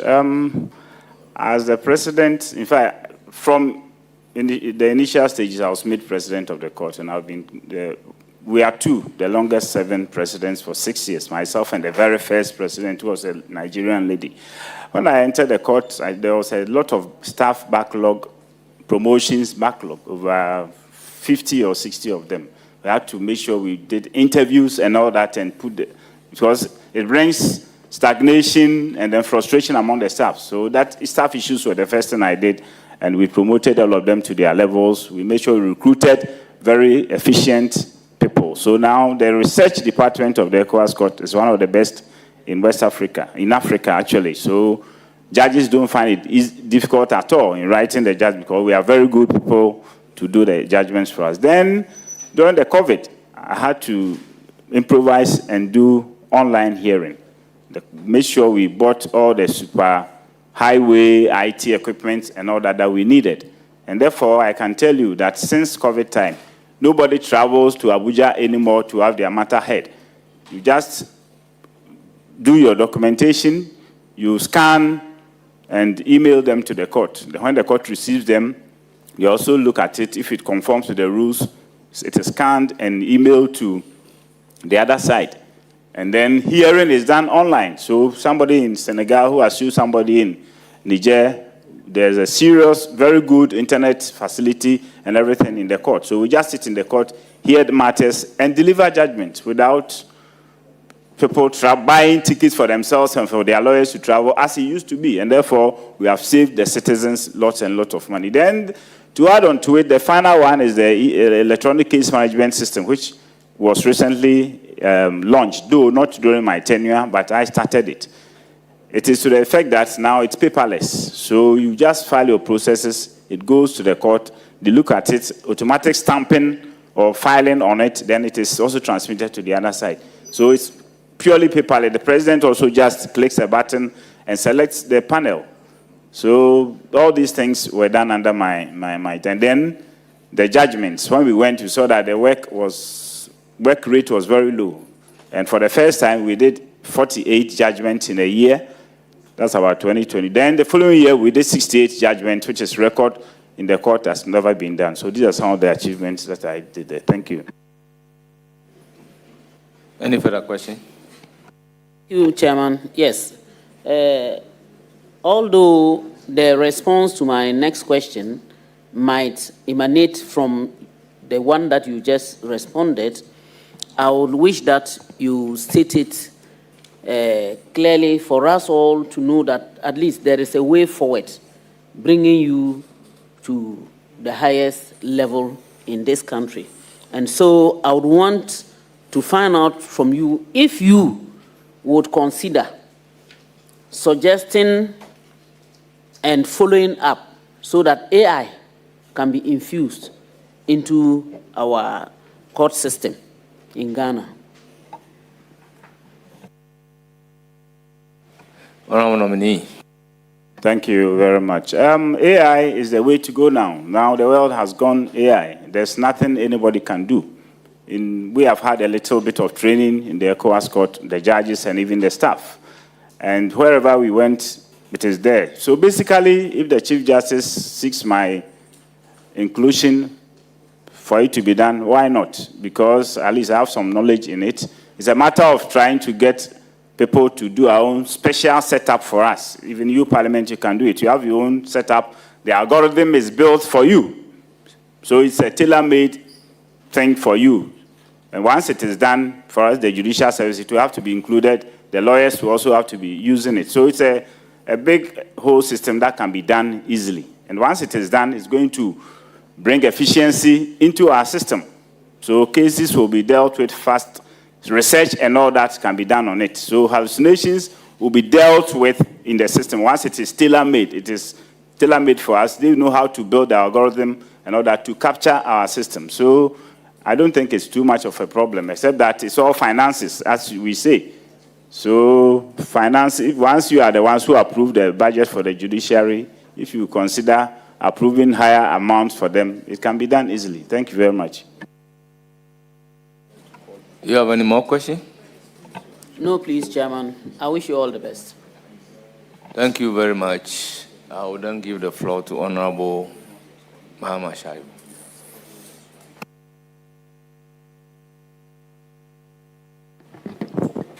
My Lord, congratulations. And two quick ones, my Lord. Given the complex and enormous cases that we have now in our justice system, I'm sure the Chief Justice sitting behind you, he knows that you have to do even afternoon sittings of courts. Would you rather we separate judicial work from administrative work so that Chief Justice concentrates on the judicial stuff and then the administration is rather manned by somebody else? Thank you. Yes, Honorable Nominee. Thank you very much, Honorable Chair. For me, that shouldn't be the case because the Chief Justice is the head of the judiciary, as the President head of the state, and then the executive, as the Speaker is the head. So his duties cannot be divided. For me, for instance, maybe it gets to the area of empaneling of judges and all that. That is his duty, administrative work, and therefore he should be able to do it. People talk about giving it to machine and all that, which I do not subscribe to. Especially, for instance, as I'm talking about humanitarian law, human rights law, international law, and all that, if there's a matter and the computer selects and doesn't include me, he will be, I mean, the decision may not be too rich. I'm not saying I'm too much there, but then at least that is an area I've gotten enough of experience. The other people have experience in other areas. They should be empaneled to do the work and enrich the jurisprudence of the court. So I don't think they should be decoupled. He should have both duties as the head of the judiciary. Thank you. A further question? Yes, a further question. My Lord, the famous case of Tufo versus AG in the political cycles of Ghana, we've played it around like a football. Where it pleases us, we play it positively. Can you explain how important this is or what role it has added to our jurisprudence? Thank you very much. For an Attorney General, it's a very important case so far as particularly the constitutional jurisprudence of Ghana is concerned. You know, prior to that, there were issues with supremacy, but it clearly affirmed what we now have, constitutional supremacy. It said that whatever the Constitution said is what is final and not parliamentary supremacy. Though there were powers given to the parliament, but it said that whatever the Constitution has said, that the Chief Justice prior to the coming into Constitution of the 1969 Constitution was CJ, should be the CJ, and that was upheld by them. It also enforced the rule of law clearly. It also enforced the fact that citizens could come to the court not as person injured, but to vindicate rights that generally affect the entire nation. Because those before who went to court was not the one affected at all. But they gave him the right, he had the standing to sue, they admitted it and did all that. So rule of law was enhanced, supremacy of the Constitution was enhanced, and all those things. So that is basically how it enforced the constitutional jurisprudence of Ghana. Thank you. Any more questions? The final one. My Lord, just a final one. Two very important chapters in our Constitution, that's 5 and 6, fundamental human rights and freedoms, and directive principles of state policy. How related are these? And Is there any distinction that you can clarify regarding this? Thank you. Yes. Nominee. Thank you very much. We know that Chapter 5 on monies from the UN. Then we brought in the directive principles of state policy, which are basically economic, social rights. So the difference is that for us, Chapter 5 is on human rights that affect individuals, their rights, basically inviolability, right to dignity, right to life.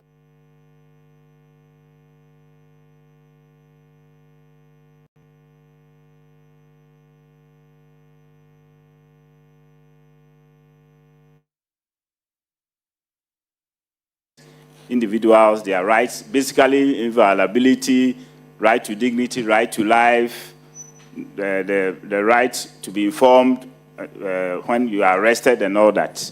Those are rights that affect the individual personally. But the social rights, as in the Chapter 6, are general societal rights. And those rights, the SIBA case has said that they are not enforceable until maybe some of them are also found in other parts of the Constitution. So that's basically the difference. Whereas these ones are enforceable, Chapter 5 are enforceable, Chapter 6 are not enforceable, except that if parts are found elsewhere. And it is clearly understandable because these ones involve finances. The Chapter 6, serious financing. If everybody should insist that government should build a school or hospital or whatever in their hometown, it's going to be a problem. That is the idea why those ones have been declared not to be enforceable. Thank you very much. Congratulations, my Lord. Yes, Honorable Roxanne Nelson Kwame Agyeman-Rawlings. Chairman, thank you very much. My Lord, you are welcome and congratulations. I practiced before you, and I know how formidable you are. So I have no doubt that you continue to distinguish yourself when you get to the upper bench. My Lord, my question is very simple. Let me situate it within the remit provided for in Article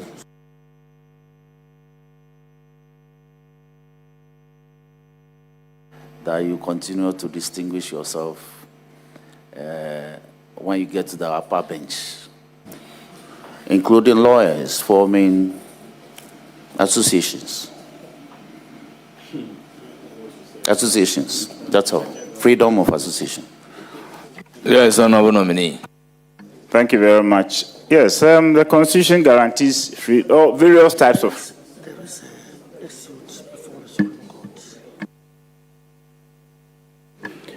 Thank you very much. I have been alerted that there's a matter before the Supreme Court regarding that. And therefore, you know, unfortunately, I've been out of the...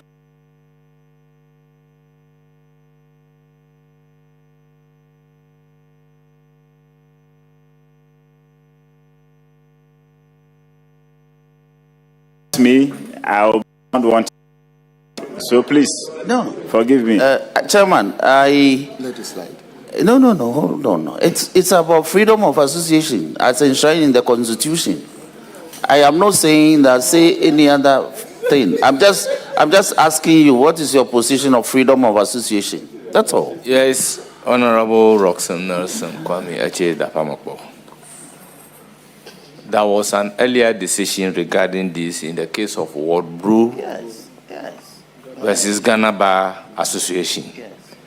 But the indication is that there is a fresh matter before the Supreme Court, and my Lord does not want to comment on the matter sub judice. So therefore, I will humbly overrule the question and will not ask my Lord to answer. So you may ask another question. Thank you very much. Now, my Lord, let me ask you this. Is any portion of the Constitution justiciable, especially in terms of Article Chapter 5, rights in the Constitution? Justiciable, any portion of that?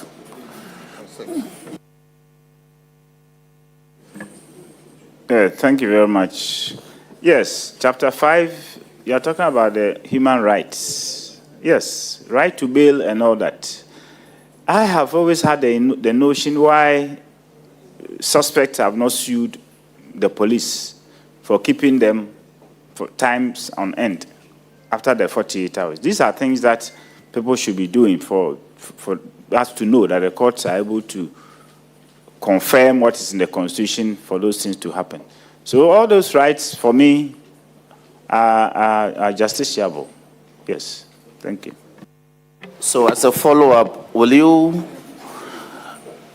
be inclined to agree that it is time there are statutory Parliament takes steps to enact a law on bail to define the parameters of bail, like a bail act, especially because bail appears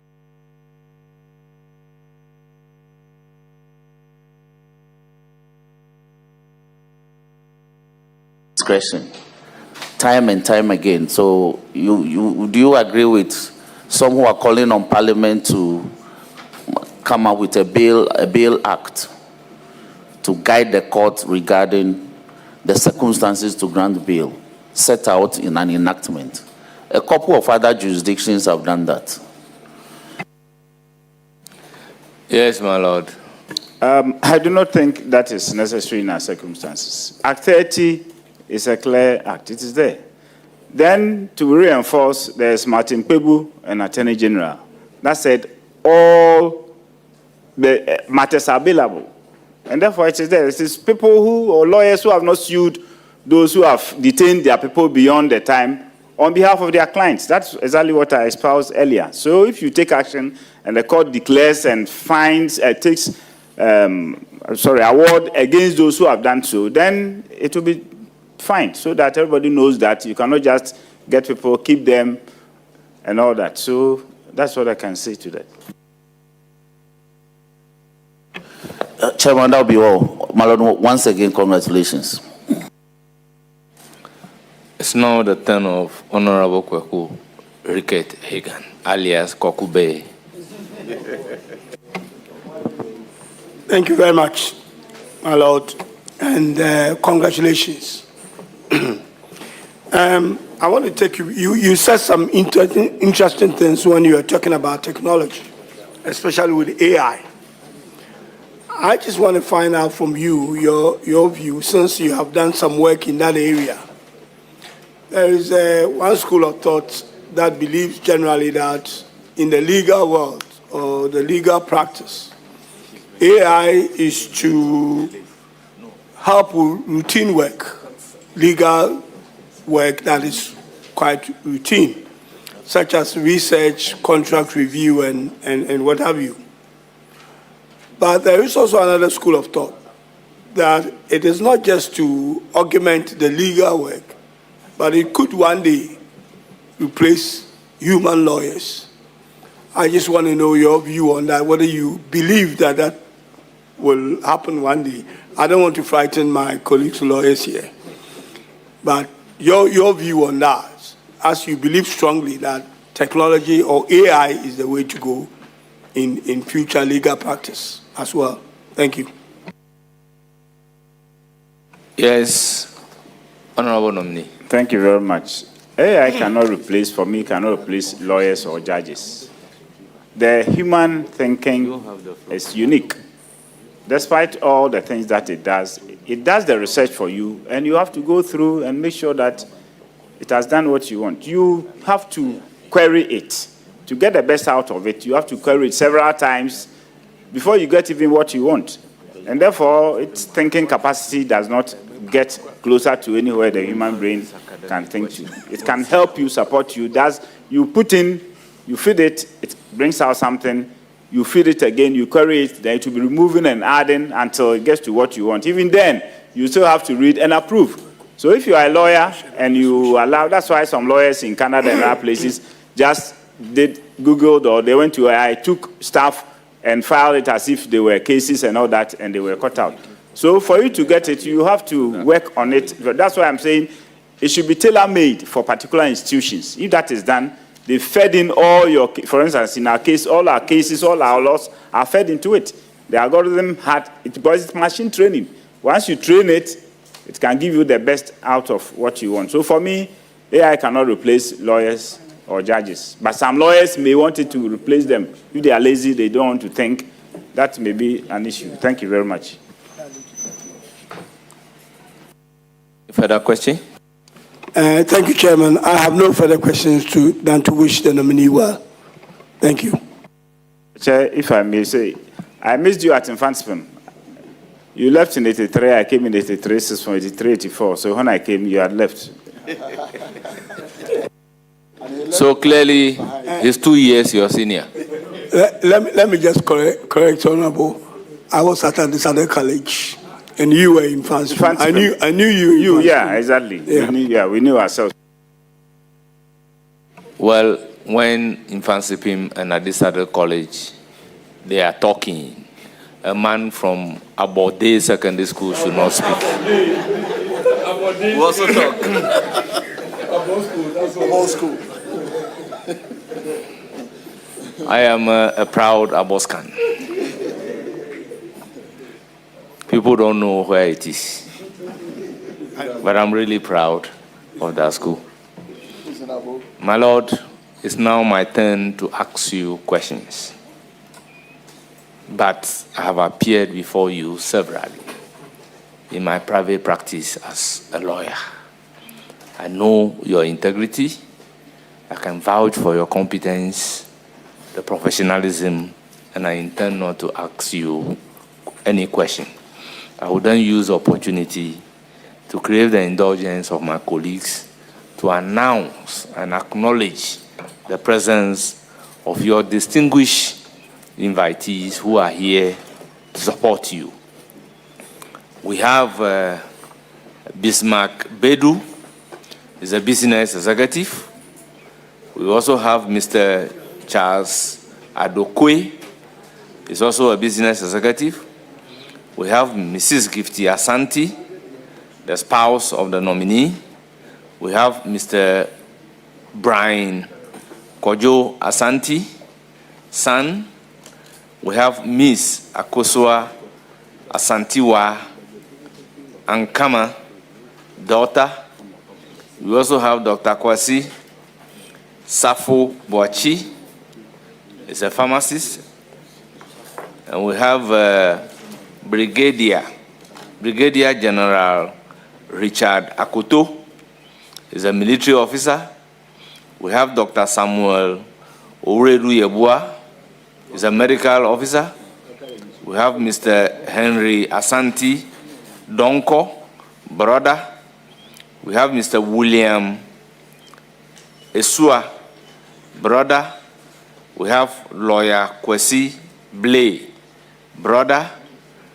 We have Mr. Richard Dankwa Boatin, brother. We have Odenehu Nana Kweku Chiramantin, a lawyer, and I have also seen the Chief Justice of the Republic of Ghana, Justice Bafo Boni, behind you. All others that have not been able to mention who are seated behind the nominee, I understand Honorable Justice Denis Ajay, my brother Justice Yoni Kulendi is also there. All other justices Justice Kumson, all other justices are duly acknowledged. The former bar president, everybody, you are welcome. Honorable nominee, you hear from the committee, and accordingly, you are discharged. Thank you very much, Honorable Chair and members of the committee. Thank you. You will surely hear from us.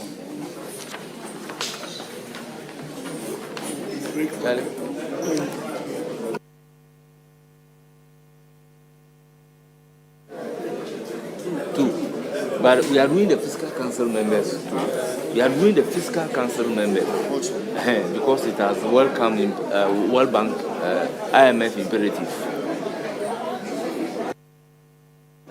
Honourable members, we are just taking 30 minutes break, and then we'll be here exactly at 3 o'clock to continue with the process.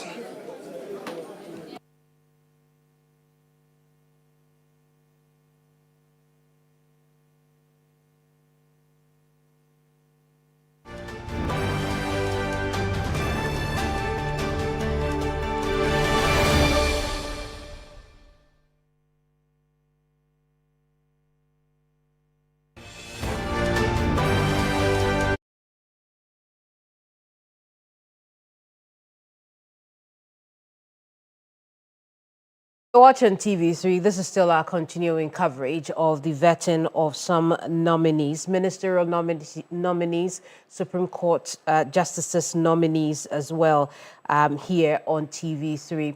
Now, just gone by is Justice Edward Amarko Asante, a Court of Appeal judge who's been nominated for the Supreme Court. We've just heard his perspective on certain issues of this country, including AI and the legal profession. His point is AI cannot replace lawyers or judges except when lawyers are lazy, or except when, you know, the user of AI is lazy. Now, prior to his coming into that meeting, into that committee meeting for the vetting, we saw what played out. The minority leader reiterating a point he had, or many points he had made earlier in a news conference at the start of the committee's meetings today about the procedure being taken to vet the Supreme Court nominees. He talked about the publication of the nominees for a full 14 days and how that procedure is being tossed aside because of a supermajority number. But, you know, in the course of that exchange, we also learned that there was an agreement to waive the 14-day publication. In fact, we understand that the Speaker of Parliament had told the majority side when they wanted to file a motion, for it to be agreed by the House, that because the original notice to recall Parliament from recess for urgent parliamentary business included this, it meant that it wasn't necessary. Additionally, the business statement of the House had already been adopted by the MPs, for which for the majority side meant that they had accepted to waive the process as it should be. But the minority will not have any part of this. They walked out on the Supreme Court justices' vetting process. So as you saw in the last 30 minutes or so, Justice Edward Amarko Asante was only vetted by the majority side. But the Speaker of the committee, Bernard Ahiafo, would have us know also that there is quorum, and that's why they are able to go on or go ahead with the committee's work of vetting the nominees. Now, they have taken a break. They will be back at 3 p.m., but perhaps we can connect with our correspondent on the ground briefly, just before we move on with other matters that we have at this time. And let me try Christian now. Well, my understanding is we do not have Christian at the moment. But what have we seen today with the committee's work? The committee's work has been vast, starting from the morning with the outgoing majority leader, Mahama Ayariga, who is headed for the local government ministry. He touched on a number of issues to do with local governance, the elections, and whether or not it was necessary, as proposed and adopted by the government, that if be accepted by the whole nation, that the president picks the 5 people to go through the elections or whether or not this should be people from the public necessarily standing the election and then winning. He addressed all those questions. He also talked about chieftaincy issue. He talked about one that is close to home as well in the Boku area. Remember his MP for Boku Central, where he said, look, I will and I am a very fair person, will not take sides, will deal with the issues as they are. We also heard from Dr. Zanetor Agyeman-Rawlings, who is headed to the Environment, Science and Technology Ministry as well. She talked about plastic waste. She talked about the issues around illegal mining as well in the country. So it's been a very full day for the committee members who are expected to vet 2 more Supreme Court nominees. They say they will be back at 3 p.m. When they do come back, we will be here to bring you that coverage of the vetting process. This is TV3. I'm Kemini Amano.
asking you to give us a brief background of yourself.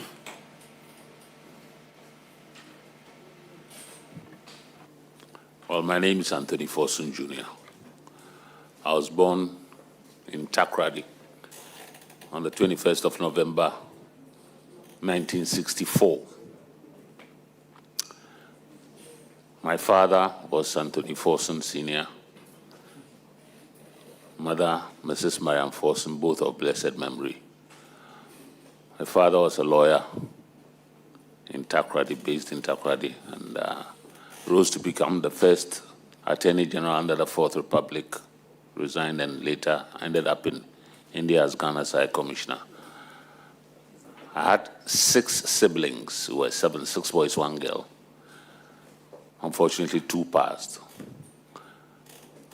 I attended Chapel Hill Preparatory School in Takoradi, then proceeded to Infantsbim School, where I did my O-levels and had my 6th form education at St. John's School in Sekondi. Thereafter, I proceeded to the Cape Coast University, where I majored in English with classics as my minor and a diploma in education. After that,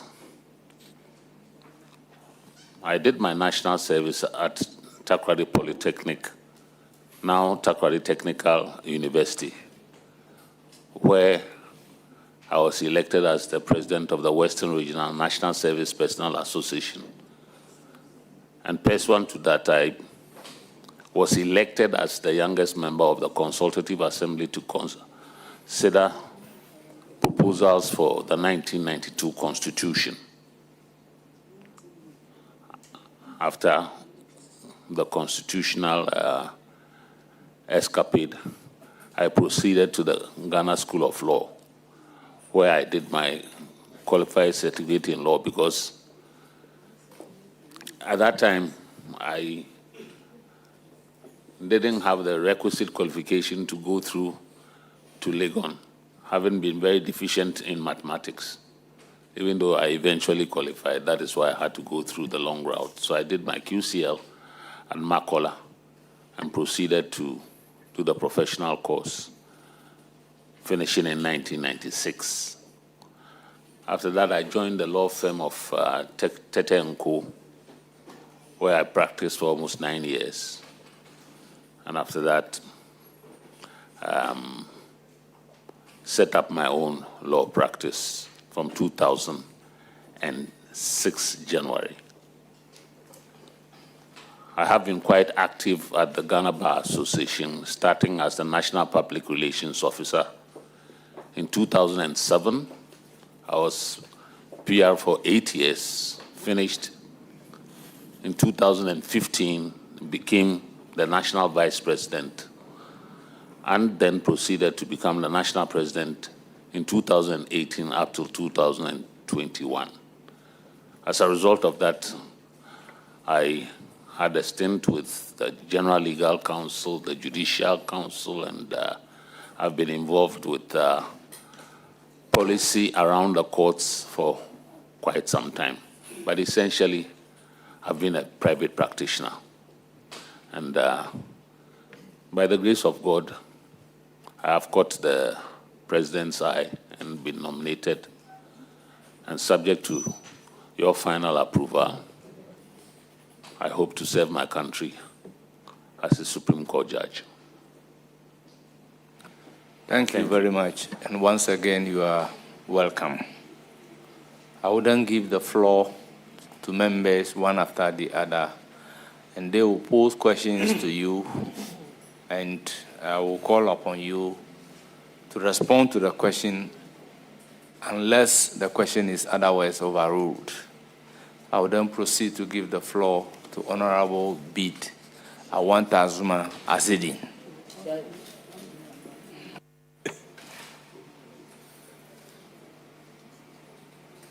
Thank you very much, Honorable Chairman. And Mr. Anthony Forson Jr., congratulations for your nomination to be elevated to the highest court of the land. Indeed, you must count yourself very, very fortunate that you are one of the few persons that will come from the bar and be nominated onto the Supreme Court. I've gone through your CV, and as you indicated in your introduction, you were part of the consultative assembly that drafted the 1992 Constitution. So I believe that you are very conversant with the 1992 Constitution. Let me proceed to ask you this question. Under Article 142 of the Constitution, it is provided for the establishment of regional tribunals. And the regional tribunals, it's true that it has been imported from the PNDC regime, but it has now been put properly under the 1992 Constitution.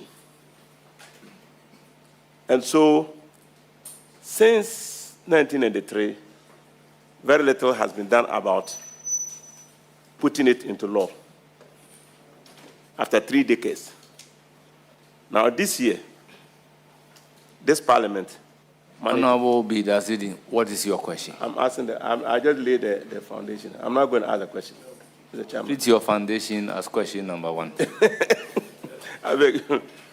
So what is your view about the establishment of the public tribunals?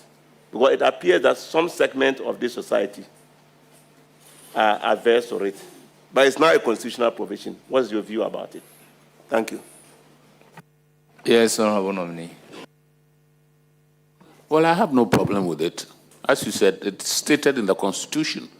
Article 1.2 says the Constitution shall be the fundamental law of the land. So if the fundamental law of the land provides for it, and it is being effectuated, I don't have a problem with it. That is my view. It is not something which is being imported into the Constitution. You quoted exactly where it is. So if Parliament is following the law, I have absolutely no problem. Thank you. Any further question? No, please, Mr. Chairman. I'm okay. Very much. Yes, I will then come to my right side. Helikulima Kurugu, you have the floor. Thank you, Mr. Chair. Congratulations, my lord. Thank you. I'm still Mr. Forson. Until I get a warrant of appointment, I'm still Mr. Forson. Sure, Thank you, Mr. Chairman. Thanks for the correction. Proceeding on an assumption that you've already gotten the nod. Or you're not happy with that? Or you are not happy with that? The assumption. Thank you. You are an unusual nominee, unlike the other two. You are coming directly from the practice legal, yes. So a quick question.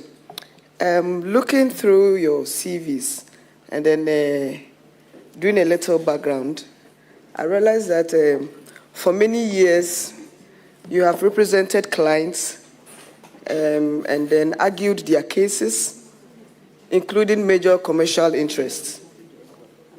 If appointed to the Supreme Court, how will you ensure that professional relationships, former clients, colleagues at the bar, and cases involving institutions with which you have previously dealt with do not consciously or unconsciously influence your decisions? Yes, Honorable Nominee. Unconsciously, they will influence my decisions. That is human nature. Because that has been my experience for the past 29 years. So my experience with commercial practice is what has shaped my worldview. But as to whether or not I'll have a bias towards them, my professional responsibilities will not allow that. So I don't think it will have, as they say, the law is the law. So I don't think it will have any conflict with my decisions. Thank you. You have to conclude the statement, no matter how many noises are made. The law is the law. Any further question? Yes, a quick one. So what should be the threshold for your recusal? Oh, that is clear. If, for example, a matter is on appeal and there is conflict, I having maybe handled an aspect of the matter, or my office having handled an aspect of the matter in the lower courts, definitely I'll have to recuse. Thank you. That would all be the... Yes, I will then shift to Honorable Haji Aladi. Thank you, Chairman. Let me take the opportunity to also congratulate you on your nomination. Mr. Chairman, my question is, do you subscribe to the fact that MMDCs should be elected?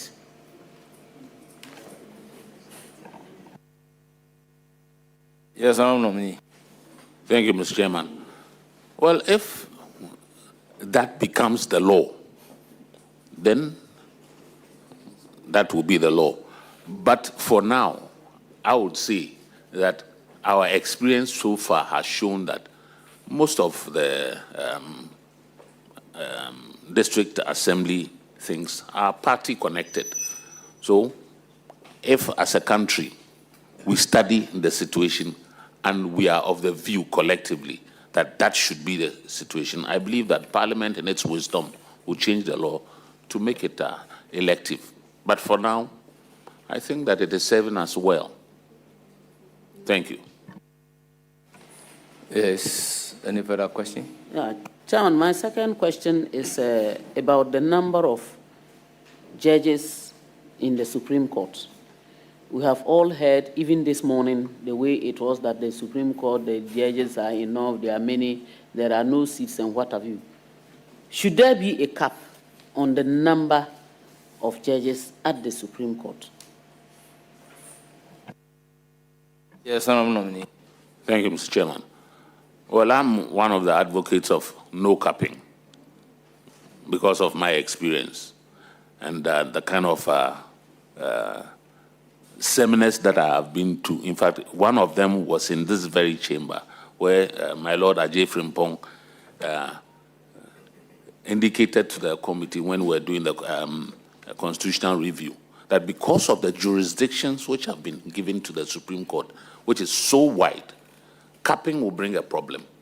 So unless, as a country, we decide to reduce the jurisdictions which have been allocated to the Supreme Court, for now, there should be no cap. Indeed, if you look at the write-ups on the justification for the expansion of the membership of the Supreme Court, it was clear that the current composition was unable to cope with the workload. So for now, I disagree that there should be a cap. Thank you, Mr. Chairman. Any further question? No, please, Mr. Chairman. I wish you all the best. Very well. Honorable Mahama Shaibu, you have the floor. Mr. Chairman, I'm exceedingly grateful. Mr. Paulson, congratulations. Thank you, sir. I note from your CV that for nearly 20 years, you've had stints with the Ghana Bar Association. What is it about that association? You were so glued to it for 20 years? Yes, Honorable Nominee. What is it about the association? The Ghana Bar Association. Well, it is an association of lawyers. I was a lawyer. And luckily, the company in which I moved, most of the people were active members of the association. So I couldn't have done otherwise. And from the objects of the association, I felt drawn to it because I thought they were noble enough. And that is how come I followed it and rose to become its president. Thank you. Any further question? Yes. Given that there's a second association or a third one. Would you love to work for that, and why? Thank you, Mr. Chairman. Can you be clear in your question? That is, work for them, or I don't understand the question. If you had a second chance of working for another association, would you rather that or Ghana Bar Association? After he's been given the nod to go to the Supreme Court, he's here to be vetted for the Supreme Court. So, ask a question relative to the position that he's being vetted for. Accordingly, your question is overruled. Thank you, Mr. Chairman. Chairman, thank you for that. And CJ is behind you. If you ask to advise him on how to alternative ways of clearing backlog of cases, what procedure, what would you advise the CJ to do? Yes, Honorable Nominee. Thank you, Mr. Chairman. Well, my record at the Ghana Bar Association speaks for itself, where I digitized all the operations of the Ghana Bar. And it's something that I will strongly support the CJ. Of course, if there are funds, I am 100% sure the know-how to help with the disposal of the backlog of cases using ICT. It is doable. If the will is there, of course, there will be opposition. For example, I believe that there should be afternoon court sittings. There will be opposition because the lawyers will say that they need the arrest, but we have to move forward. But I believe that the strongest point to use is ICT, and it is doable. Thank you. Thank you. Any further question? Mr. Chairman, let me wish my good friend the very best. Thank you very much. Thank you. Yes, I'll give the floor to Honorable James Agaraga. Thank you very much, Senior Forsen. Congratulations for the nomination. I want us to engage in some legal education here, because when eventually you receive the nod to sit on the bench of the Supreme Court, you would, amongst others, be engaged in the hearing of appeals from the Court of Appeal and maybe the National House of Chiefs if the matters have to do with chieftaincy. Now, Senior, when lawyers say appeals are by way of rehearing, what is your understanding of that process? Yes, Honorable Nominee. Thank you, Mr. Chairman. Well, an appeal essentially is relates to a situation where a matter has been heard by one court and is being heard on by a higher court, that is the appellate court. Now, if the matter goes before the appellate court virtually hears the matter afresh. So it is rehearing the matter.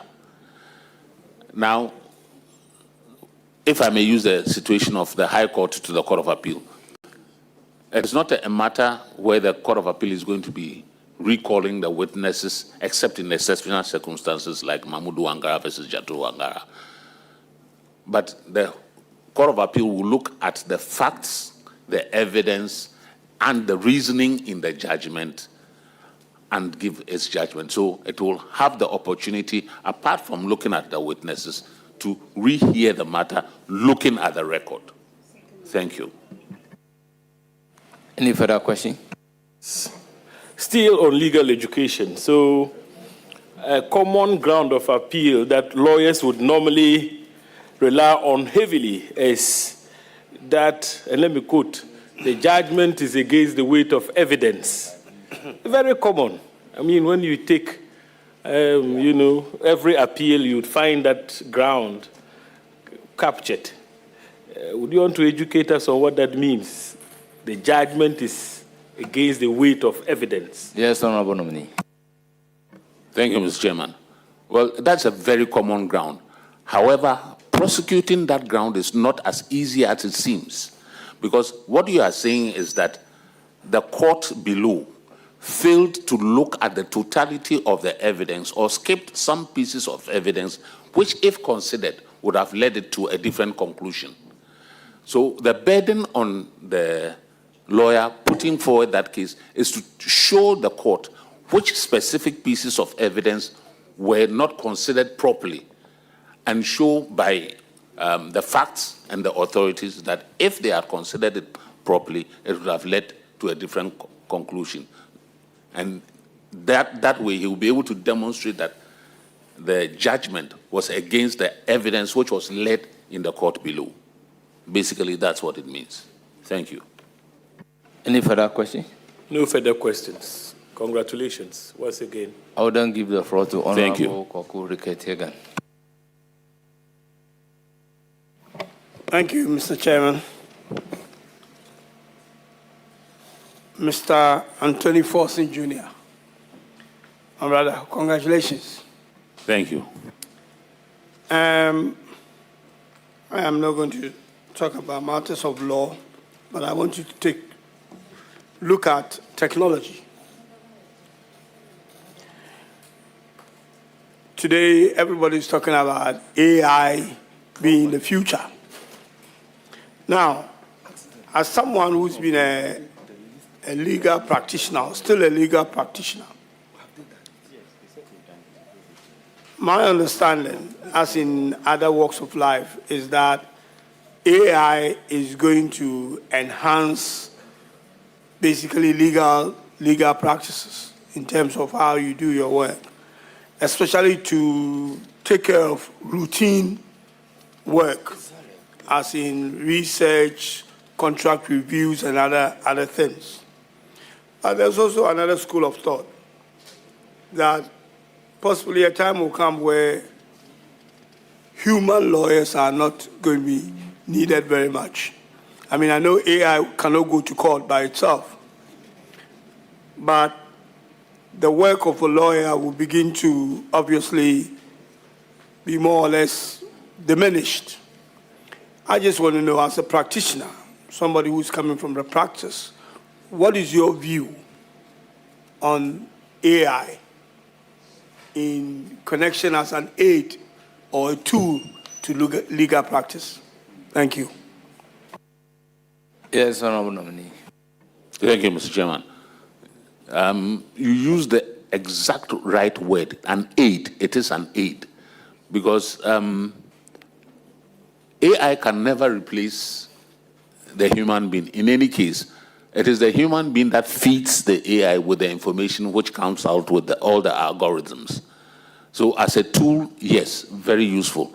But if, I don't know how adept you are with AI, if you should use AI, one, it helps you to do your research very fast, but it can mislead you. So one, you must have a basic understanding and grasp of the law before you use that tool. So with your good understanding of the law, it will assist you to work very fast. And it is economically much more viable. But it can never replace the human effort. Thank you. Yes, any further question? Thank you, Chair. As I said, I wouldn't want to delve into legal matters. So I have nothing else to ask you other than to congratulate you, my brother. Thank you. Thank you very much, Kwiku.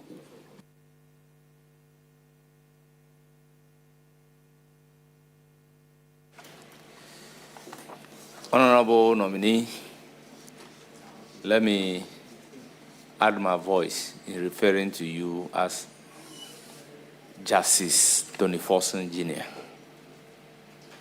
Thank you. I don't have a question for you. I've watched you as my senior at the bar. Your qualification under the Constitution of the Republic of Ghana as the Supreme Court judge is not in doubt.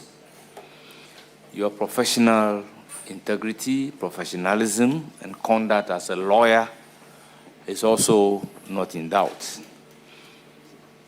I know you are capable of working as a Supreme Court judge, and you deserve to be nominated. I will then proceed to acknowledge the presence of your distinguished invited guests and discharge you with the promise that you will hear from the committee. First on my list is Ajua Esuman Abrefa. Then second, we have Mrs. Joanna Ajay. We also have Pastor Richmill Aja. We have Busiapenyi C.C. Krentz. We have Professor Ato Esuman. We have Akwesi Taylor, Melvin Brown, Justin Amanuvo, Sampahini Nana Nanka Bruce the First. We have Lawyer Kizito Beyo. We have Frank Davis. We have Abigail Ewa. We have Justice Retired Ngenge Amagache. And those who do not know, Ngenge Amagache taught me advocacy. We have Pa Ko Akwe. We have Hartwell Quist. We have Perpetual Youngson. And we have Honorable Joe Bedu Ansa, former member of Parliament for Afia Kwasimintin and a former Minister for Trade. We also have Perpetual Dufie Prempe. We have Henry Kum.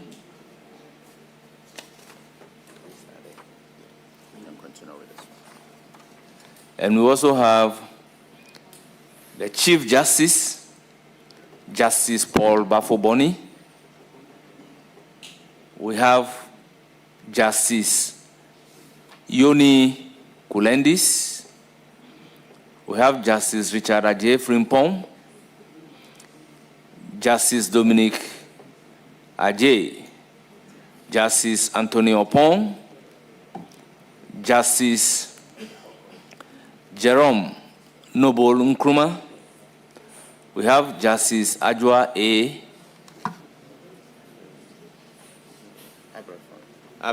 Abrefa, spouse of the nominee. And I can see 2 members from the Western Region Caucus. 2 members from the Western Region Caucus, and my classmate, Kweku Jewu Bafo, former members of the Ghana Bar, Frank Davis. Did I leave out a name of a justice of the court? Well, I will add that any other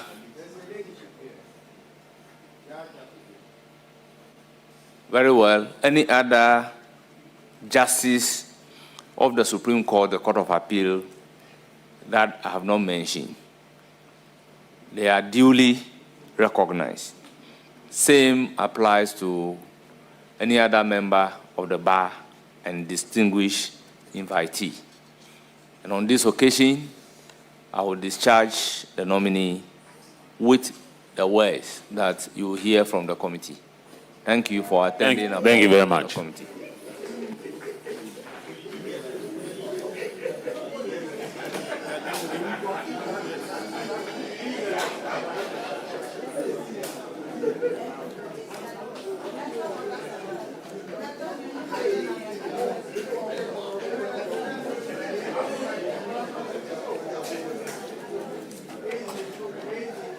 So we invite our last judge nominee to take her seat. They are doing what my chairman doesn't like.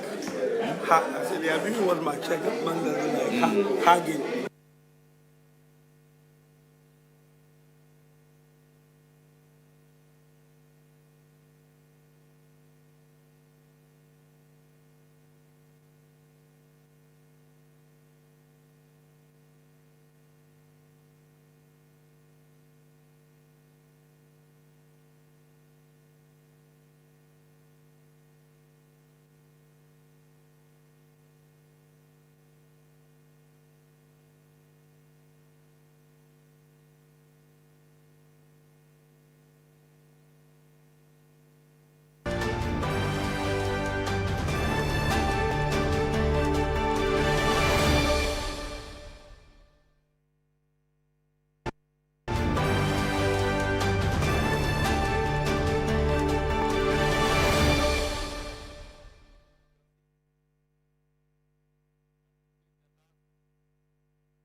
Nominee.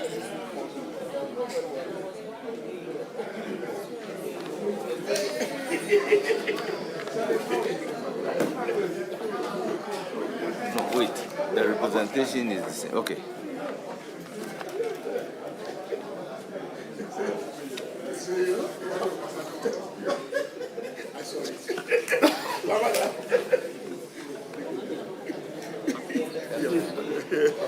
Well, take it. Thanks a lot. Chief. Chief. Yeah. Distinguished nominees, kindly take your seats. Once I welcome our revered nominee to the Supreme Court of Ghana, I will call upon the clerk to administer the oath.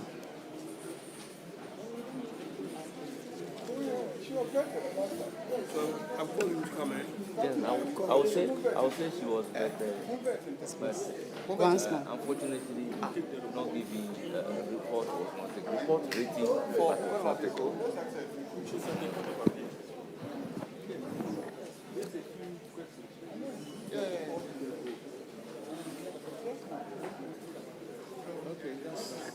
Remember, I think that also.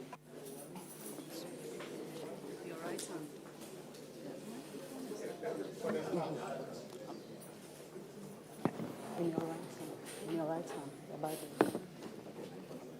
I, Sophia Rosetta Odoku Abenasquesa, swear by the Almighty God swear by the Almighty God that the evidence I shall give before this committee that the evidence I shall give before this committee touching the matter in issue shall be the truth, the whole truth, and nothing but the truth. So help me God. So help me God. Thank you.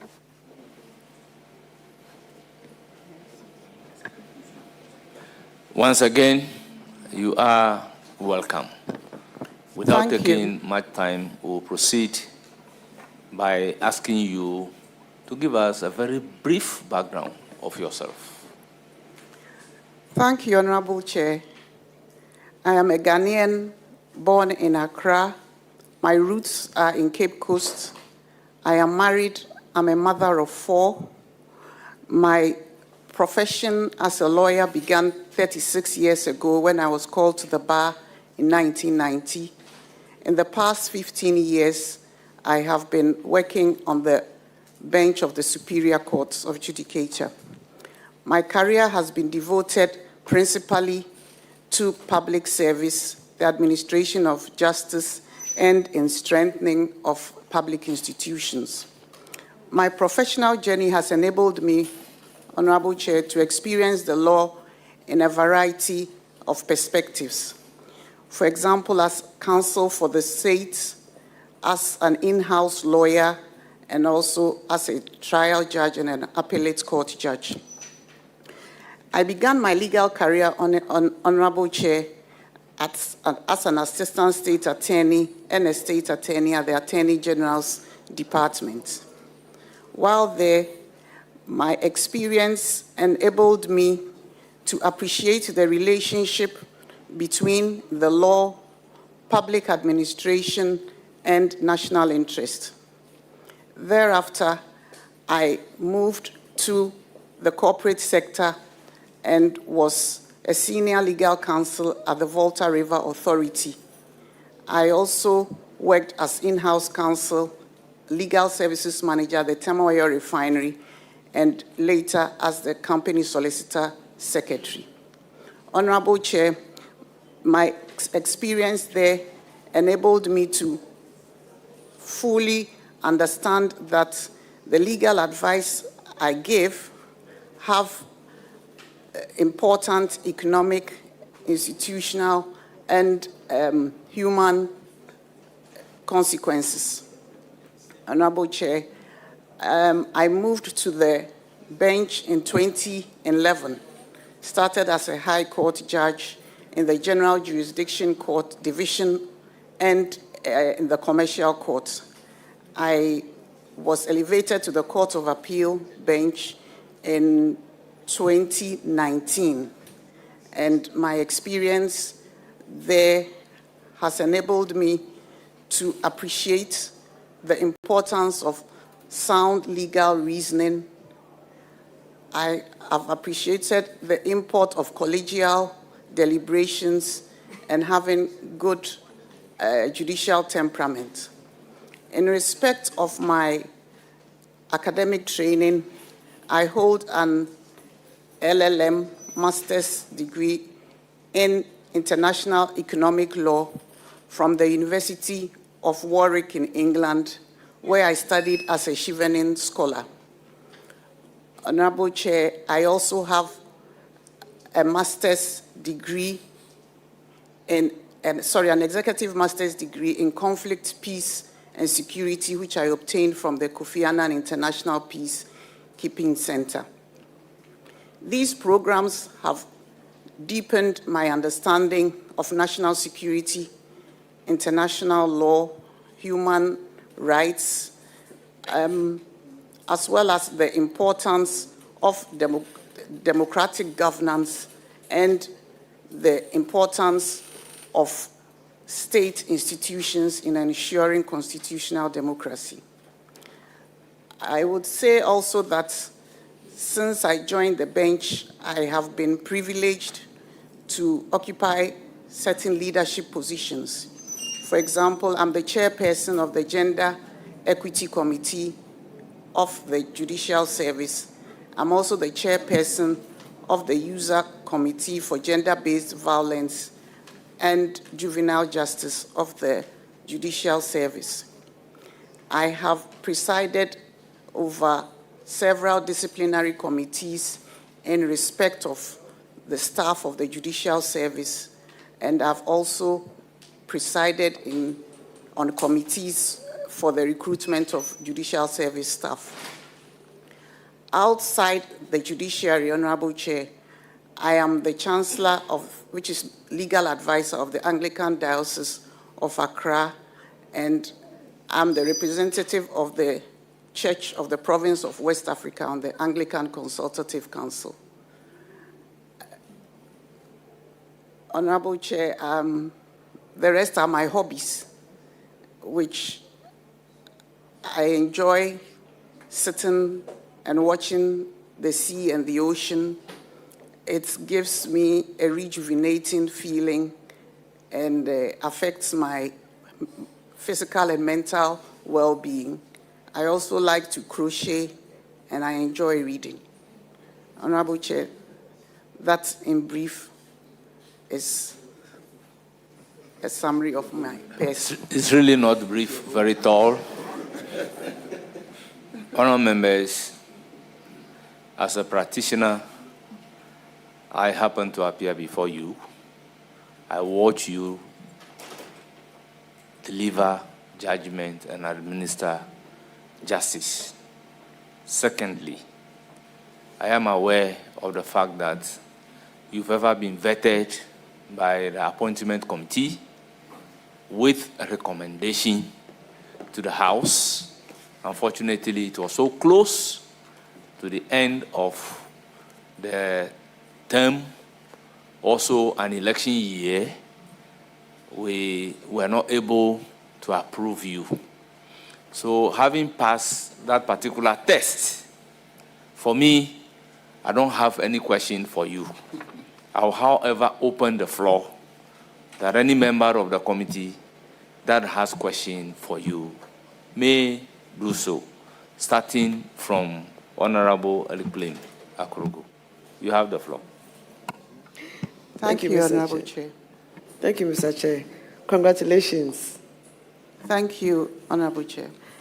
I don't really have a question for you. I wish you well.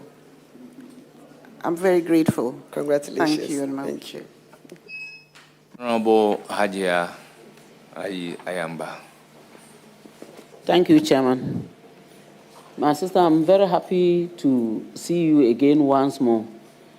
It's very painful if you have gone through this process only to be called again because we couldn't take up your report in the plenary.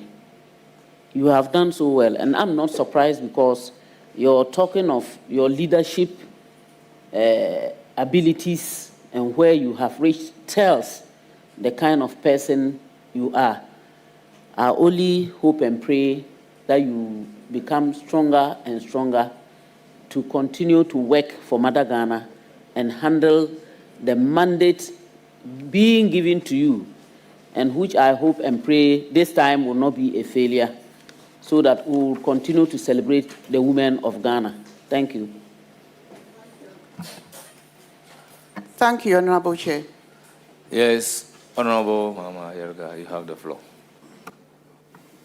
It has been my policy not to get involved in this process, but when it comes to your case, I have to say one or two things. I was part of the panel or the committee that took you through the approval process in the last Parliament, and as usual, you made a strong case, but like Chairman indicated, due to circumstances beyond our control, we were unable to approve your nomination by the president at that time. But destiny being what it is, you are back here and we are here, and want to assure you that we have no objection to your getting onto the Supreme Court. I believe that if we succeed in establishing a Supreme Court for Northern region, where there is no sea for you to observe and meditate, I'm sure you will find out from Justice Yoni Kulendi how to survive in the North and remain very sane and efficient as a Supreme Court judge. But like my elder sister, Honorable Ladi, has said, we definitely need more women in such positions. And so you will definitely be an excellent addition to the Supreme Court and be an inspiration to many of our young ladies who have been called to the bar, are practicing, are sitting as judges, and looking forward to the opportunity to get there. So once again, Congratulations, and want to assure you of our support. Thank you so much, Honorable Chair. I'm grateful. Yes, Honorable Mahama Shaibu. Mr. Chairman, thank you so much. My Lord, congratulations. Thank you, Honorable. A very proud graduate of Warwick. I'm sure the Honorable Kumba will be very happy. The Honorable Mahama Ayariga dreamt of attending Warwick, but didn't get opportunity. He revealed that to us a few weeks ago. And so we are very proud of you. I would love to read the report of the last committee on what the good things they have said about you. We will marry that to what we will write today. And surely on the floor, I will deliver what I have to say about you with a short stay that you have with us here. And so I wish you well, and I wish you all the best in your next step. Thank you, Honorable Chair. Honorable Beat Awantazuma Asidi, you have the floor. Thank you very much, Honorable Chair. And let me also add my voice in congratulating you, Justice Sophia Benasco Esa. I think that, again, as indicated by earlier speakers, you must count yourself very lucky that you have been brought back, and fortunately, you have already been vetted. I was not part of the earlier vetting.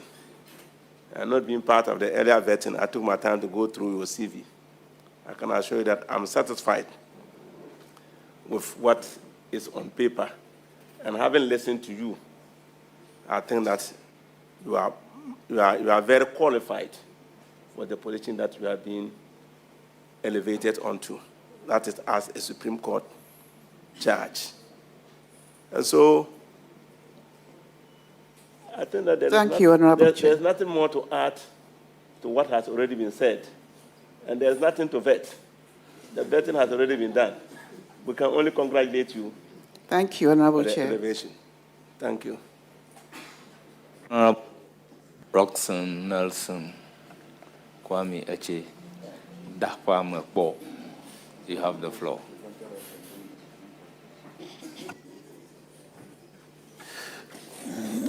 Chairman, thank you very much.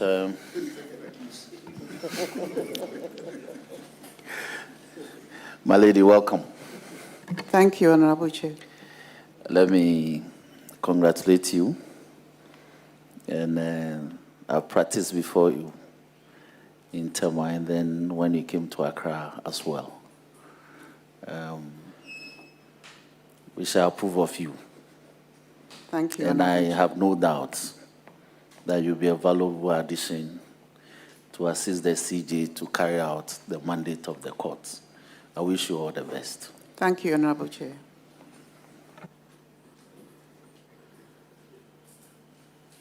Honorable James Agalga.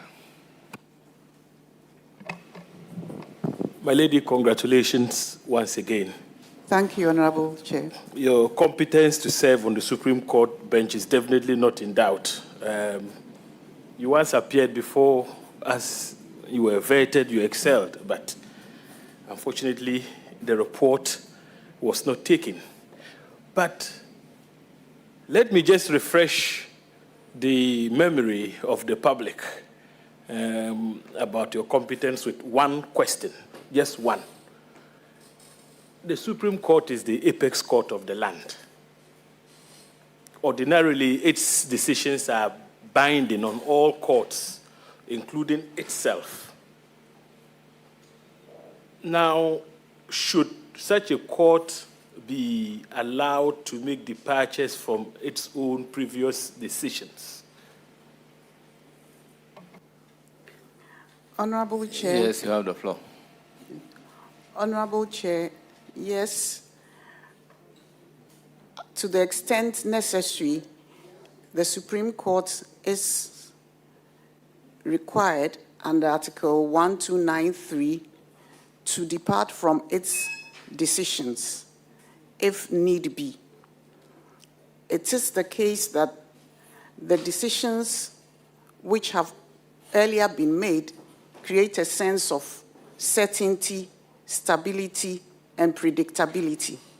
However, if it appears to the court that in a matter which has come before the court, it has created injustice, or it is creating injustice, or there was an error in the principle, or it was inconsistent with the Constitution, or it is not workable, then to that extent, the court can depart from its previous decision, give compelling reasons why it is departing from it, and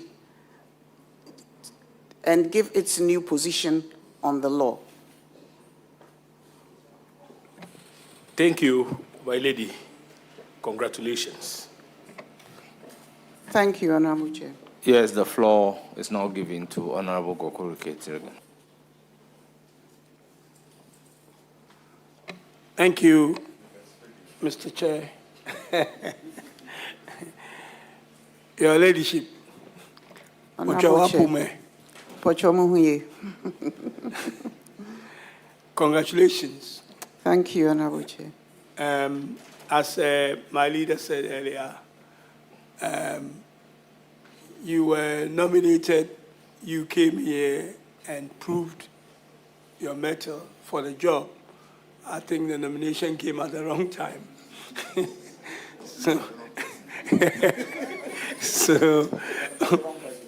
So hopefully you will not be going through that again. I watch your vetting. I have nothing to say to you. I'll ask you now, because I believe that you gave a good account of yourself. I just want to confirm, and also to my leader, that sitting down and watching the sea is actually a very great hobby, a good therapy, especially coming from Cape Coast. I know about sitting down and watching the sea, great therapy, and now we'll make a good Supreme Court judge. If you have such a. Thank you very much, and may God bless you. Thank you. Thank you, Honorable Chair. Honourable members, I indicated I don't have a question. Kindly indulge me to acknowledge the revered guests. Honourable members, let me make it very simple. The Chief Justice of the Republic of Ghana, Justice Paul Bafoboni, is here with the Supreme Court justices and the Court of Appeal judges. We also, as I already acknowledged, we also have the members of the bar and the former executives of the Ghana Bar here with us. We have Mr. Edmond B. Issa, the spouse of the nominee, here with us. We have Dr. Annette K. Issa, doctor of the nominee. We have Dr. Cletus Adams, son-in-law of the nominee. We have Mr. Edmond Essa Jr., son of the nominee. We have Mr. Winfred Ablodepe, brother. We have Nana Jensi Amwaku, chief of, is it Equida, Echinim, Western Region. We have Mr. Walter Kweku, Ewa. We have Nana Breu Butler. We have Colonel Fred Hilton. That's uncle to the nominee. We have Dr. Anna Hilton, auntie. We have Honorable Dr. Benjamin Kumbo, former Member of Parliament and former Majority Leader. I use the opportunity to once again welcome all of you, and I thank the nominee for attending upon the committee, and based on the fact that she has previously been vetted, the committee is having confidence that she can really excel at the APS court of Ghana. Accordingly,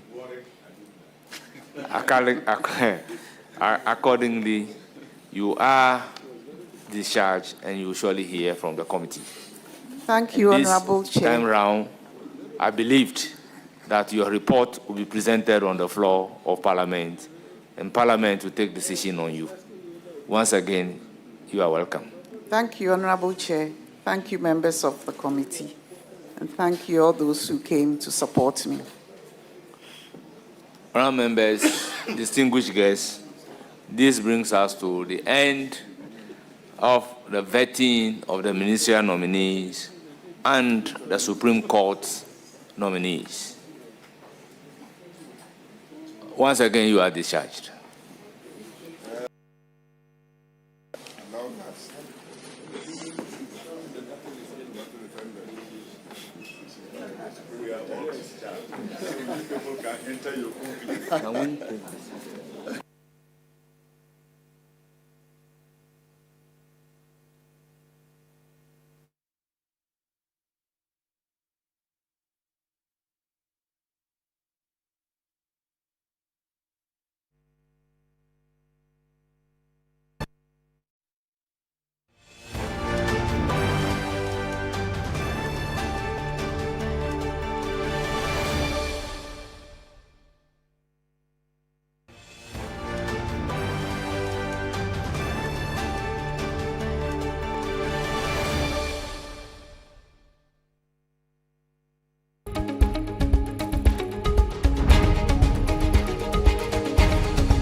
This is TV3. You've been watching a live coverage of the vetting of some ministerial nominees and Supreme Court nominees as well.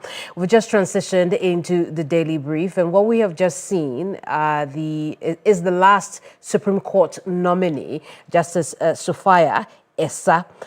Before her was the former GBA leader, Anthony Forson Jr., and then before him was Justice Edward Amwako Asante.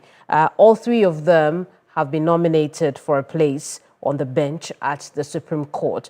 Now, before the Supreme Court nominees, there were two ministerial nominees, Mahama Ayariga Boko Central MP, who is now Minister Designate for Local Government, and Dr.Zanetor Agyeman-Rawlings, who is Minister Designate for Environment, Science and Technology. That has also taken place. But as we've been telling you, the last three vetting process or vettings have been without the minority side because they raised a number of questions about procedure. So what we have now is 5 nominees awaiting the rest of the process, the committee's reports that will head to Parliament, and then their eventual approval or otherwise. You know, as you have been gleaning also from what the members of the committee are saying, there's no reason to disapprove of any of the nominees that we've seen so far. So this is the Daily Brief. We'll just continue off and connect with our correspondent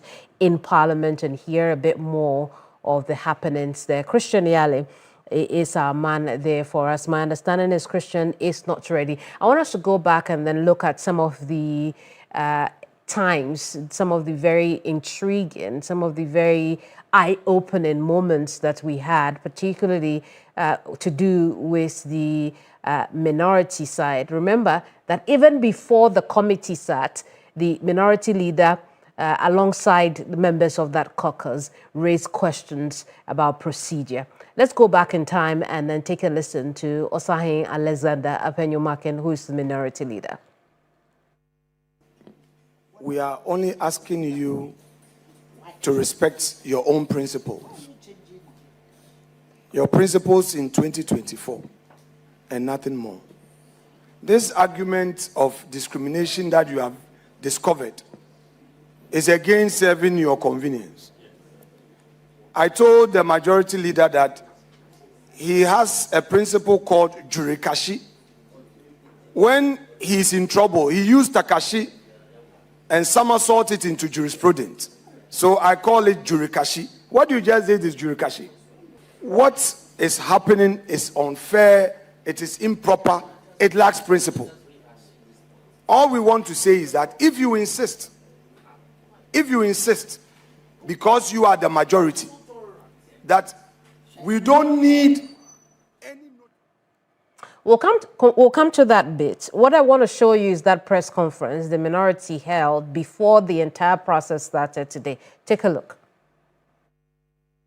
Nothing should be done to impede or stampede any committee in the performance of its functions. Mr. President, you have been a member of parliament before.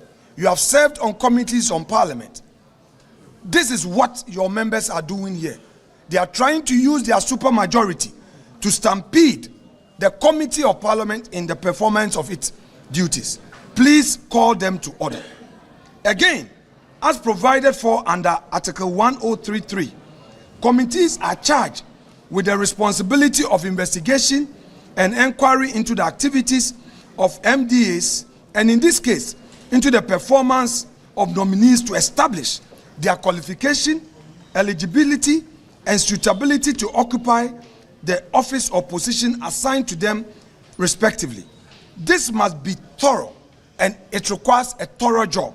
Mr. President, again, we plead with you. Kindly engage your caucus. It is your nomination. Everything they do today stands for or against your legacy. We are not against the nominees. We are not against the decision by you to nominate justices to the Supreme Court. Although we are against the decision on the basis of your own principle. But we believe if the right thing is done, all of us can work together as Democrats, engage and get the right thing done. This is why in the wisdom of our framers of the Constitution, these provisions were in the Constitution to allow Parliament, in its wisdom. So this was early in the day, already setting the tone of how the vetting process would go. I'll take you through it again, but right now, let's join the committee again because some comments are being made about how the day has gone so far. Let's listen in.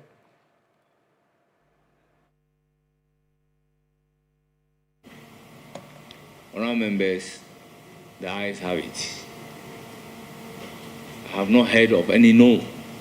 So I will take it that the committee members present and voting unanimously recommend for approval by the House Justice Edward Amwako Asante as Justice of the Supreme Court of Ghana.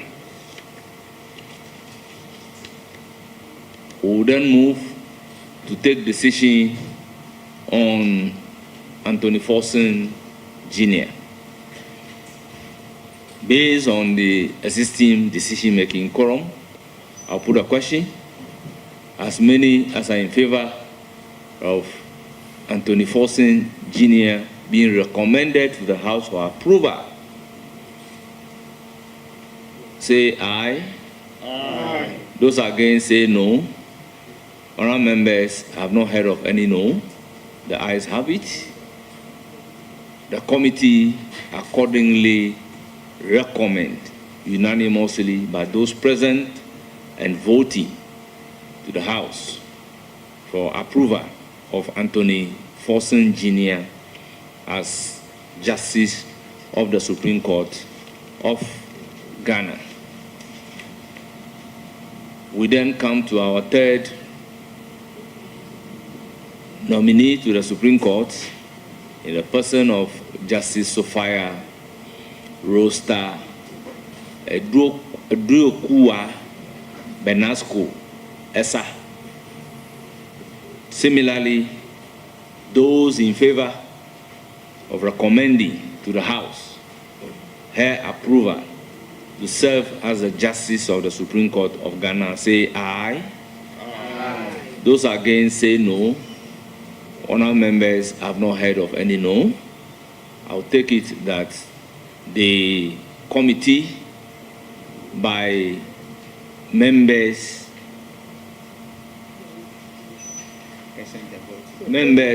present and voting unanimously recommend to the House the approval of Justice Sophia Rosta Duokua Benasco Issa as Justice of the Supreme Court of Ghana. On this note, I use the opportunity to thank the members, our revered and distinguished guests, the media, and ladies and gentlemen, including all stakeholders that supported the nominees, the committee in doing successful vetting. We look forward.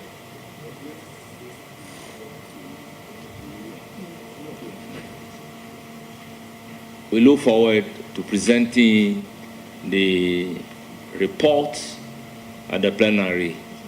Hopefully, the House may take favorable decision in their favor, leading to them working as the justices of the Supreme Court of Ghana. Honourable members, once again, thank you very much. For us to take other decisions of the committee, we plead that the non-members of the committee and the media take leave of us as we bring the curtain down.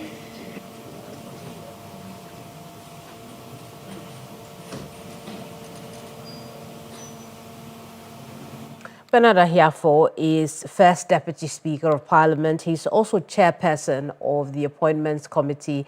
They have just concluded that vote on the nominees now. At the time we joined them, the vote was on the 3 Supreme Court nominees, Justice Edward Amoako Asante, who's got the approval over 3 decades of experience as a lawyer and a judge, the former Ghana Bar Association leader as well, Anthony Forson Jr. getting the nod as well. 25 years of experience as a lawyer and a very long time president of the Ghana Bar Association. Then Justice Sophia Rosetta Oduokuma Benasco Essa, also long time on the bench, a Court of Appeal judge, just like Justice Edward Amoako Asante.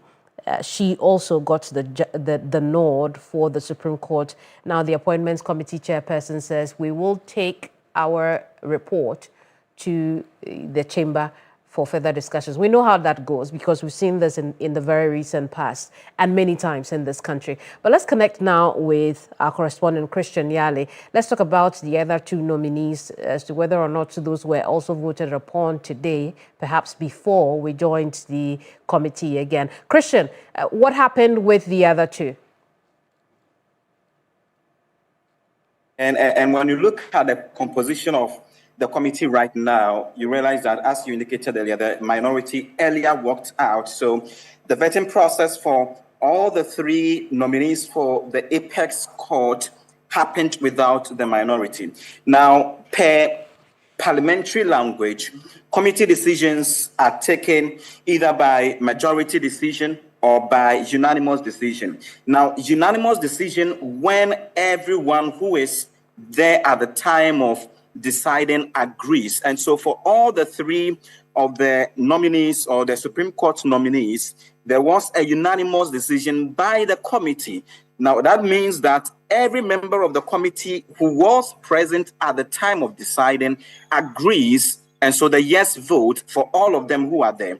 Now, we'll talk about a decision by majority when it happens that it could be that there are about 20 people who are there, yet let's say 14 out of the 20 would agree that yes, we should approve them, and then the remaining 6 will say that no, then you can say that by a majority of 14 votes, they have decided. Now, in this particular case, for all the 3, you do not have the minority, and so all the members on the majority side have voted yes, which makes it unanimous. Kemini, as you indicated, this does not mean that automatically the House or the plenary would go ahead to approve them, because it is one decision of the committee to approve them, and then it is another decision for the House in totality or the general plenary to consider them. That is what we expect to see possibly by tomorrow, when the committee would present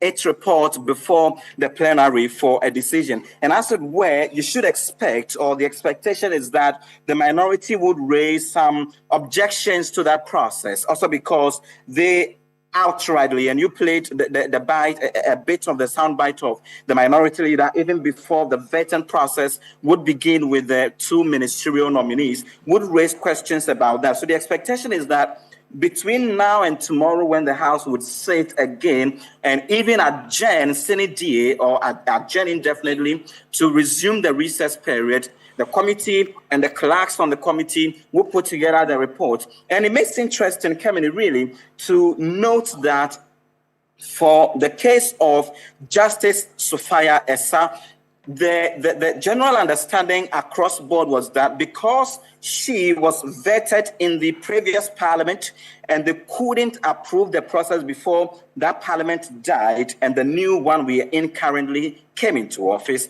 then the understanding is that she's already met that criteria, because the recommendations made as of the time gave her the green light to continue to serve or to be approved as a justice of the Supreme Court, of the Apex Court. And so largely, it was just a question, just one question that was posed to her to answer. But even that, you wouldn't, and for most people who have already shared concerns, it would have been a bit more of a rigorous, a more scrutinizing process had the minority decided to partake in this process. But again, they have had their own reservations. But Kemini, let me take you back to what has been the issue so far. What has been the brouhaha. Christian, before you do, we lost you a little bit at the beginning of your explanation as to why, at the time we joined, the committee's vote was only on the Supreme Court nominees.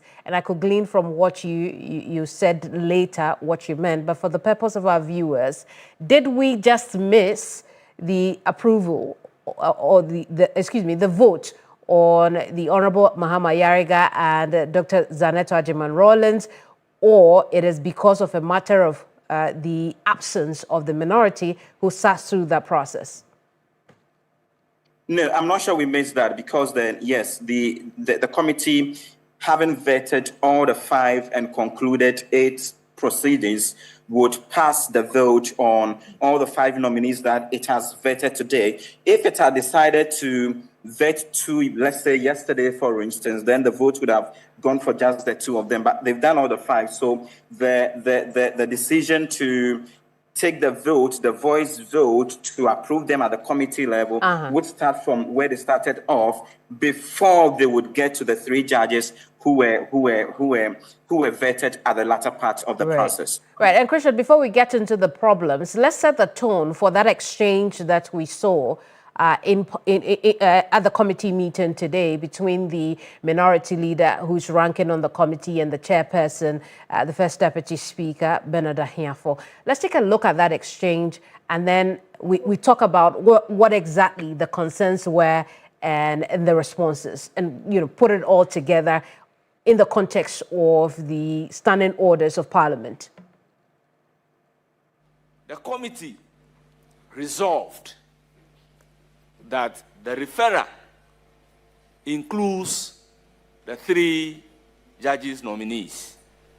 We cannot, therefore, discriminate in favor of our colleague nominees and against the 3 judges' nominees.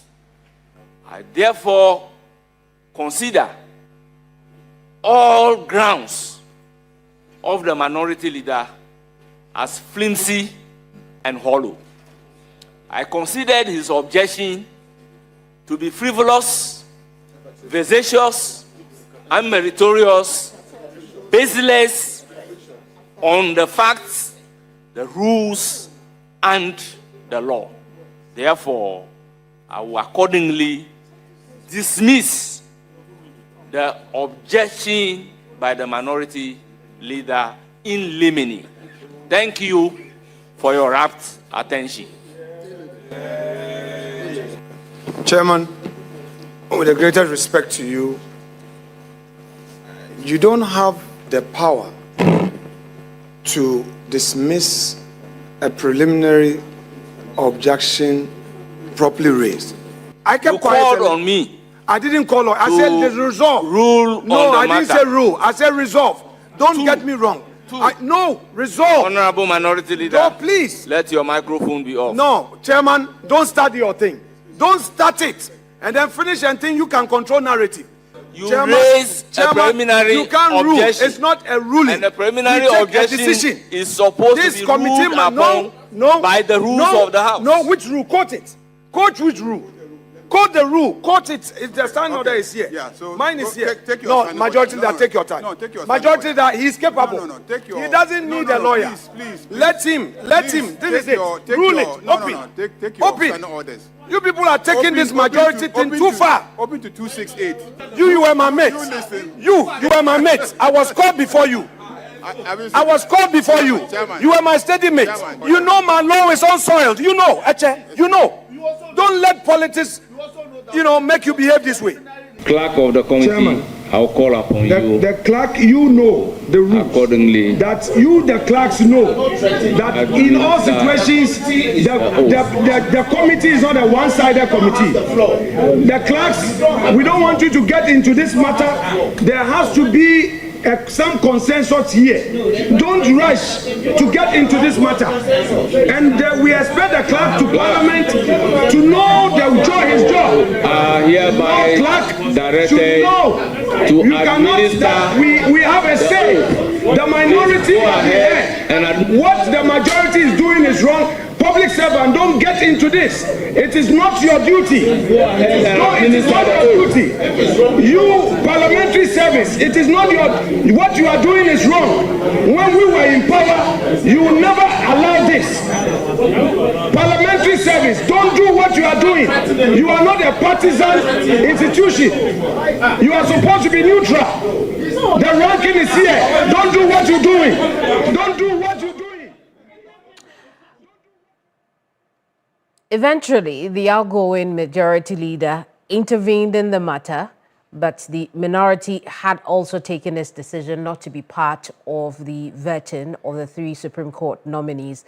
I head back to our correspondent, Christian Yale, because the concerns had already been set in the morning in a press conference, only reiterated in the afternoon. Talk to us about these concerns. Concerns are simple, that per standard procedure, and Kamini, I will take you to Standing Order 217, Standing Order 217, and when you look at the 10, Standing Order 21710, it clearly stipulates or dictates that for a vetting process to happen in this manner, now the committee has to more or less publish, and let me just read it verbatim, just so I don't paraphrase. Let me read it verbatim. It says that the 10 says, the names of persons nominated for appointment by the president shall be published in a newspaper of national circulation to inform, to request memoranda or representation from the public. Now, the minority is saying that this has not been done. Now, you recall us from recess, we come on Monday, you tell us that President has communicated to you, Speaker, to allow for the vetting of 5 nominees of his. You do not give us ample time.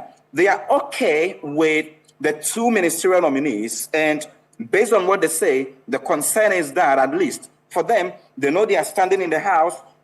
The minority leader is friends with the majority leader. They share that good rapport. And the minority for a very long time as well has been advocating the appointment of Dr. Zanetor Agyeman-Rawlings, especially for those who were talking about the Ministry of Health. There are those who have also spoken about the Ministry of Defense. And so for her to be appointed comes with a welcoming news. For those two ministerial nominees, they have no problem. But for the Supreme Court judges, and for the fact that, and the minority leader cites instances from the past, in the last parliament, where the leadership of Dr. Kasel Atufosin, now finance minister, the leadership of Emmanuel Amakofibua and co, objected and opposed the nomination of Supreme Court judges under similar circumstances, and on the fact that you did not, or they did not allow enough room at the time. He says that at the time,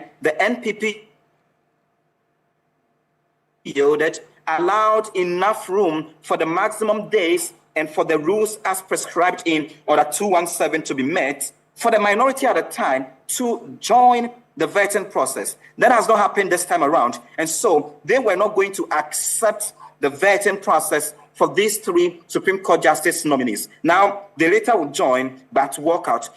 Makemini, when you look at the provisions of Order 217, right after the 10, the 11 states that the committee shall report to Parliament within 3 days after the conclusion of proceedings of the committee when Parliament is sitting.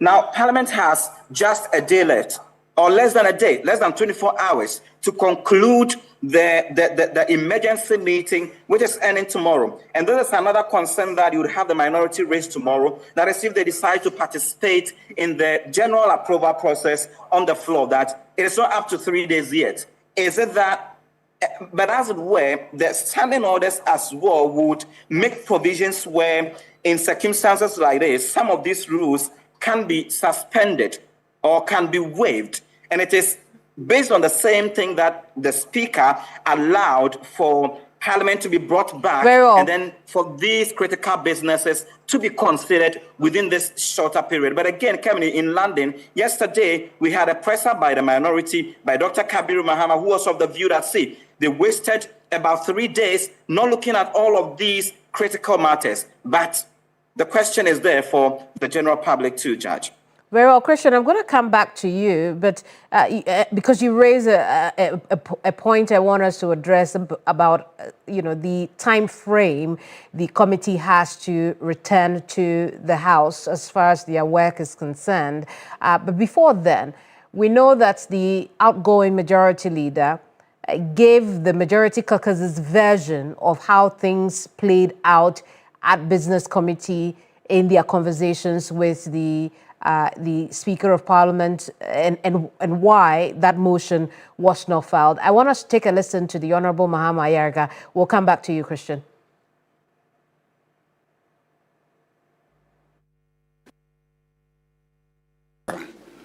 That President Nana Akufo-Addo, when he was president, initiated. I also don't think there's any problem with the idea. It is owned at the local level. There's local participation, there's trust, and because of that, the locals are contributing towards. These are the core objectives. If we actually, as a country, try to rather define the spheres of executive power and assign what executive power we think should be performed by local government. Oh, we apologize for the wrong insert, but perhaps, Christian, you can give us a rundown of the explanation Mahama Ayariga gave about why the motion wasn't filed, because according to him, he had instructed his chief whip, the Honorable Roxanne Nelson Dapiamekpo, to file that motion. But what happened? What happened is one that I wish would get to listen exactly how Mahama Ayariga explains it, but as it were, there is clearly a difference between a motion and a statement. Now, that was an issue of disagreement between the leadership amongst their rank, especially when the chairman of the committee, Bernard Ahiafo, indicated that he had ruled on the decision or on the objections raised by Alexander Filmakin, and Alexander Filmakin would say that he did not have the right to rule on it because he had come in a motion. And once he had come in a motion, then it presupposes that the committee would then have to make a holistic decision and not a decision by the chairman alone. And so those are matters of their own language. And as it were, it just appears as though that did not come in a form of a motion, and then it becomes an ordinary statement. And when it becomes a statement as such, then it means that the chairman, and also, mind you, the minority leader, in making his claim or laying his claims, had mentioned that he needed clarity or need direction from the chairman of the committee. Very well, Christian, I'll let you go now. Thank you so much for the report. And Christian Yale is our parliamentary affairs correspondent. Now, just a quick reminder of what the Minister Designate for Local Government, Religious and Chieftaincy Affairs said about that situation. There was a motion to be filed, but upon discussions with the Speaker of Parliament, the Speaker then had told the caucus that because there were indications in that notice to return to Parliament from recess for urgent business, there was no need for the motion to be filed. In addition to that, the business statement, which included the vetting of the Supreme Court nominees, had already been adopted by the House, which then, in the majority caucus's view, gave way for a waiver of 21710. But we'll leave it here. We'll take a quick break. When we come back, let's have a discussion with an analyst on what has happened so far, because the consensus for many Ghanaians who have watched this is that it was not thorough enough. Let's come back and discuss that. Don't go away.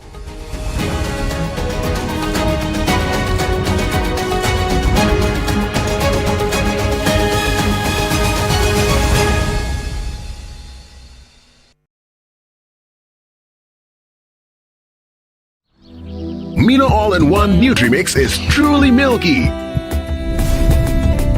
and contains calcium. So no need to add milk to that rich, creamy cup, which helps to nourish and energize your kids. Mino All-in-One Nutrimix is such a smart choice. Mino, energy to go further. I wish I could have soft and glowing skin. New Geisha Black Soap with activated charcoal to give you soft and glowing skin. New Geisha Black Soap and New Geisha Moringa. I wish I could have soft and glowing skin. New Geisha Black Soap with activated charcoal to give you soft and glowing skin. New Geisha Black Soap and New Geisha Moringa. You think you know Gary? Think again. We are taking your favorite snack to a whole new level. Introducing Kivo Gary 4-in-1 Strawberry. More Kivo inside, more joy for you.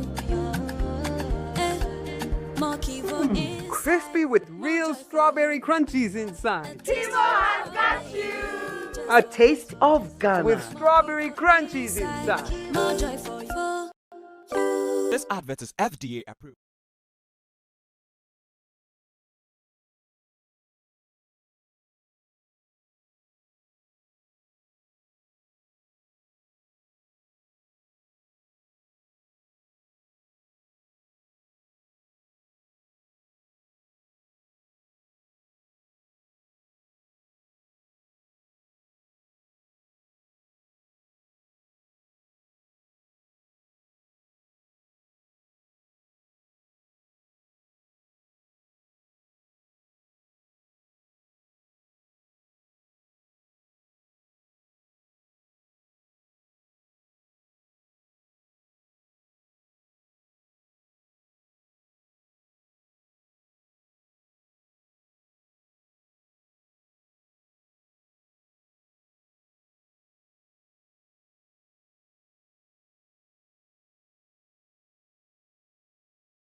Affairs analyst, and we'll look at what we have seen so far. Specifically, Sami Obeng is Executive Director for the Parliamentary Network Africa Group.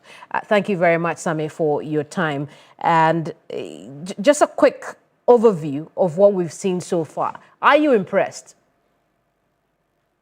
Well, vertings on the floor of Parliament or in Parliament have always had its own surprises.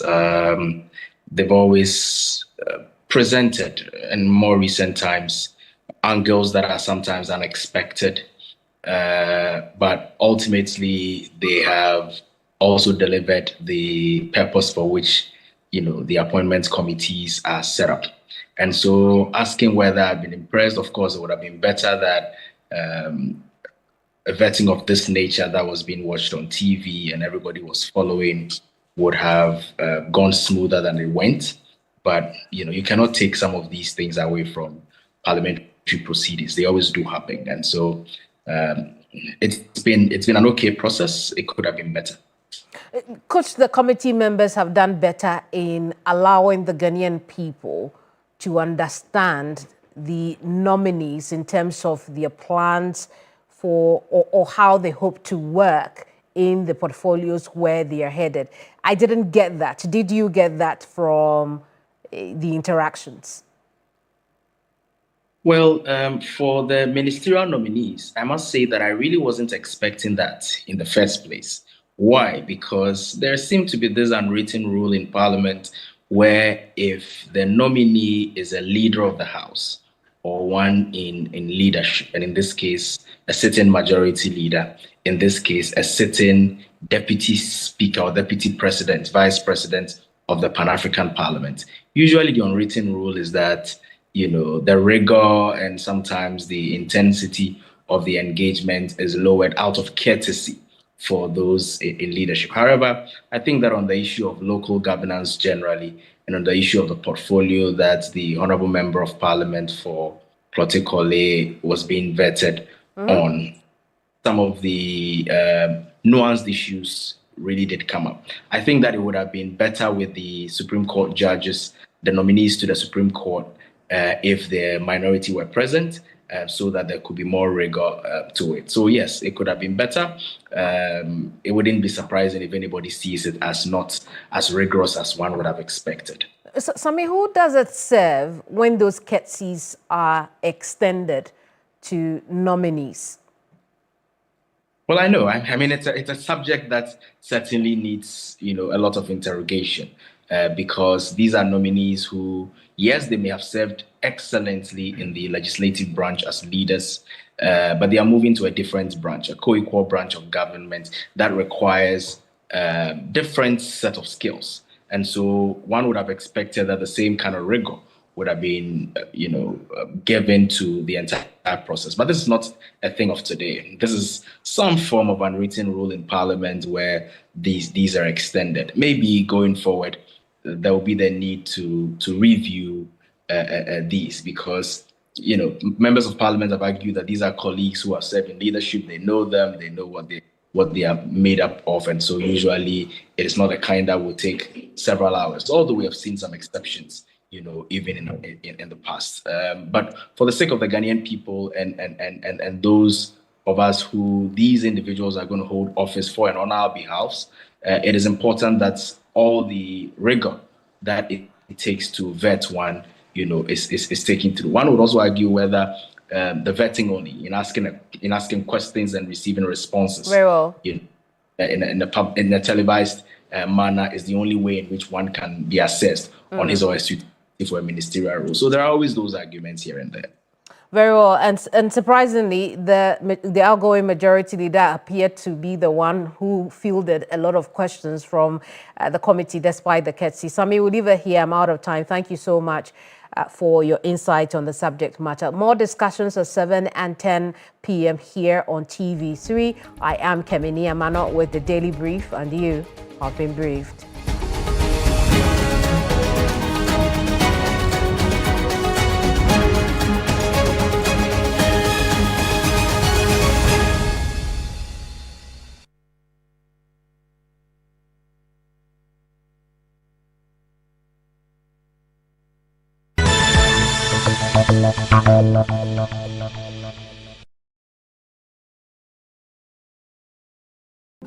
Last year's Christmas with the 2025 GMB Queens was unforgettable, but this year, Global Wings Travel